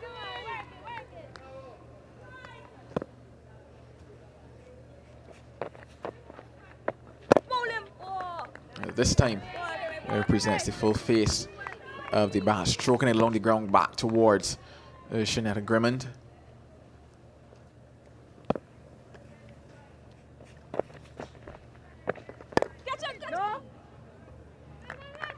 And this is certainly pressure here now at the start of this innings.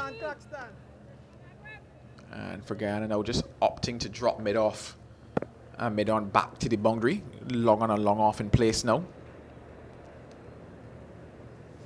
Wonder if it's because they would enjoy bowling at Claxton from the other end, so might offer a single. Or maybe they've seen something in terms of maybe she might go for the lofted shot and take off, as we're seeing here currently for that flight. We do wish them safe travels, and we do hope they enjoyed their time in St. Kitts and Nevis. Oh, yes, A 1 from it. 14 bowled. It's 27 for 4. And good smart cricket by Guyana. Not because they have picked up 4 wickets so far and the Leewards are so far behind. With 2 deliveries to go, they opted to protect the straight boundaries. And sometimes during the Leewards innings, we didn't see this. When Leewards bowled and Guyana batted, that they had at one point 6 or 7 fielders inside the circle, didn't protect the boundaries, and so resulted in gifting 4s.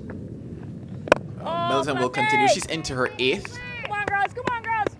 That's the other thing pressure allows for, and wickets allows for as well. Bowlers just continue bowling through a spell. Stop that. They've Stop not that. really been girls, able to come on, put them girls. off of their lines or lengths at the moment, and kind of have just kept coming and coming at them. Stop it. Stop Both it. Stop teams it. hunting for what would be the first set of points for them in this CG United Women's Super 50 Cup. Come on, Fluff. Come on, Fluff. Come on, girls. Come on.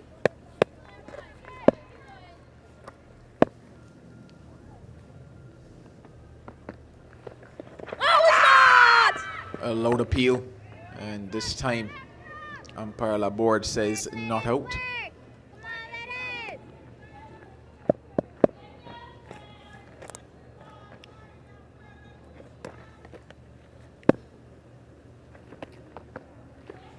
Oh yes, Fluffy. All right, all right, all right. Now, this is the other part that comes into the equation in terms of the possibility of the rotation of strike, and that is where I had the issue with the shot played by Sineldo Willett. Given the situation, it just required the rotation of strike at that stage of the innings, but it's all about getting yourself a platform, setting yourself, coming on to, let's say, the middle of the innings, assessing where you are. And that will be particularly important between these two because you have the left-handed Jazeera Claxton and the right-handed Amanda Edwards. And so rotation of strike will be very, very important. Well, 15 bowled. It's 28 for 4.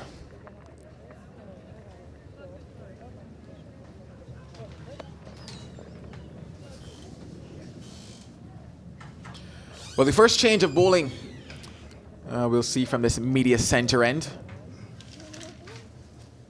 So the 8 overs, right, in fact 7 overs for Grimmond. And she will be replaced by Ashmini Munasar. More trial by spin for the Leeward Islands.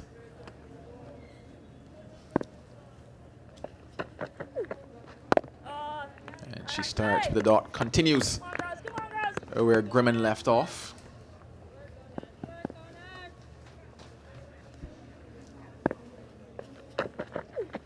Oh yes, that's right. Leewards playing themselves under pressure, batting themselves under pressure, I might say.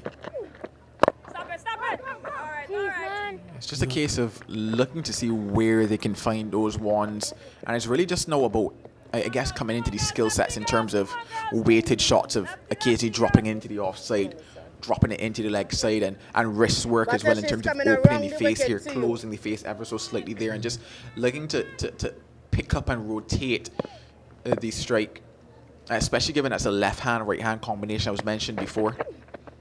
And those types of things can actually put bowlers off of their lines and lengths quite quickly in terms of that type of rotation of strike. Munasar, though, up to the task. She opts to come around the wicket to the left-handed Jazeera Claxton. And what you can also say is that they're bowling to their field quite nicely. The Guyanese bowlers at the moment.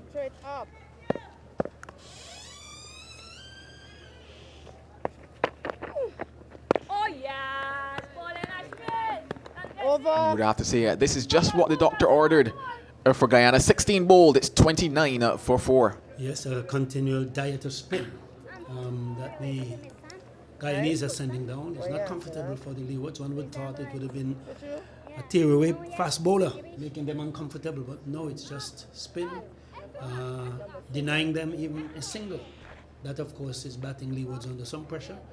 Jazeera Claxton, she's the left-hander. She looks to be playing rather straight, and one would hope that between them they can have some singles and turn the strike around, upsetting the bowler's rhythm, forcing some errors in the field, and getting Leewards at least enough runs on which they can build a platform.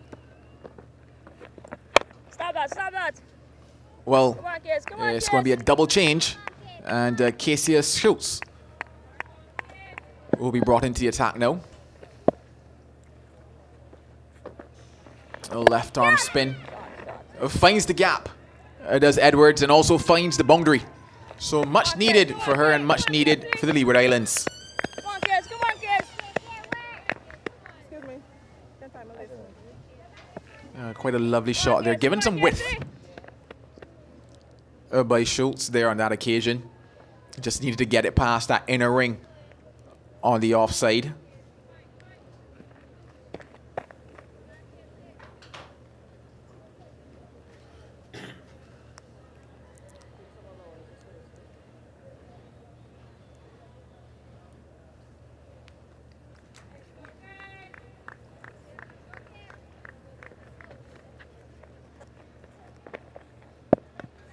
Still keeping that slip employed, Guyana. Yes, see. And that too will find the boundary. Back-to-back boundaries for Edwards. Yeah, I mentioned the fact that that back foot punch could be one that she employs and could find success with it. This is now the second punch that she's been able to find that gap. Quite a big gap, you would have to say, in the context of how the offside field is set at the moment. And she's timed it beautifully both occasions. Come on, kids. Come on, kids.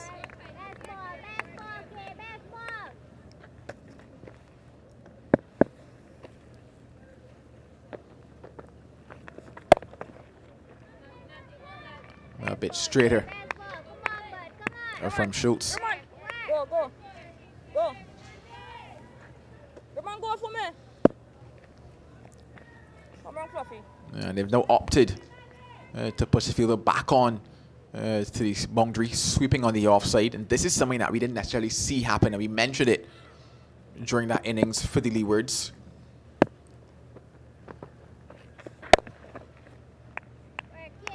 It's always just nice to give your bowler that extra protection occasionally, allow them to get in to the over, recognizing that she was fractionally short on 2 occasions and punished outside the off stump. This time worked into the leg side just for 1 to close out that over. 9 runs coming from it, the most productive for the Leeward Islands so far. It's 38 for 4. And Guyana taking no chances, having 4 fielders out with the power play, first power play having been completed. 1 at long off, and then you have mid-wicket and backward square on the, and then there is a fielder down covering the cover boundary. And so that's good thinking by the captain. And they're probably saying, hey, listen, we're not going to give you any free runs. Another change in bowling? You know, in fact, it's going to be Munasar to continue. Bowl just the 1 over. Okay. Oh, she was just remarking a run. It was actually interesting in terms of the fielders that they had out, though, for Schultz in that previous over. They had out the deep mid-wicket and the deep square leg. And just in terms of the type of deliveries that I probably might expect Schultz to bowl as the left arm spinner coming around the wicket to the right hander, I'm telling myself that they could have maybe opted for the sweeper to start and the square leg to be the one that was inside of the circle, because I'm telling myself that any delivery that finds itself back towards deep square leg on the boundary more than likely is a bad ball from the left arm spinner. And mid-wicket should have been able to cover that. So we'll see how things go. If she gets a second over, probably should, given the context of the game. But Munasar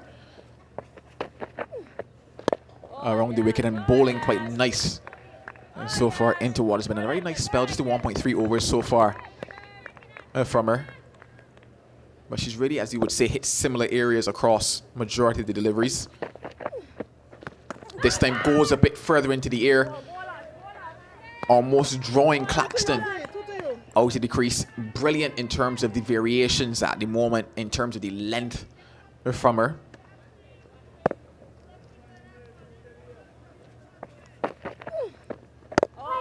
And there she goes back to that hard length into the surface. Offside ring packed. Can't get it through.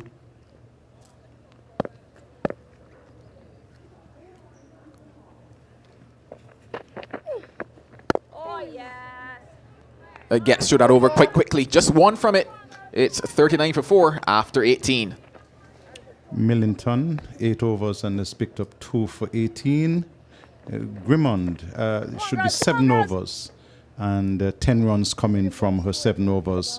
Only 1 Grimmond has bowled so far. The scores will have to make the connection. The correction. They're showing that both sisters have bowled when it's in fact 1. Jazeera Claxton is on 0 from 16. Amanda Edwards 15 from 20. 39 for 4 after 18. Well, Schultz to continue and starting with his sweeper back on the boundary, but still opting to keep a deep square leg in operation. Oh, more like you, Casey. That's you, Casey. That is you. That it's is just you, to back Casey. up now the work of Munasar in terms of keeping things tight for her. Catch it! Oh, you're one. And there, that single. And this is why we talked about it a lot during that Leewards innings in terms of the fact that they kept that field in, and that probably would have gone to the boundary, or at bare minimum been two for them in that partnership that they had, which was their ability to rebuild the innings. It's just always about those in-out fields, and certainly still looking to apply pressure in terms of wicket-taking options. So you have your slip, you have your short cover, but then offering the protection for the bowler. The first time she's bowling to the left-handed Claxton now. She was opting to go over the wicket to her.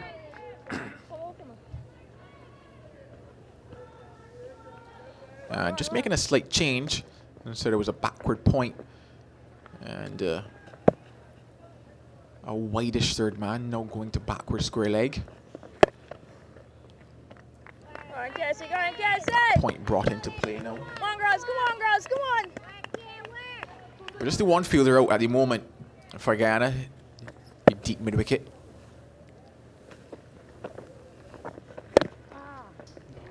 Looking to hit it just a bit too hard. Yeah, lost her shape there. Yep. Did Claxton on that occasion.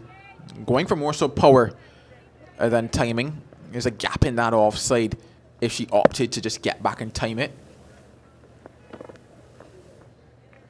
And I think that is also a part of the downfall as well, just in terms of opting for that extra power shot almost from him, and that's where they've gotten out of shape. Lost the technique, lost the form, and because of that have found themselves in positions that they can't necessarily drop the bat from and offering easy catches, that kind of stuff. One from that, it's a 40 for 4, 19 bowled. Remember, Guyana 167 for 9 in their 50 overs. Gajnabi was the top scorer with 49. And so the Leewards in response have lost a bunch of wickets up front. We're 26 for 4 at one stage and looking to rebuild now.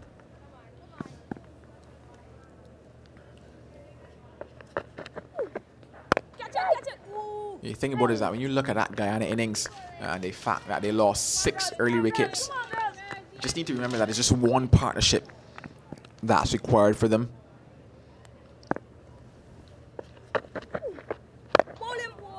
And that one partnership, if they can look at maybe 60, 70, 80 even from that partnership, that's the bulk of the work done. And just 2 batters applying themselves, and that's really what one partnership is so far.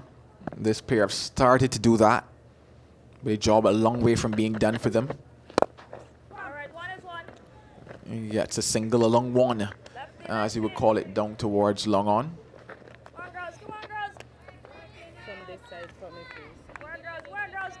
Yeah, just need to spend that time at the crease, and this is also where that fitness aspect comes in as well. And remember, the comment was made with regards to Jazara Claxton and how much she does in terms of sporting activities, etc. And I mentioned, you know, that probably means that she's probably one of the fitter, if not the fittest, out there, and fitness will play a big part in this type of a run chase. Oh, cut away through the gap and all the way into the boundary. Off the mark, Jazira, picking up her first runs and getting a boundary. And she's young, Joel, but I've seen her bat. I umpired a game in Nevis, a women's game, when she really was smacking it around. She can hurt you. 45 for 4, Leewards. Oh, good looking shot from her there. Probably growing in confidence, having spent a bit of time. Oh, they've been out there for 22 deliveries now, has Claxton.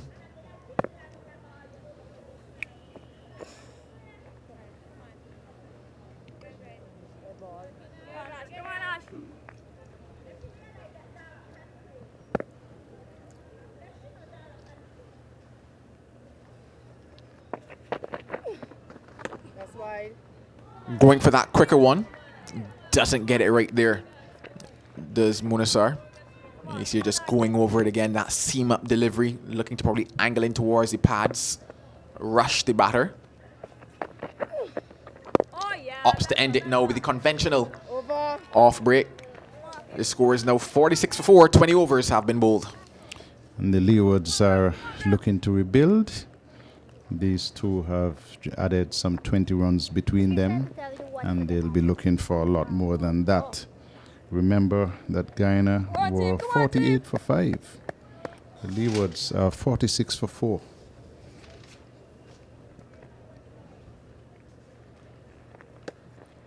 Some 27 runs and 2 wickets coming during that period.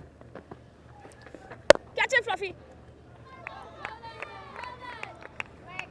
Come on, Casey. Come on, Casey. Come on, Casey.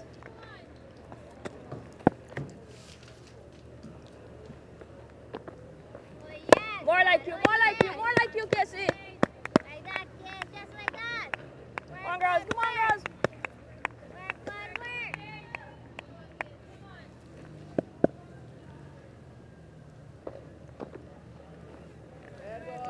I'm going to have to head back to her mark for that one, just pulling out of it.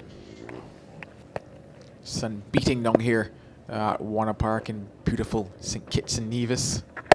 Come on, Casey. Come on, Casey. Come on, Casey. Come on. Into her third, and just see 10 runs from it so far. So the spinners have really been able to keep things quite quiet here. Body spin, Well, grip. it comes off the outer edge of the bat. Probably could have looked to push for 2 to at least look as if they were going for 2. And this is where I bring back up that fitness factor as well, because I mentioned the fact that they've not spent 50 overs in the field across the first 2 rounds. The comment was made in terms of a couple of the fielders looking extremely winded at the end of that 50 as well. Someone able to really like get towards the lunch area, etc. And obviously you will be tired. That's the expectation. 50 over cricket is extremely hard cricket to play, but having to come back out and bat in the innings, it's just small moments where you can maybe pick out one more as well, allow that score to tick on, put pressure, cause maybe 1 or 2 more mistakes. And if you aren't fit enough, then that is where the other team can kind of get a little advantage on you. Catch it. No question that Jazeera would have gotten there, but I think she had some concerns about Edwards. Another single though, and the score moves on to 49 for 4.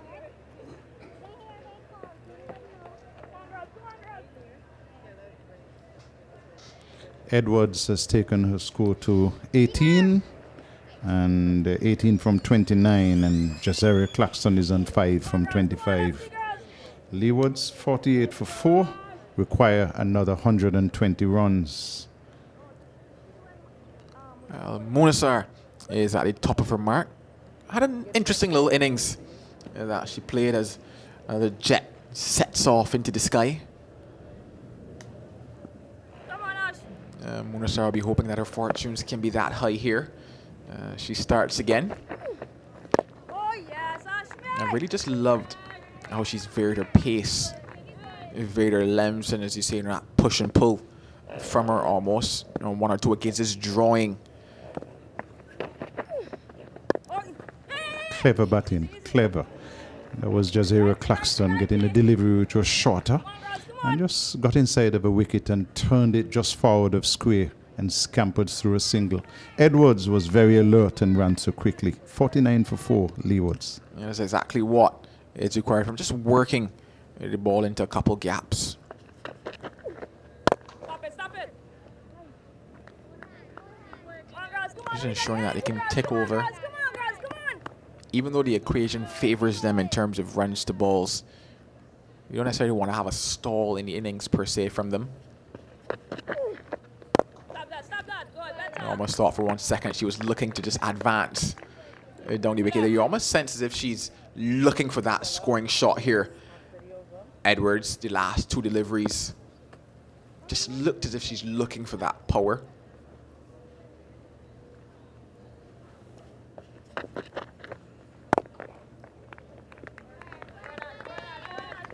String together some dots here. Monasar, you just wonder if those dots mean pressure for Edwards. Well, there she is trying to almost go again. Over. 1 run from it. Drinks. It is 4-9 for 4, 22 bowled. And now she's asking for a change of bat. Edwards. Leewards needs a good partnership.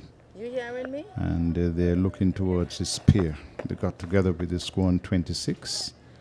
And they've added some 23 runs between them so far. As the water, the drinks, the refreshments have been signaled onto the field. Leewards 49 for 4 after 22 overs. Another 28 overs to go. And they require another 119 runs in 168 balls. And so these two will need to settle a little bit more. But Guyana would be telling themselves, hey, listen, we are 4 wickets in. We just have to continue stringing some dot balls together. The showers that threatened have gone away. And it's now very, very warm on the outside. The sun is not out as hot. No, it's not out at Warner Park. I can see it up in the Bird Rock area. Maybe there's a cloud obscuring the direct sunlight onto Warner Park. But I think it was just a passing cloud that dumped a little rain on us. Well, I would say just a drizzle. Didn't affect anything all that adversely. And we are glad for any cooling moments that we can get during these very hot days. Of course, the Leewards would hope that the rain would stay away so they can settle in and see if they can achieve the 119 runs required. Now, one of the things we have to look, we have 168 balls to go. And the closer the balls get to the runs required, then that is where the pressure increases, or the pressure is created. 114 runs, 168 balls. And so if Guyana can put together some more dot deliveries, bringing the, pushing up that run rate by bringing the balls and runs almost equal, then we're in with a rather good game here at Warner Park. And the drinks break is just about completed. Drinks break just completed, and so we're back with live action on the way momentarily. All female crew umpiring in this game. And that is good. Umpires, female. All of them are not from, one of them I think from Trinidad and other parts of the Caribbean. And it's always good to see women involved in every aspect of cricket in the Caribbean and the world around. There are women involved in every aspect of cricket development and cricket game being played. I'm impressed with Jazara. She's not overly aggressive. Seemingly she wants to build along with Amanda Edwards. Forward and driving back to the bowler. No runs. Amanda herself seems a little reserved. She's not putting bat on ball as normally she would. And we have to be careful of being ultra defensive. And they need to turn the strike over so that the runs and balls can remain as far apart as possible. This one is given some flight. And Claxton is playing forcibly down to mid-off. No runs.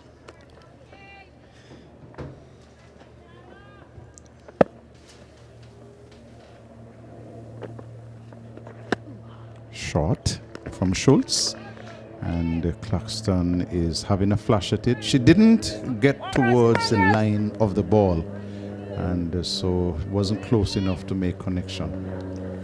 Well, I'm glad she didn't make connection because she was carrying her bat across her body and the ball was more like outside the off stump.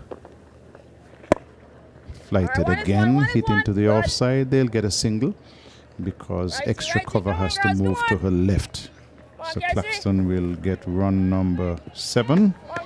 And the Leewards have brought up their 50 for 4. We're in over number 23. Amanda Edwards comes in to strike.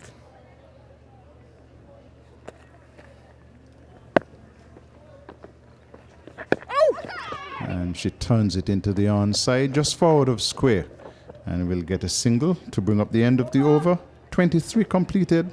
51 for 4, the Leewards.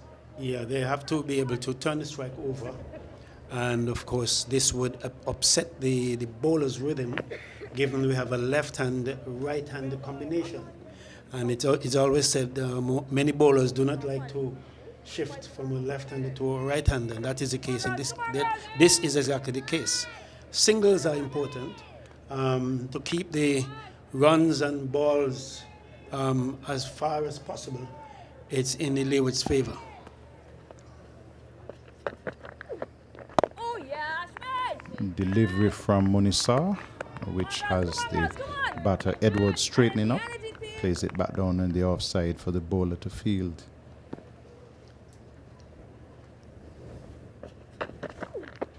Stop it. Flighted. Yeah. And struck into the offside.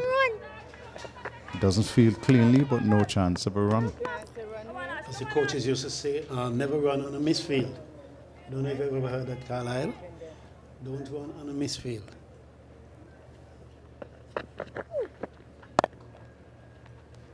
Good variation in flight, in length, in pace by Munisa. And it's played out into the offside, no runs.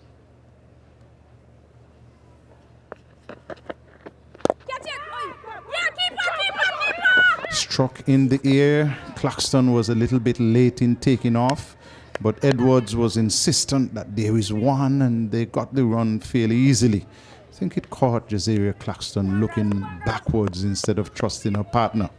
But in the end, they got the run, 52 for 4, the Leewards.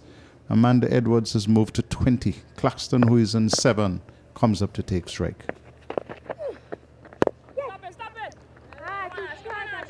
Shot, played into the offside, no runs.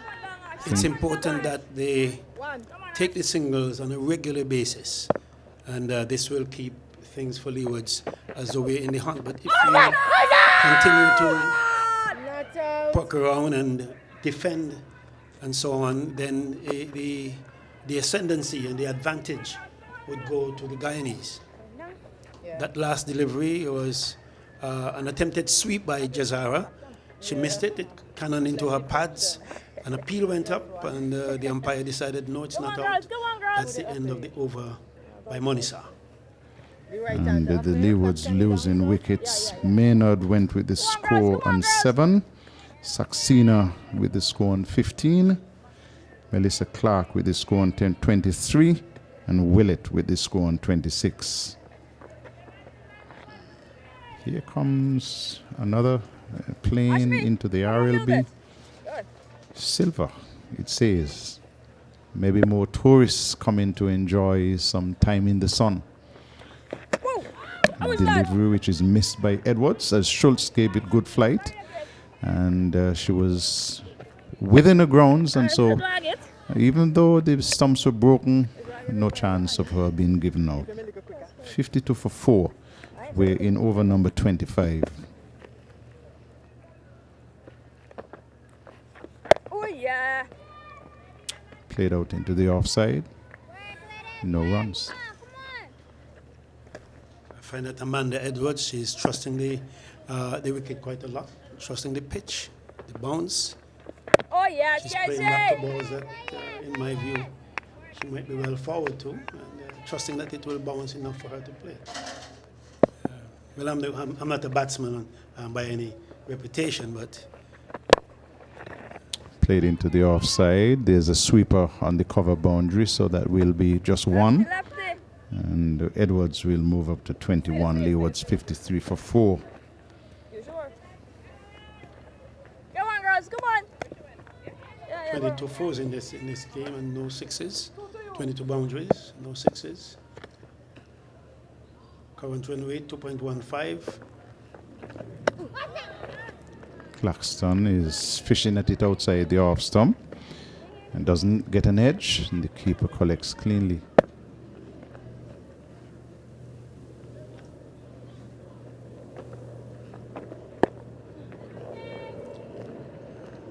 End of over number 25. The Leewards are 53 for 4, requiring another 115 runs to win this game. I would like to see a little more effort at this point in time rather than wait until you become desperate. The There are singles that I saw could have been taken that were not. Maybe the calling is not good, but it's important that the strike be rotated and to keep the balls and the runs required far apart. I think they're getting too close. Oh, yes, that's right. Shorter delivery, and Edwards is back defending. And Munisa fields to own bowling.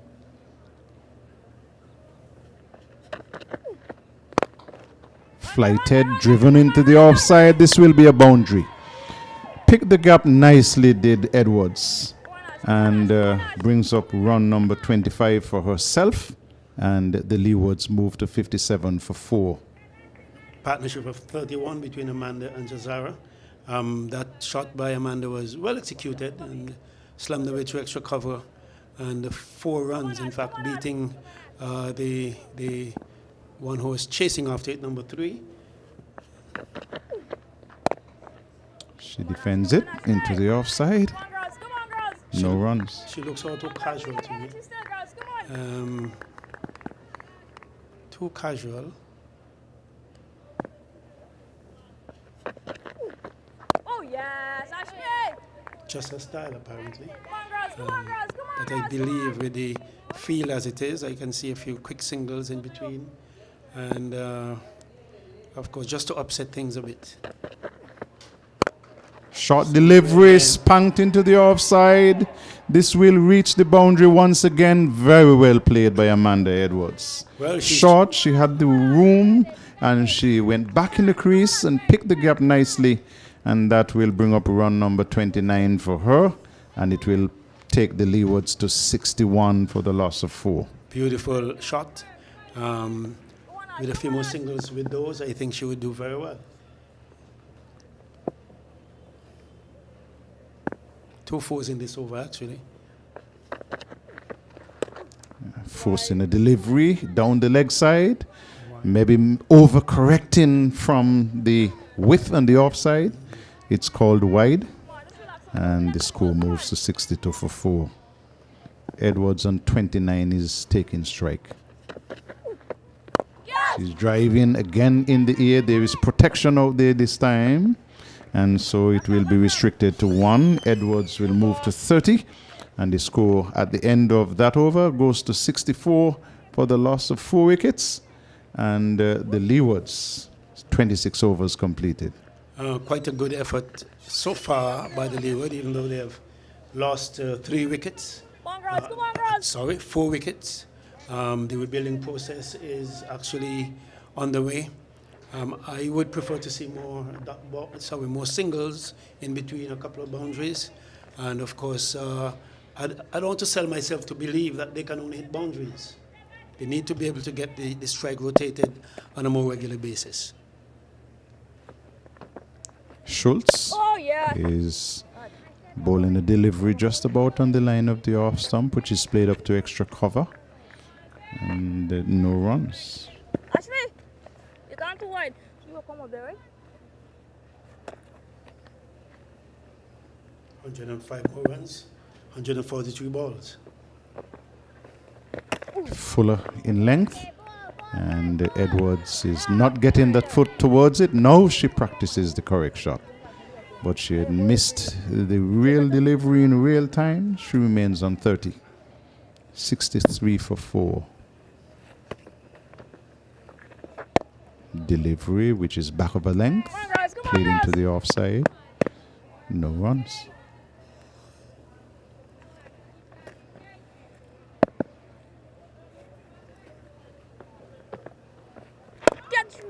Full toss, which is played down to straightish mid-wicket through the legs of the fielder, but there is backup at mid-on.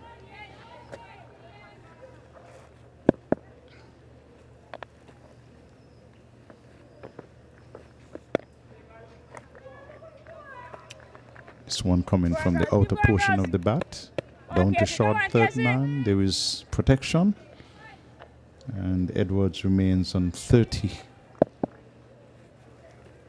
26 overs means that we're past halfway.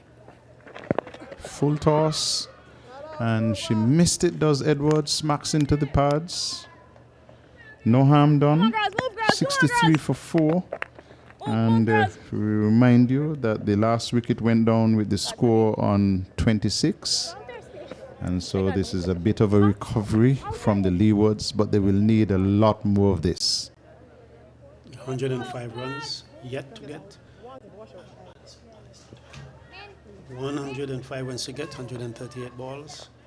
Of course, Leewards can be happy with this partnership between Amanda Edwards and Jazara Claxton. She has made 7 from 36, has Jazara, and Amanda has made 30 from 54. And this partnership needs to go deep into the into 30-plus overs, so as to give Leewards its best chance. Losing a wicket at this point in time would not be appreciated. Of course, there is some water being given to Amanda. Probably the running about has given her getting her a little dehydrated. Now she has rehydrated herself with some water, whatever juices that they have, and now she is ready to face again. I would like to see a bit more rotation of the strike, not just boundaries. The boundaries are okay, but in between there should be a couple of singles and upsetting the bowler's rhythm. What we're having is that one bowler now bowling to a batsman on a regular basis. Well, the first signs of pace for the evening.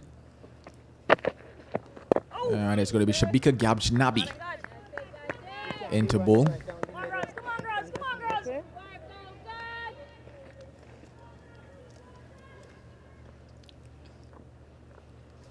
Yes, it was an all-spin attack until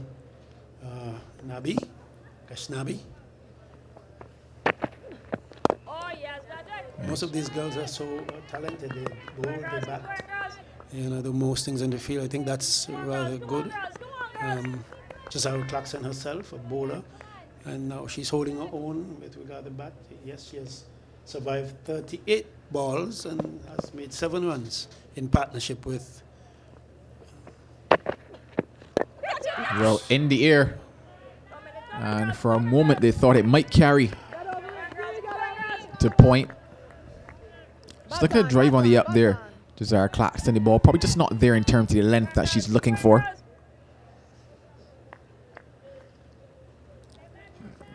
Guyana looking to break this partnership.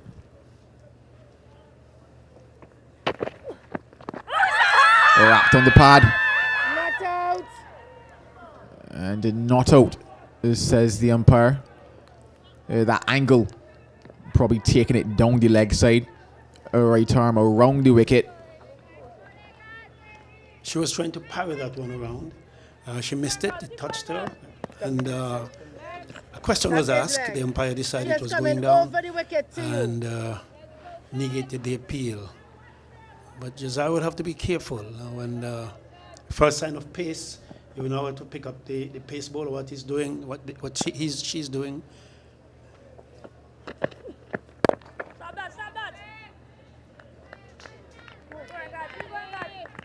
Amanda Edwards have this style about her. The back lift is there, but she doesn't continue in a smooth flow forward. There's a little pause there. And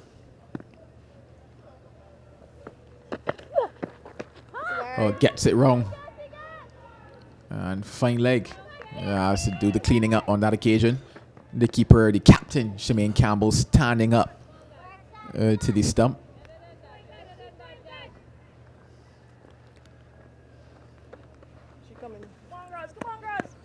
It's also good work by her, standing up to the stump and keeping the batters in the crease. The only thing though is that the bowler probably needs to be a little more accurate because of it.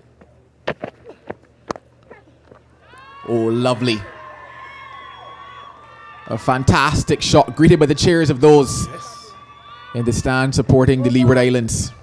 Leeward Islands fan club really in there, with a shout of appreciation for a fine stroke, a good stroke by Jazara Claxton, and one would hope that she would continue to bat with Amanda and to dig Leewards out of this hole that they're in. 70 for 4. It's a recovery.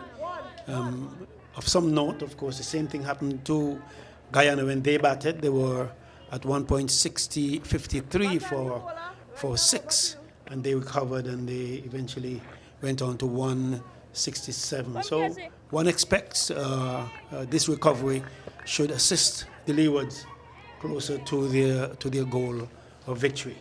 Yeah, this partnership at the moment, 44 runs for them, 44 vital, 44 important runs at that.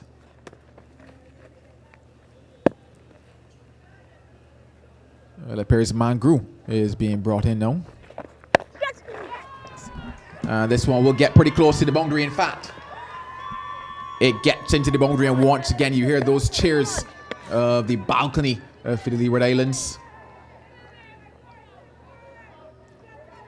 They've certainly been voicing all day long in the field. And things were certainly going their way, especially at the start. You heard them even going on to the middle period during that partnership as well. You heard those cheers, and I do believe that's what's carrying the team at the moment. In front of square this time. Can't get it past cover. It's now 94 runs to be made. 128 balls from 130 balls. 98 from 130 balls. And Leewards could be on their way. Stop it. Good. Come on, girls. Well, they're doing the hard yards in terms of setting themselves up, but that work could easily be undone. And should they lose a wicket or two here, still some distance away, you would have to say, from the promised land, the Leeward Islands. Oi. Go on, girls. Come on, girls. Come on, Amanda girls. Edwards has acquitted herself, Come on, girls, come on. well. 59 deliveries for 34 runs. I think she's guiding the entire process at this point, and kudos to her. The thing about it is that it just simply takes thinking cricket. Come on, girls. Keep going, girls. Keep going, girls. A case where Guyana unable to break the partnership, and we talked about that when Guyana were batting, and Guyana undid their work with the run out. Leeward Islands should hope not to do something similar, whether or not it's a run out or a false shot, to bring Guyana back into the game. Stop that. Well, good connection, and an even better result for Amanda Edwards. That brings up the 50 partnership. 8 runs coming from that over. It's a 78 for 4. I think Amanda Edwards really, I think she's in control. Still have to be careful though. There's much work yet to be done. And of course, the loss of her wicket, if that has to happen, would be disastrous at this point in time. There's still 90 runs. Leeward are still 90 runs adrift. There are 126 balls yet to be bowled. And of course, I said before that we need to keep Leewards need to keep the runs and the balls far apart. The closer they get to each other, the more difficult the task would be, and it brings Guyana back into the game. Well, the momentum is currently with them.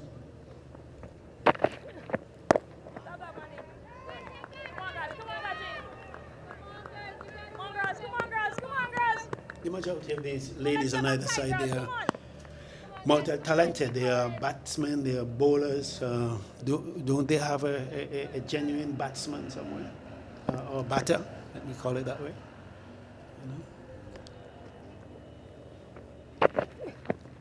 The interesting thing about the modern game these days is that it's demanding multi-dimensional cricketers. And funny enough, I was actually having a conversation where I was mentioning that in what would be considered the older days or the younger days of cricket, you had those out-and-out specialists in terms of only featuring in one particular role of the game or one facet of the game. But these days, especially with the limited overs cricket, I mentioned the fact that, funny enough, that I felt like the explosion of T20 cricket has actually helped Test cricket in terms of the fielding aspects of it, and in terms of the lower order batters also having the ability to stand up and score some runs as well. But certainly in terms of how the game has developed, it's demanded that you have all of these skills. Worked away quite nicely, just one though. But yeah, just in terms of the fact that you will have one or two aspects of the game that are probably a little more dominant for you, but by and large, you should have the ability to do everything out there on the cricket field, the way and the direction that cricket is trending. Speaking of 2020, though, it has helped the Test game. We're finding that many teams now are scoring much quicker than they used to. England, in particular, they have exploded. Amanda Edwards again back and touches this one out on the offside. No runs. And it has helped in a lot of areas. And cricket, Test cricket now is being played with a lot more runs being made and quicker. Hence, I think results are more assured when the teams score quickly. And but there are some negatives that the 2020 game has had on cricket, on the cricket game, on Test cricket, particularly West Indies cricket. I guess you don't want me to go into that. Like anything in life, it comes with its good and its bad. Well, what's good, I guess, maybe for the Leeward Islands, the fact that they've not lost another wicket. That's so right. 79 for 4. But also in terms of Guyana, they know that they're probably just 1 or 2 wickets away from having a stranglehold on this game. So quite evenly poised and evenly balanced, this contest. Come on, girls. Come on, girls. Well, Leewards should not be complacent at this point in time. They need to put their heads down. Clarkson drive this one out to extra cover. A single is hard. It brings Amanda into strike. Come on, Fluff. Come on, Fluffy. Come on, girls. Righty, girls. 4. Righty, girls. Of course, again, Leewards cannot be complacent. They must let this partnership be the foundation on which they will launch for victory. And I hope Amanda doesn't get loose and neither risky. She was very patient. Some of the balls that I saw her stood up and pat, I think she could have forced them for a single, but now I think she knows what she's doing. Well, Millicent back. She's into her 9th, bowled 8 straight. At the start of this innings, has yielded some 18 runs from those 8. 2 wickets for her so far, and you can probably tell yourself she's back to hope to get a 3rd. Oh, yes, Fluffy. Ball, Fluff. Come on, girls. We support her, girls. Come on, girls. 80 for 4. 88 runs required. 117 balls. Catch it. All right, one is one. One She's is one. really made use of that offside, Amanda Edwards. It was interesting that at the start of her innings, the type of shots that she was playing, I mentioned the fact, she's just pushing at those balls, and I said, you know what, in terms of just that type of punch or cut, those full-blooded strokes are the ones that could probably be better for her, and since she's actually started to use them, they've been productive strokes for her. Catch it, Billy. Just looking to be a bit more positive when she's going through that offside, and it's really worked for her across this innings. If we had the wagon wheel, I'm pretty sure that 85% of her runs would have come as that region from cover towards point. Oh, that one's going to be runs.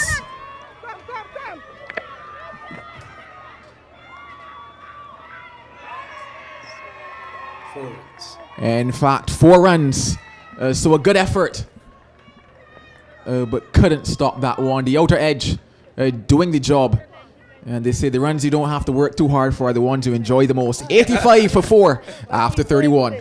Yeah, an outside edge, of course, by Josiah Claxton, trying to deflect one. It came off and passed the keeper and ran all the way down for 4. This partnership is really proving to be very significant for the Leeward Islands. The runs needed now is 83. And the balls are 114 balls. Again, to keep those 2 apart is quite important. The closer they get, the greater chance that the Guyanese would have of winning this game. Certainly going down the leg side just to cry in vain for them on that occasion. Just at that interesting stage where Guyana are going to have to figure out where can they apply just that additional pressure, whether or not is that they just get one more inside of the circle and prevent maybe the turning over the strike, which has actually worked for them quite nicely across probably the last 4 or 5 overs. Leeward Islands has also managed to pick up boundaries as well. But yeah, certainly at that stage where they must ask themselves, okay, how do I start to just reel in that momentum that Leeward Islands have at the moment? Because certainly in terms of how the game looks and how it's setting up, all the momentum has slightly shifted across to the Leeward Islands at the moment. This pair have been batting fantastically, take nothing away from them.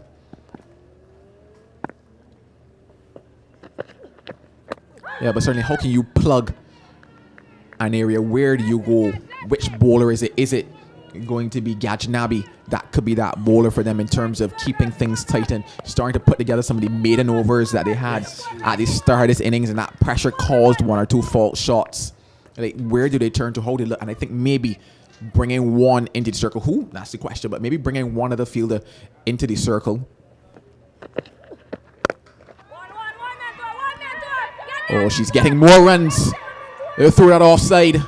Add 4 to Amanda Edwards to take her into the 40s. She now moves up to 43. Great shot by Amanda. At least the ball was short and it was a little wide. She slammed it well. And the fielder down at the extra cover area dived away. She dove over it. She dived over it and it ran on for 4. I think Amanda is stamping her authority. She cannot get complacent. And she needs to speak a little more to her partner, who is 17. And what's interesting to note is that in terms of the super that was in position, they were 3/4 way in, and that's the reason why she had to pull out the dive on that occasion. After that ball was hit, she was asked to go back to the boundary. But just thinking about where we've talked about Edwards has scored her runs, I would almost tell myself that super will always be on the boundary for Edward. Because anytime she's punched the ball into the offside, it's been quite ferociously as well. She's timed it beautifully through that offside. You always want to give yourself that chance of cutting it off. But 32 overs bowled is 89 for 4. Of course, if you had that wagon wheel, you will be able to track Amanda's runs. And most of them has come between extra cover and point. On the offside, hardly ever one on the onside. Jazara is just tagging along, and I think she's playing a very vital role. And this being her first game, she will learn so much from this experience. Having survived 48 balls for 17, with Amanda at the other end doing all kind of things, she could only benefit from this. Of course, the Guyanese are reaping the changes in terms of field placing. Well, Militant to bowl her final over. And she certainly want to take one more with her at the same time. I hope that Leeward Islands also recognizes her last. Wouldn't want to send her off with a gift either. Yeah, well, Jazara is doing what she's supposed to do. Single off the first ball. And then you would see Amanda is being inserted here to do her business. 2 fielders back on the leg side. None of them actually on the boundary.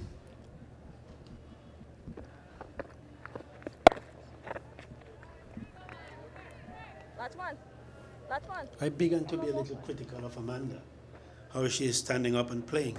Now, the standing up and play may not work in every case, because I was saying earlier that she trusts the pitch to be bouncing. She's playing on the back foot almost every time. And unless the ball is up, she's always on the back foot. And if anything keeps low, she wouldn't be able to get down there. So she's trusting the wicket, the pitch. Oh, yes, Fluffy. Well, Clarkson doing just as asked and just as expected of her. And there you see Edwards just signaling 2 balls left in the over. And that's just a reminder, okay, just keep it calm. Don't give it away. And as soon as we say that, you just wonder if that was an edge or not. In terms of how the fielders looked, it doesn't seem that way. I don't see any heads in the ground. But it was interesting because she said 2 for the over, meaning, all right, don't go playing, any expansive types of shots. Continue in the same vein you have been. That one given some more air. Beautiful stuff from Millington. She touched it because it went from 17 to 18. Oh, okay. All right. Well, that completes the 10 overs for Millington. And after 33, it's a 92 for 4. Well, the Leewards are pushing on, and with at least 92 for 4 suggests that they can go further. They can reach the score and lead 76 runs. The balls will accommodate them, but can they hold their nerve to a point where they can win this game? You can't take it away from Guyana. They have fought well, they have done well, they batted well. In the field, they're making the changes back and forth. The only lapse I see with sometimes is when the fielders are not on the boundary, rather they are 3/4 the way in, and as a result, they are beaten. Well, Shadaha Grimman into bowl her 9th. This one in the air for a moment, and the misfield. Munasar looks like the guilty party on that occasion.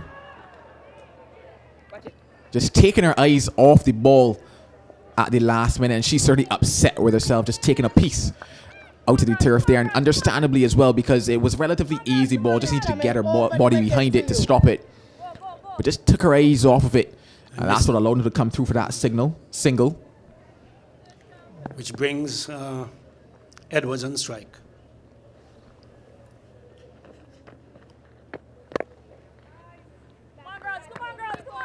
We have what they call a perfect foil. Right-hand batsman, left-handed batsman. The rotation of the strike back and forth. And every now and again, the singles are being picked up and a boundary is had.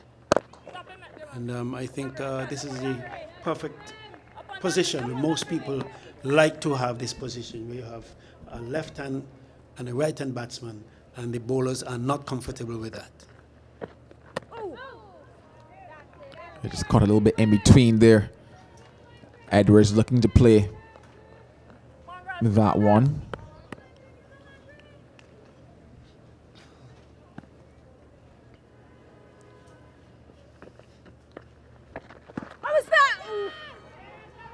Certainly sliding down the leg side. The keeper, Shemaine Campbell, also giving that indication in terms of how early she opted to skip down. Some time ago during the warm-ups, I will pause. As Grimond goes to Amanda. She's right forward. That's the end of the over. I looked at a practice session, and I saw a bowler from the Guyana team running in and bowling at a good clip. And I was wondering, why this lady's not. She has red hair, and I thought, she would have been featured at least at some point during the games, but she's obviously not featured. I don't know if she's nursing an injury, but the Guyanese have opted mostly for spin. And only one, a few overs from pace we have had, and basically it's spin, a diet of spin, and many Caribbean teams do not like that much because we are all people who love the ball coming on to us, and we play so much easier when it's coming on. And when we have to give momentum to the ball, that's not something we always do appreciate. The person who I saw play the Guyanese very well was Haley Matthew. She hit that ball as if she was hitting a pace ball. It's really beautiful to see her bat. Well, another change of bowling, and in fact looks to be Latchman now, coming in to bowl for her first over of this match.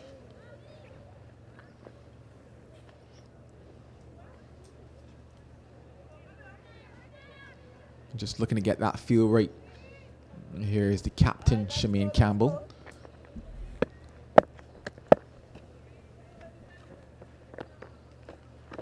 A bit of a leg spin into operation here. Right arm legging. Some people think it's the most difficult form of spin bowling there is.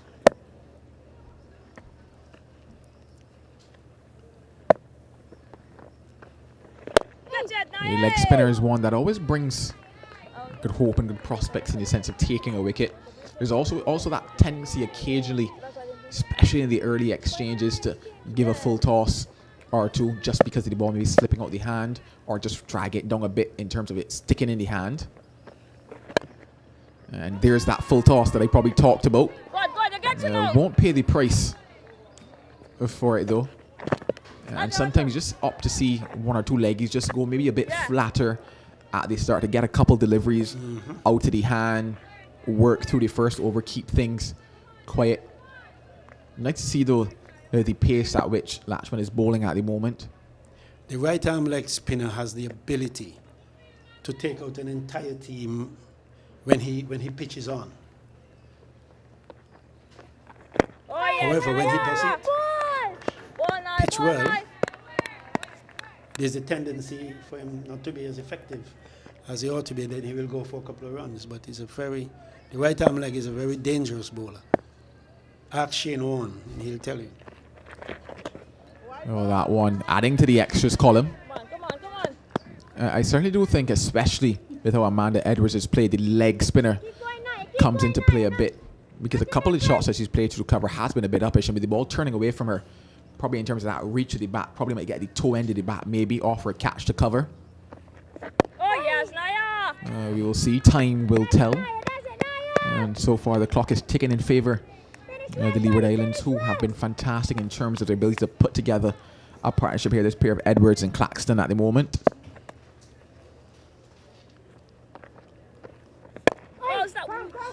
Single to close out the over. 35 bowled. It's 96 for 4.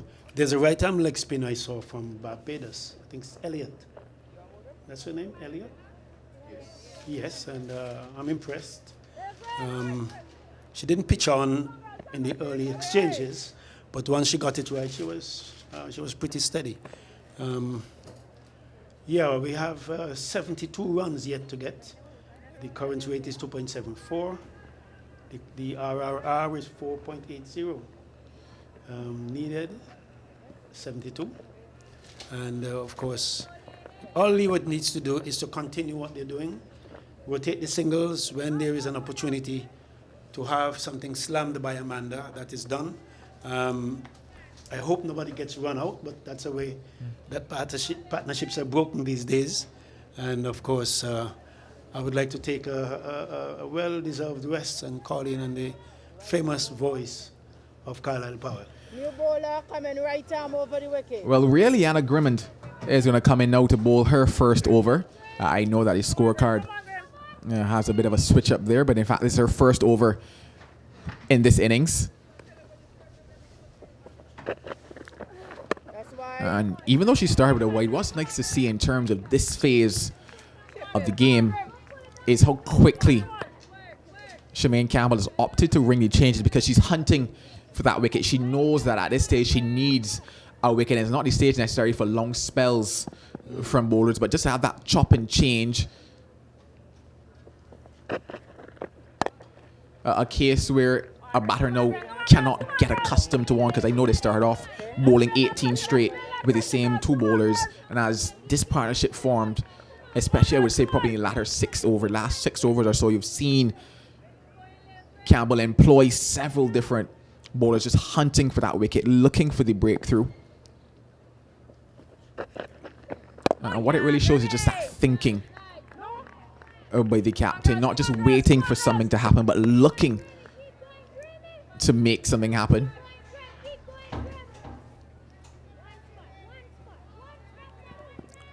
This partnership between Edwards and Claxton at 71 is the highest of the game so far. Yeah, it's certainly been wonderful from no real chances in the innings. The one drop catch very early for Edwards, but since this pair have come together, it's been what you could consider a complete performance from them. And that's going to be another extra. They'll take them however they come in the Leeward Islands.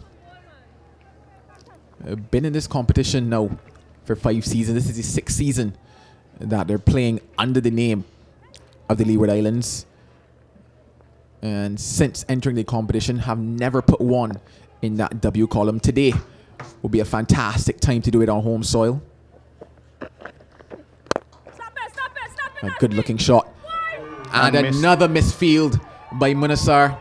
This time though, she's going to pay the price for it. Another boundary, which now takes Edwards to 49. Had a good bounce too, but she just took her eyes off the ball and looked towards the stumps where she planned to throw it. And it went past her, and the Leewards is getting 4. Yeah, I think maybe it's just a bit of that fitness aspect come into play in the latter stages of this game. Fielders out there are mentally drained, including physically drained as well. And it's just a question of who can keep it together to the end. Can Guyana keep it together, or can the Leeward Islands keep it together? Whoever does that is going to be team to put points on the board here today. Thought about one. Can't get it. A bit of a shadow done by mid-wicket. Mid-on, though, does the fielding in the end. But they were certainly in the game picking up those early wickets. And as this partnership has grown and developed, naturally have just gotten a lot flatter, Guyana. And with the sun beating down and Amanda Edwards beating it as well, she goes to 50. Celebrated by those in the pavilion for the Leeward Islands. They're loving it, and she is loving it, and she deserves every bit of praise that she's getting right now. And having brought up a 50, we missed the 100 by the Leewards. Leewards brought up the 100 in that very same over. This is going to be a free hit, and it will not be taken by Amanda Edwards because she took the single to get to her 50, but Jazeera Claxton will have the opportunity of facing this. It's been a big over so far. 1 no ball, 2 wides, and a boundary. So a free hit for Claxton, who's currently done 20 from 55. Spent a lot of time at the crease.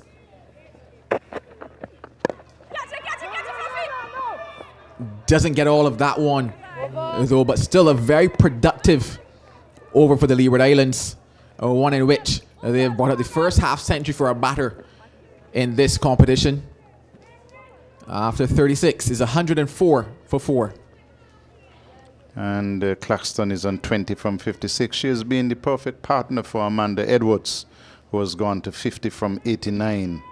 The Leewards are striking at 2.89. They still require 64 runs in 84 balls.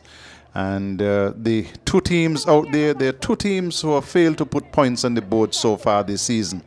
And so I'm sure that there will be nerves on both sides.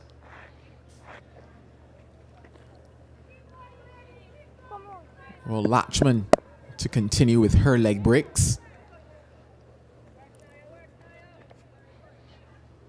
They've done a lot of the hard work, the Leeward Islands, but still some more to go if they're going to get home in this encounter.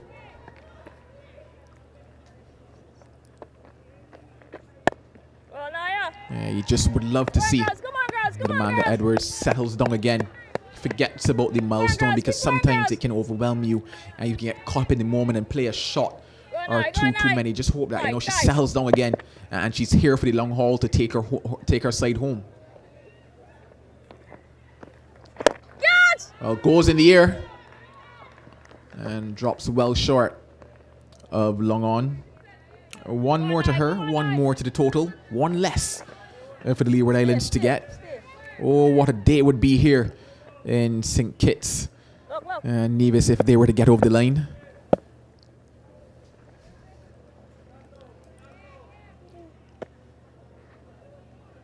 Long on being sent all the way back to the boundary.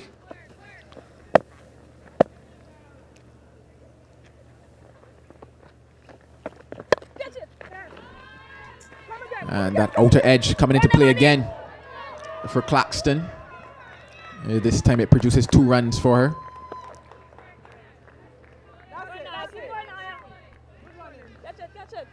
This is certainly a day that you could say that they believe.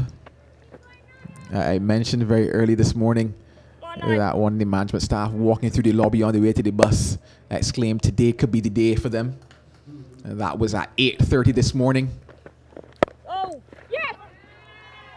So who knows, maybe the team talk this morning might have done the job. Maybe training yesterday or whatever session they had yesterday might have done the job. Partnership is 82. Significant in the circumstances.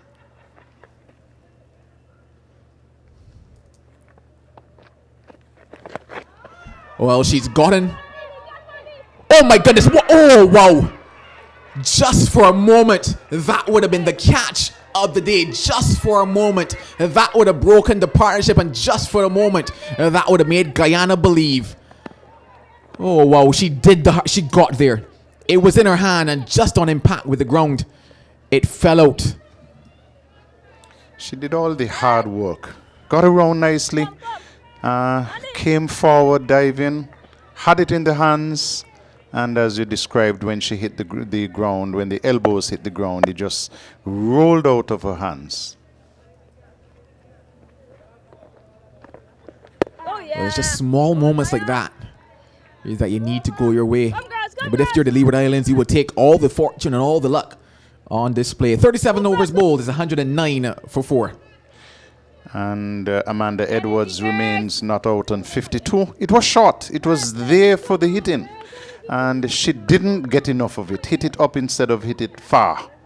But she survives. Fortune, they say, favors the brave. And she would be hoping that she will be there for some time to come yet.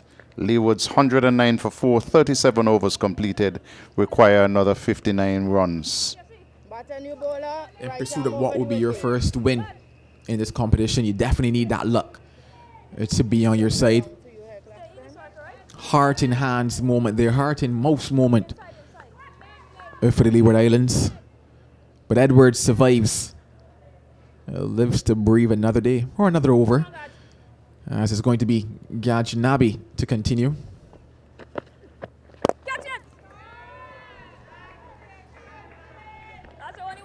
And the singles keep coming for Edwards.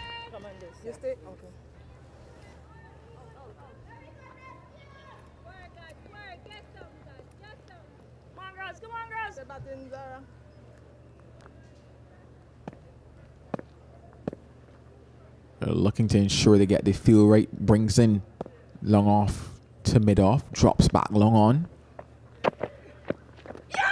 Goes all across that one. And she has to depart. So looking for the breakthrough. And it comes via Shakbika Gajnabi. It's a bit of a naughty shot though, because it was pitched just about off stump. And Jazeera Claxton swinging all around it, looking to play it into the onside. Had she opted to go straight down the ground, it would have been an easy single. It's just those little moments of letting a team back into the game. They were given a chance, given a life when Edwards was put down, and a fault shot, a fault stroke by Jazeera Claxton brings about her downfall. It was certainly though a lovely innings from her and played an important role in that partnership. But the job is not done just yet, and she certainly will be disappointed that she couldn't be there at the end for the Leeward Islands. Fifth wicket goes down. It's 110 for 5.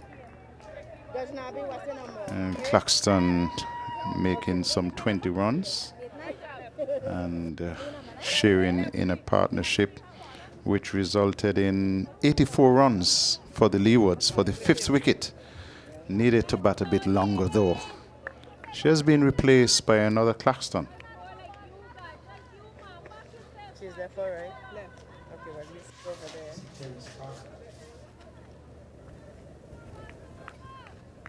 Candice. Yeah, Therese Parker strides out to the crease now to join Amanda Edwards. She's coming right arm around the wicket. 2 gone. Maybe strategically the management thinking left-hander to replace the left-hander. Oh. Easy. Lovely, Mandy. I love that. Come on, girls. Keep going, girls. Keep going, guys. Come on, girls. Well, another partnership needed for the Leeward Islands. That partnership of 84. Getting them within striking distance. But it's at this moment now that Guyana could probably look to just squeeze a bit more in terms of looking to build up some dot balls at one. And even if they're unable to keep Amanda Edwards quiet, they can keep her off strike. And that's something that's definitely going to help them here as we head into the back end, the business end of this encounter. Stop it, stop it. Good. Finish strong, guys. Finish strong. Best ball, best ball. Come on, girls. Come on, girls. Energy, everyone. Once again, you can hear the life out there for Guyana. When that partnership was going, I mentioned the fact that they were relatively flat, and you can almost understand it. The sun beating down, unable to take the wicket. But no, there's that wicket. No life has been inserted into their campaign. Oh, yes. And once again, they're looking for glory. 1-1 and 1 wicket from it. 110 for 5. Good over by Guyana. Exactly what they required at that stage. The partnership had reached as far as 86 runs. And so 84 runs, in fact. And so they needed that wicket. The Leewards now require 58 of 72 balls. They're in waters that they are not accustomed to navigating in terms of winds. And it's all a matter of which one of these two teams will be able to hold their nerve. Leewards definitely will have some hope with Edwards at the crease. She's on 53. Stop that, Fluff. Yeah, certainly ever more important that Edwards stays out there. Everybody else to bat around her. Almost. If they are to get over the line, I'm pretty sure that she needs to be out there for them at the moment. The way she's batting, how easy it's looking for her. Stop that, stop that. Good. And these are also the moments that matter as well. The fielding aspect of it. During that partnership, they were guilty of just letting through one or two. In fact, I would say maybe 4 or 5 in terms of the fielding efforts. But now that they've taken a wicket, just need to ensure they don't let those runs tick over. Catch it. Amanda Edward looking to get on with things, and this is where the possibility for a second wicket comes in, because if they can just keep things quiet, you just wonder, will Amanda Edward give it away?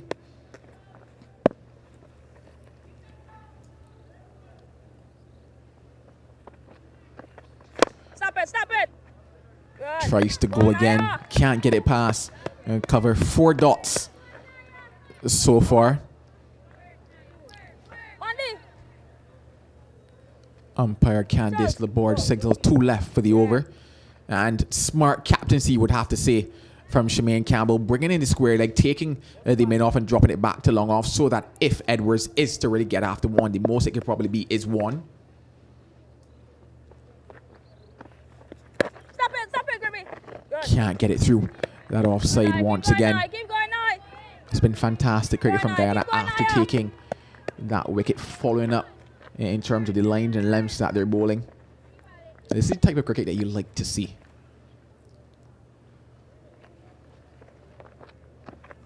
Oh, yes, Naya. Goes into the air, and the result is another dot ball. 6 dots means it's a maiden. It remains 1-1-0 for 5. Also means that the required rate will go up just a tad. And they're having drinks being brought onto the field here.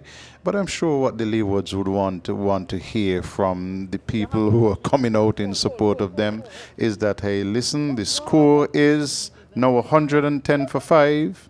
And that we require another 58 runs in 66 balls, but you two must keep batting. It has been a good display of cricket so far. When Guyana batted, Gajnabi was run out for 49. The next high score came from the bat of Schultz, who made 25. And after that, 17 not out to Millington, 13 to Mangro, and then some extras which came in quite handily to push the Guyana total forward and making it 167 it was after 50 overs. And so when the Leewards started, they started shakily. Maynard was out for 3, 7 for 1. Saxena out for, she also went early, 15 for 2. Clark at 23 for 3. Willett at 26 for 4. Claxton was LBW bowled Gajnabi for 20. Herself and Edwards had put on a partnership of 84. The Leewards are now 110 for 5. 39 overs completed. And we are at the business end of the game. 11 overs left. And the Leewards require 58 in 66 balls. Well, we're certainly in store for an exciting ending, no matter which way the pendulum swings. Somebody's heart will be broken here at Warner Park on this Friday evening. Both teams in pursuit of points for this year's championship, but one team in pursuit of their first win ever in the competition. A lot at stake, a lot to play for. Don't you dare move from your screens, ladies and gentlemen. This is going to be a ding-dong battle. And the drinks break is complete. Really an impressive over bowl by Latchman, the last one up. She's now sent down 3 overs for 8 runs, the last one being a maiden over. And so it's 110 for 5. Amanda Edwards is on 53, and she has batted well. She knows her strength, obviously. She has been very good in the offside. And whenever it has been given some width, she has made very good use of that. You would say she certainly played within herself across the innings and operated to her strengths and not really gone outside of that. And it's really worked for her here today. Gajnabi to continue after the water break. And Parker is getting one on the legs and making good use of it. This one will go down for 4 on the just backward of square. Yeah, lovely shot in terms of the line of it. It was badly line, that angle going across. The left-hander opting as the right arm bowler bowling over the wicket around the wicket to the left-hander, just angle it down the leg side, just to help it as well, given the fact that there's nobody with the ability to stop that on the leg side. Got bat onto it and got a good result for her. Gajnabi again, and Parker is driving on the onside to straightish mid-wicket, no runs.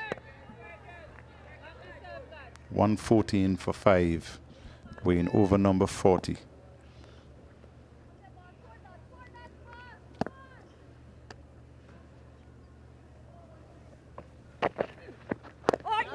Defended nicely, and it goes into the offside for no runs. Leewards require 5.14 runs and over. They're looking for 54 runs in 63 balls to win. Well, this one is going down to the wire almost. Full toss, played into the onside. Fielder is down forward of square. She fields nicely. Just a run to Parker to take her to 5. And the Leewards will move to 115 for 5. Yeah, this is a matter of holding your nerve in this situation. For Edwards, it's a case of taking it as deep as she can, because the longer she's out there, the better the chance the Leeward Islands will have. That is it. One at a time. Finish strong, best ball. Come on, girls.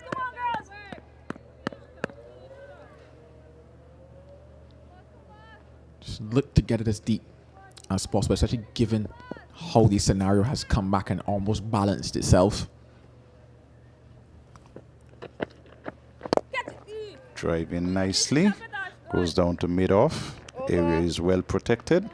Brings up the end of the over. 115 for 5, 40 overs completed, and the Leewards are in search of 168 to win. Well, I know that everybody who is supporting Leeward Islands is currently locked to their screens wherever they're watching this YouTube stream. Round number 3 of this CG United Women's Super 50. I'm sure that this will be a Friday afternoon delight if they can find themselves getting over the line. Latchman still in operation from that Lozak Road end.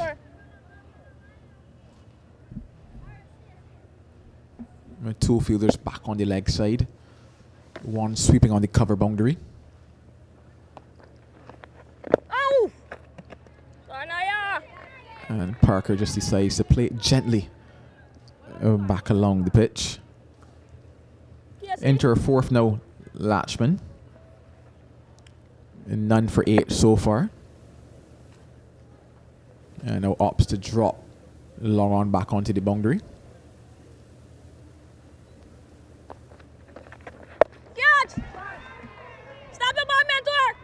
Oh, picks the gap. A bit of bounce favoring her as well. And the runs keep coming for Therese Parker. The fielder is not tall. And that ball pitched and bounced. And the fielder had to make some distance. But the bounce is what did the trick because it went over her head. She really couldn't do much about that. 119 for 5. Yeah, a bit of tennis ball bounce coming out of the surface there.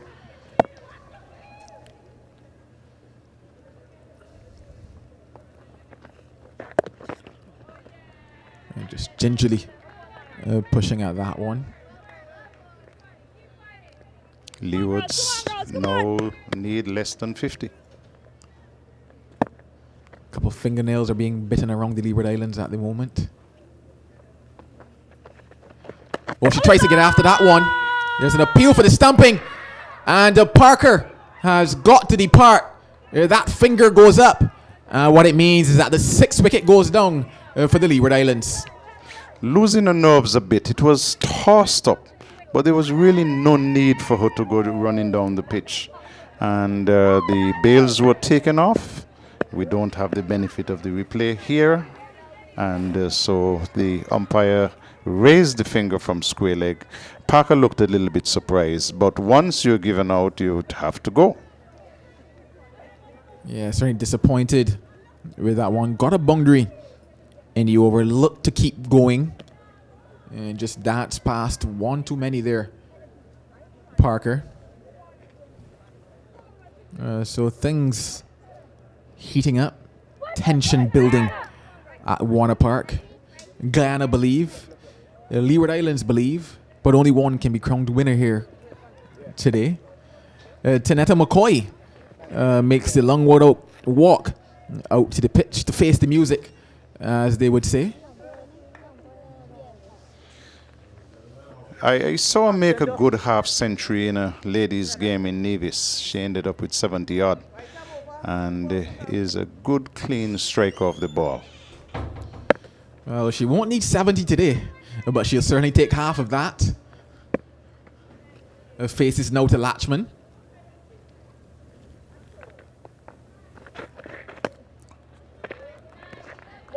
At one stage I thought she was leaving that one and making up her mind to play at the last minute.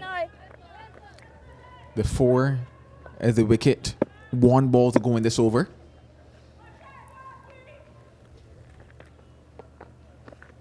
Oh yes, Naya! And behind it, 2 dots to close out. A wicket for Latchman is 119 for 6. And the Leewards are still requiring 49 runs to win this game. Let's go, ladies.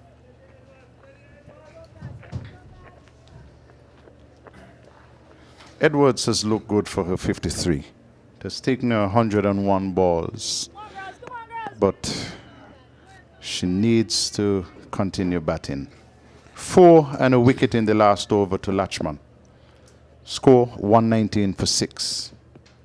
Gajnabi it is, so he's continuing. Bringing Edwards forward. Plays it to mid-wicket. No runs. The current run rate is 5.44. Required. Required. And the current run rate is 2.87. I said earlier that we need to keep the balls required, the balls available, and the runs required far apart. They're getting very close, 49 up against 53. And the closer they get together, the higher the run rate will go, and we have to be careful. Amanda is still there, 53. She has lost momentum somewhat. Since she made her 50, she has not scored only but 3 runs. She's driving into the offside. Doesn't get a single because there's good coverage from extra cover. Of course, she has lost Claxton and now Packer. Let's hope that there could be a little rebuilding, and there's no time to rebuild. There are only 51 balls left to acquire 49 runs. That's a lot of balls, McCall. There are, and there are 6 runs that could get from each ball. But the way cricket runs, it's possible you can get 6 runs from each ball, but that's not always possible. Played into the offside. They'll get a single. It's fumbled, but that's all they'll get. Score goes to 120 for 6. 1 delivery left in the over. Over number 42. There need to be some aggressive batting at this point in time just to separate runs and balls. They're almost equal. 48 up against 49. And of course,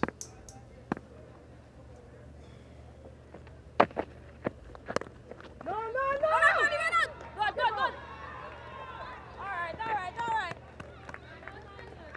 121 for 6. Again,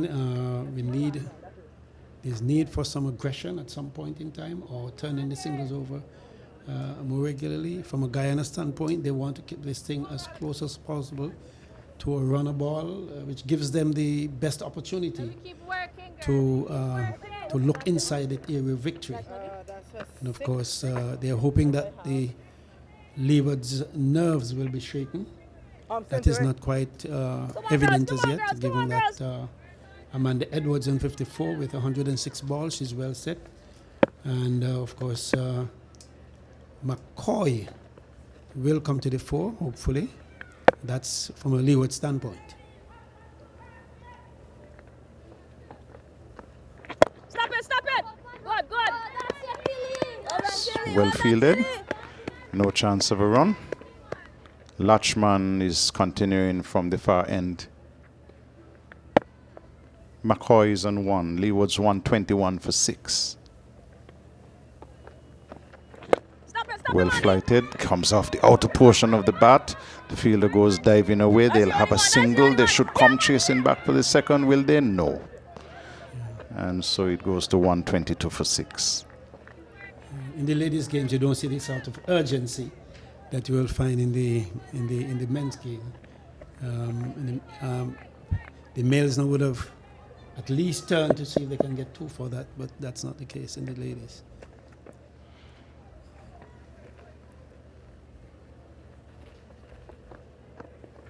Edwards is getting a short delivery and playing it down forward of square. The fielder is coming off the boundary. They'll get a single. And Edwards will move on now to 55.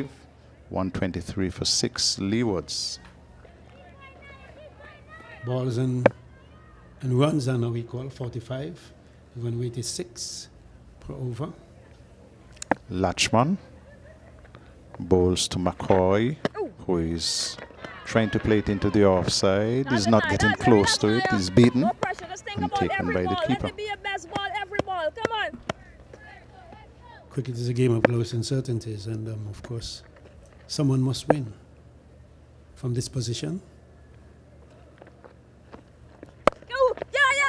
Easy. Well one line. I think from the very onset, Guyana intended to bowl these overs right through. If you realize how quickly that 10 overs came up when they started first, in no time they bowled 10 overs, and that's because they were bowling spin most of the time, and so therefore they bowled the overs quickly, and before Leewards knew it, there were 20 overs were gone, and Leewards was at the time struggling. But thanks to this Amanda Edwards and Claxton, they put on 84 runs, and that revived the innings for the Leewards. But now the balls have caught up with the runs. In fact, there are fewer balls now than there are runs. 45 runs in 42 balls, and of course, maybe that's not important. Edwards is defending. Back to the bowler. No runs. 123 for 6, the Leewards. Remember earlier today they won the toss and decided to field first. Now require 45 runs in 41 balls.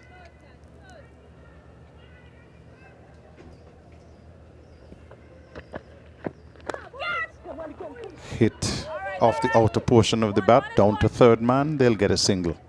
And that will take Edwards on to 56. 124 for 6, Leewards. And if there was a win this one, Amanda Edwards would be the one responsible, and she needs to be there until the end. In fact, at this point in time is when most persons go flying for 6s and 4s. And the balls up against runs seems to be beating Leewards, and really they would like to see things differently. Oh, yes, got it.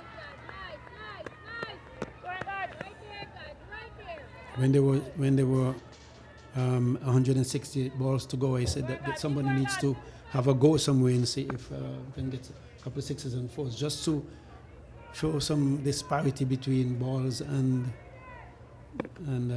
runs.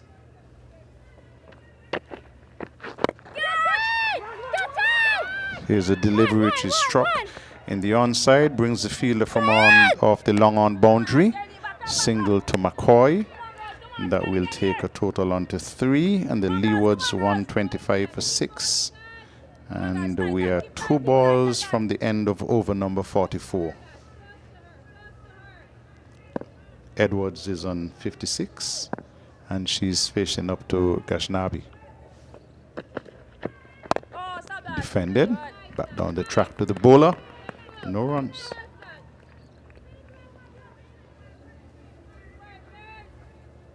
Keep going, girls. 6.97 required per over.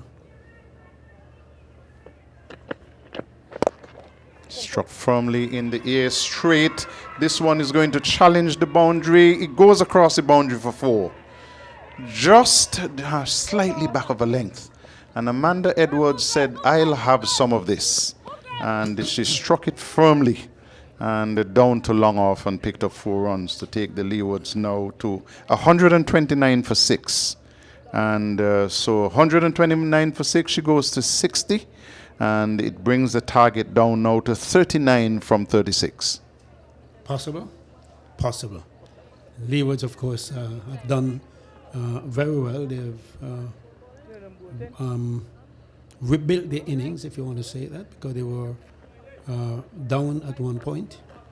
And then they took the initiative between Claxton and Amanda Edwards, and they rebuilt to a point where they are now within 50 of the score, 39 runs in fact, and just 6 overs to go.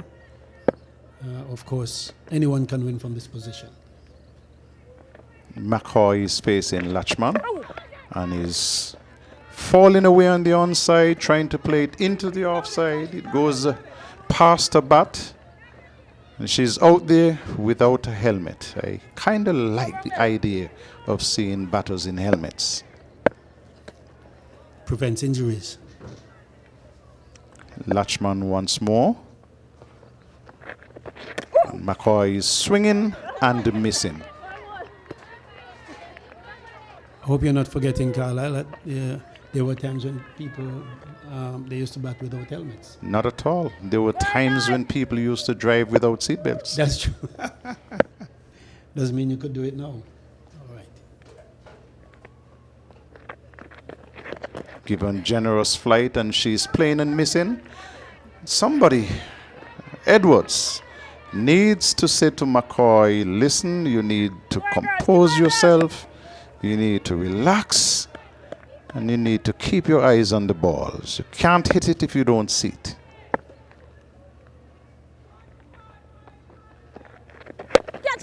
Hitting in the air, brings the fielder off the long on boundary, gets a single, does McCoy, to move on to 4, and take the score to 130 for 6. And most importantly, gives us some time at the non-striker's end to compose herself. Yes, she doesn't look I think she's been overawed by the situation. She's trying to push things where they are not, and trying to hit balls that are not possible to hit, and as a result getting herself tied and tangled. Oh yes, Naya. Defended by Edwards. And the good thing about Edwards, she knows what are her hitting areas. And once you're in those areas, she goes. And other than that, she's quite content to defend. Pitched outside leg. She's trying to swing it into the onside. Misses. McCoy sees the opportunity to quickly call a partner through for a leg by. 131 for 6. Required 37. I dare say, though, that Amanda Edwards being there for as long as she has been, 112 deliveries, I don't know if she must wait always for when she gets it where she wants it. This is a time to take a few risks. McCoy, I've seen so much cricket. I've been on the bench so much as a manager for everything from under 13 to Leewards senior team that I'm content to take what you get. Take what you get. Because I've seen players get flustered and go after the bowling. And you look at the scoreboard, in 2 overs time, we lost some 4 or 5 wickets, and the score hasn't progressed. You take what you get in this cricket. You see, and what Guyana will do is to not give her what she wants. She's coming And right then arm over what the will the wicket. score be? She's coming around to you. Doesn't matter. You still play what you see. And you play your best shot to every delivery. No sense in getting flustered. We saw that from some of the batters on the score sheet. Where they now? In the pavilion sitting down. Full delivery, which is hit down to mid-wicket. It challenges the fielder at mid-wicket, goes across the boundary for 4, and Edwards goes on to 64. This is exactly what I've been saying to you, McCall. Yes. You take what you get. No sense in rushing the game. Okay, let's look at the score though. 135 for 6. Run rate of 6.83. 33 runs required of 29 balls. Quite possible. Shinetta Grimond it is. And this delivery, she's driving, wants a single. McCoy is fast asleep at the non-striker's end. What was she doing, McCoy? I wonder. And so the throw backing up, of course. wasn't at all. The throw came into the bowler's end, but Edwards was safely home. She's on 65, has batted well. And McCoy, who is on 4 from 14, will take strike. Need to see more game awareness from McCoy. She was lapsing. She was relaxing at the non-striker's end when that ball was struck. Here is Grimond, delivery outside the off stump, losing a shape, trying to swing it down to mid-wicket. Why not play it to the offside? And this is what you talk about in terms of game awareness. Yeah. She's dabbing. Straight back to the bowler. And the score remains on 136 for 6, the Leewards. And we're 2 balls away from the end of over number 46. 5 runs in the over so far. For this delivery, she's swinging, missing. Dot ball. Score remains 136 for 6.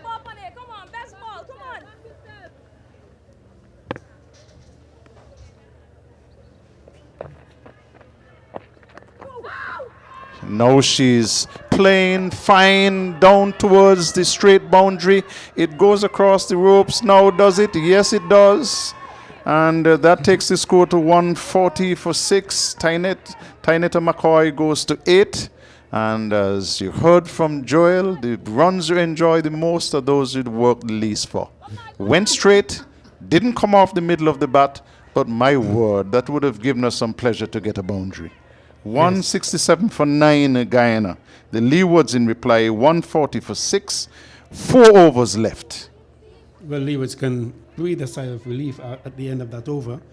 given the few runs that they got from McCoy, who didn't seem like she will make any. She's swinging all over the place, but of course, Amanda Edwards will be taking strike. It's 140 for 6. I would say the Leewards can breathe. I wouldn't say they can breathe easy. Still a task at hand. Here is Latchman, wide of the off stump, driven into the offside. Fielder is covering nicely from the cover boundary, and so that will be run number 66 to Edwards, and the Leewards move to 141 for 6. Require 27 runs in 23 balls. Game on. Game on. And of course, McCoy is now facing Latchman. And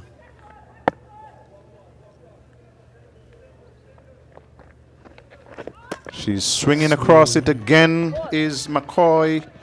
And they say when things get tense, you get back into bad habits. She has been swinging and missing, trying to play it into the onside. She would do well trying to play it straight over the bowler's head then. She would do well sending for her helmet as well. Now we see that the square leg is being pushed back to the boundary. And the fielder from long off has come inside the circle. Latchman to bowl to McCoy. And she's turning it into the onside. They're chasing through for a single. Could have been close, but the fielder didn't pick up. And so Edwards was able to run through and complete the single standing up. And the score goes on now to 142 for 6. Yeah, that was not a good call in my opinion. The fielder had been picked up cleanly. That could have been a much better, a different result. Amanda is now facing 142 for 6. Given good flight and driven down to long on, brings the fielder off the boundary. And there's just a single. Edwards moves on to 67. Leewards 143 for 6. Need 25 runs to win this game. Well, this is certainly what you want in terms of a competition like this. You want to see things going down to the end. You want to see that teams are fighting at the bottom half of it.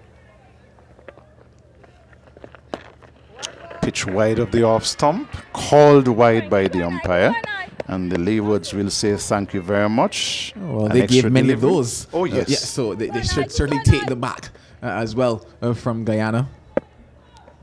24 required now.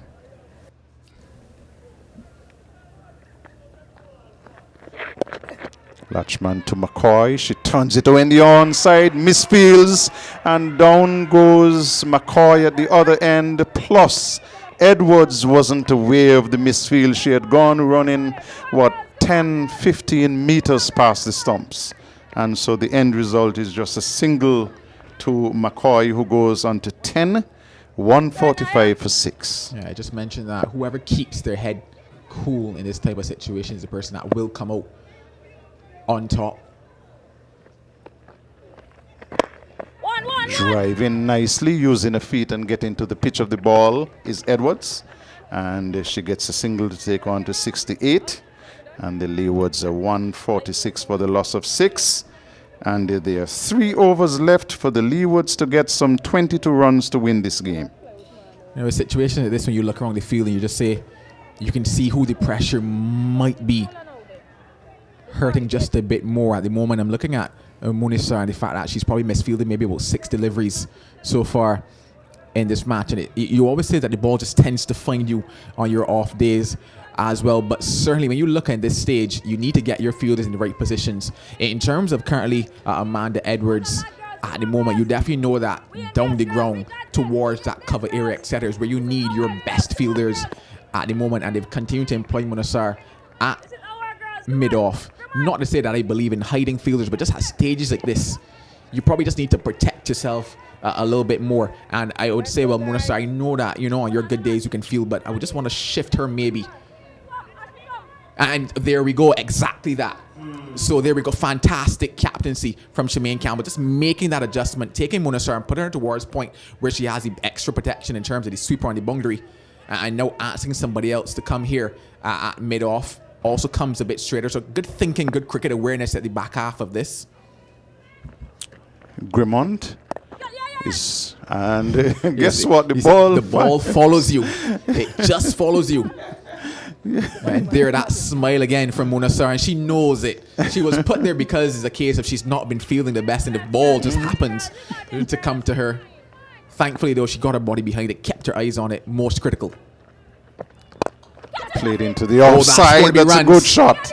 And that's going to challenge the boundary. It goes across the boundary for 4.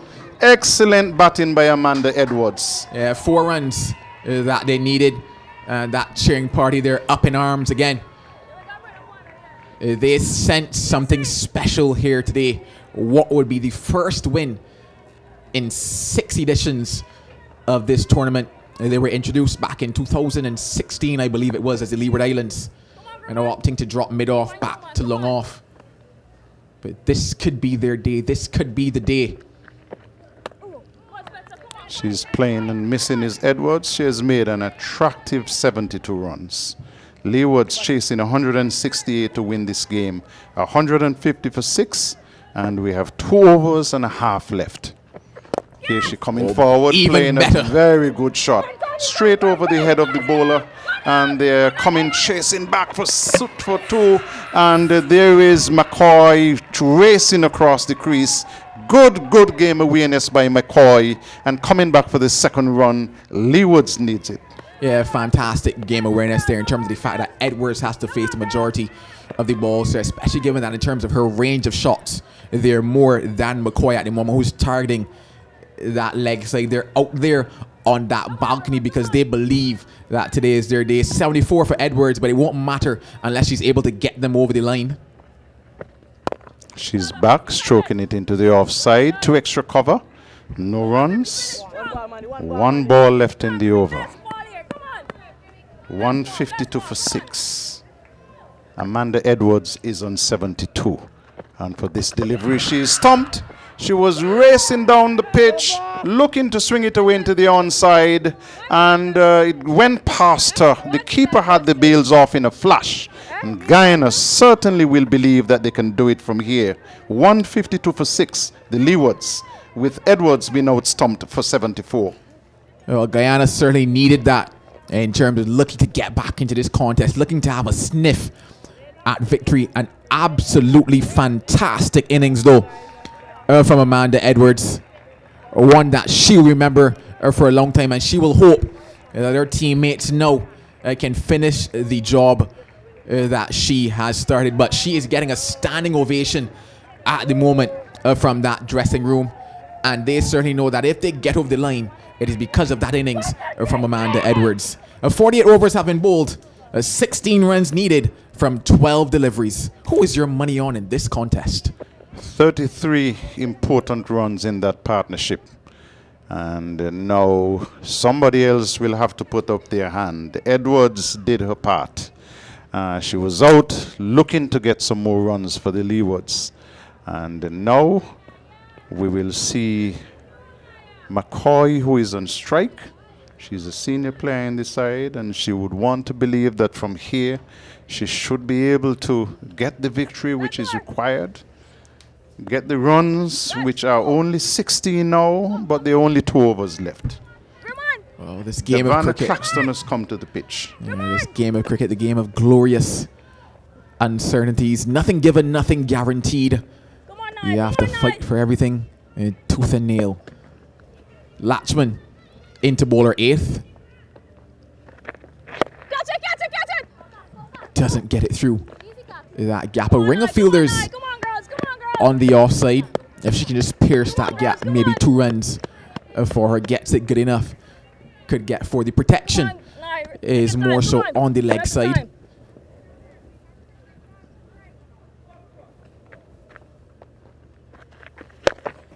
Many sitting on the edge of the coach. 15 runs needed now from 10 deliveries. Turning blind, there was McCoy. Had no idea that the ball was actually in the hand of the fielder already. But no, Devana Claxton to face her first. And probably one of the most important deliveries that she will face here for some time to come. 153 for 7. Go back, go back, go back, go back, go Leewards back. looking Go for back, 15 runs to win this game.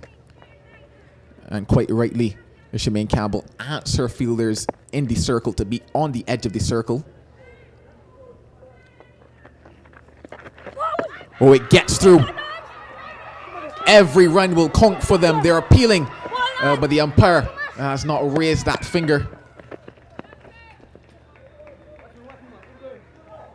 And signal leg byes. So it does not matter how they come, as long as they come for the Leeward Islands. More have now gathered at the bottom of those steps. 13 required. Dot ball. Swinging and missing. Gold almost at this stage. The only thing better would be a wicket. Edge of your seat moments here. 13 runs, 8 deliveries. Well, this one is going to challenge deep mid wicket and a misfield, something that they could ill afford at this moment. I mentioned that they will need luck, and luck is certainly on their side. She ran past it, overran it, went to her right when she had been chasing to her left. Score goes to 159 for 7, and the Leewards are feeling that they can do it. Require 9 runs in 7 balls. Into single figures now for the Leeward Islands. Will this be the day? Will this be the moment for them? Latchman with a final delivery in this over. And she's Well, this swinging one it could be in out. the air, and it's going to land safely. They'll get a single. So it goes on to 160 now. And the Leewards with 6 balls left, 1 over left in the game. And the Leewards require another 8 runs to pull off their first victory. Guyana having made 167. And the Leewards now with 6 balls left in the game. McCoy is on 11. Davana Claxton is on 5. And 1 over left in what has been an enthralling game. You could not write a better script for a Friday evening here in St. Kitts and Nevis. It has come down to the wire, to the final over who will hold their nerve, who will get over the line. McCoy to face. Gajnabi. And Gajnabi to bowl. Needing the best 6 deliveries of her life. Leeward Islands just need to get bat on ball. Here we go. 8 from 6. Make that 7 from 5. Claxton was clearing the front leg and swinging for the heavens. Got a single, and the captaincy of Campbell has been excellent. Yeah, certainly kept her head on, kept cool all throughout the game. And now this is the moment that matters. Spending every second ensuring that they get the fielding positions right.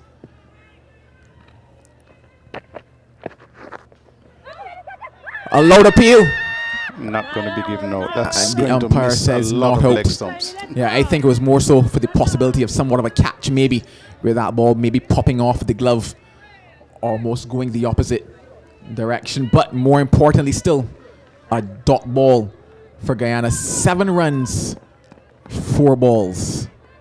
Can the Leeward Islands do it? Can they take their first win in this competition? Gets bat onto that one and scamper another single. The misfield might allow for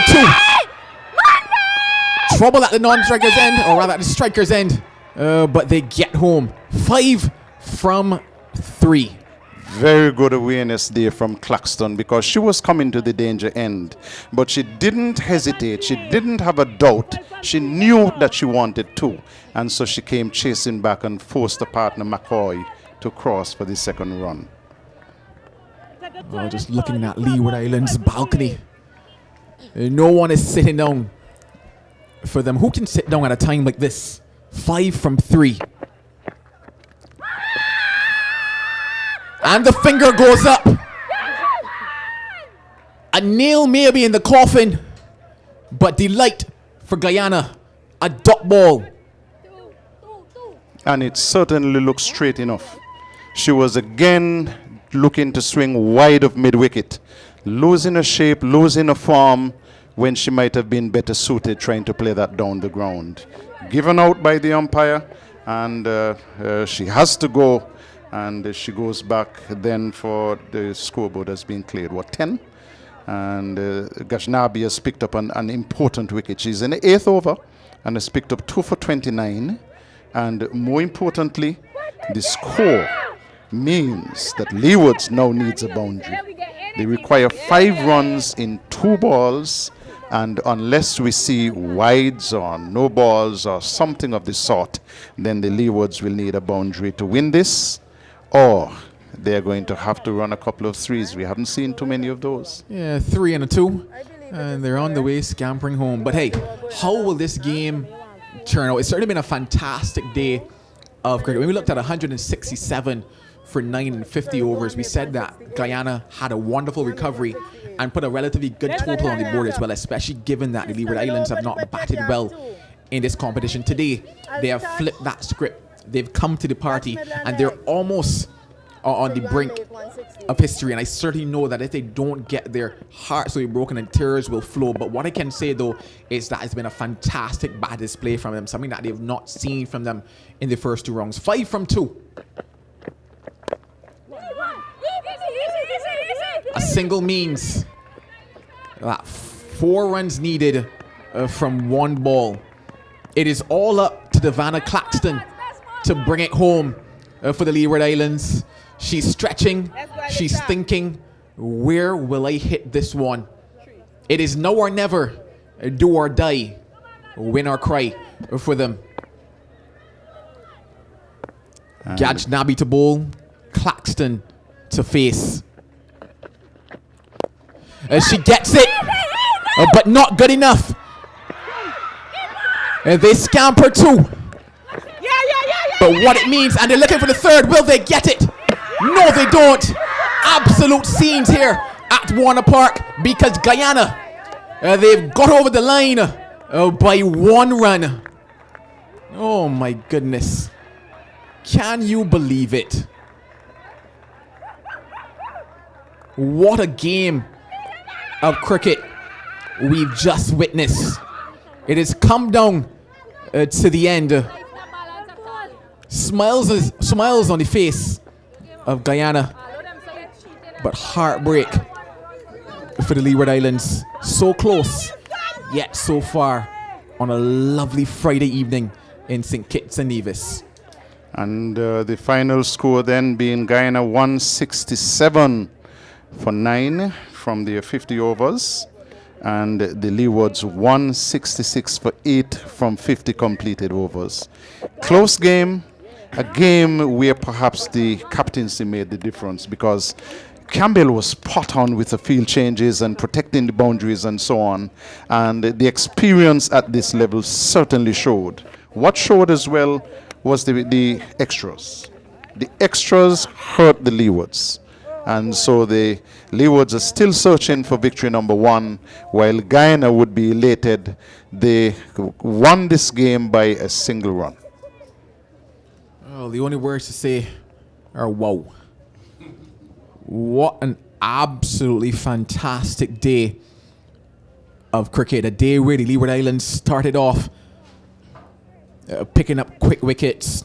You saw a partnership and batsmanship come through in the middle for Guyana, and you saw them bat out the 50 overs. The first team at that stage to bat the 50 overs, because Barbados also batted 50 overs to the end of their encounter. But then the Leeward Islands, a team that have not necessarily performed well over the first 2 innings, or rather the first 2 rounds of this championship, putting 166 for 8 on the board after losing some early wickets. A partnership of 84 got them to this point.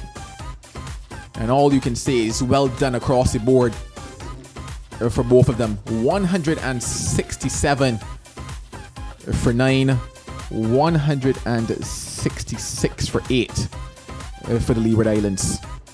Fantastic game of cricket in my view. I thought that the Leewards batted well for the first time. I don't think they've ever come this close. And it was nice to have seen Leewards in the hunt for a victory and on course, except the good captaincy of Sharon Campbell and the persistency of the Guyanese fielders to keep things tight. Of course, denied Leewards. I thought that they could have been a lot more aggressive when they had balls to spare, when there were many balls.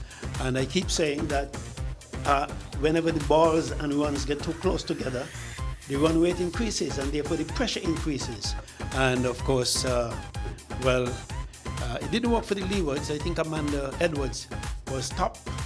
She was key. I admired her innings. Jazira Claxton was her perfect foil. And we thought that they were very good together, left hand, right hand. I think where things began to slide was when Parker got out. Because Parker is a go-getter. She will hit it anywhere you know. Once it's on her leg stump or center stump, she goes long. And she got run out, I think it was, or stumped. She got stumped going after the runs. And as a result of that, the Leewards faltered. But 166 out of 167. You may say they lost. Yes, they lost. But at least a good game of cricket, in my view. Yeah, certainly at the end of it, a fantastic game of cricket and a fantastic Friday here at Warner Park. The result, Guyana women, they win by 1 run and they get their first points of the CG United Women's Super 50 Cup. Well, that's all from us here at Warner Park. We do hope that you enjoyed today's action. A break for the weekend. And then on Monday we return with round number 4 of Super 50 cricket action.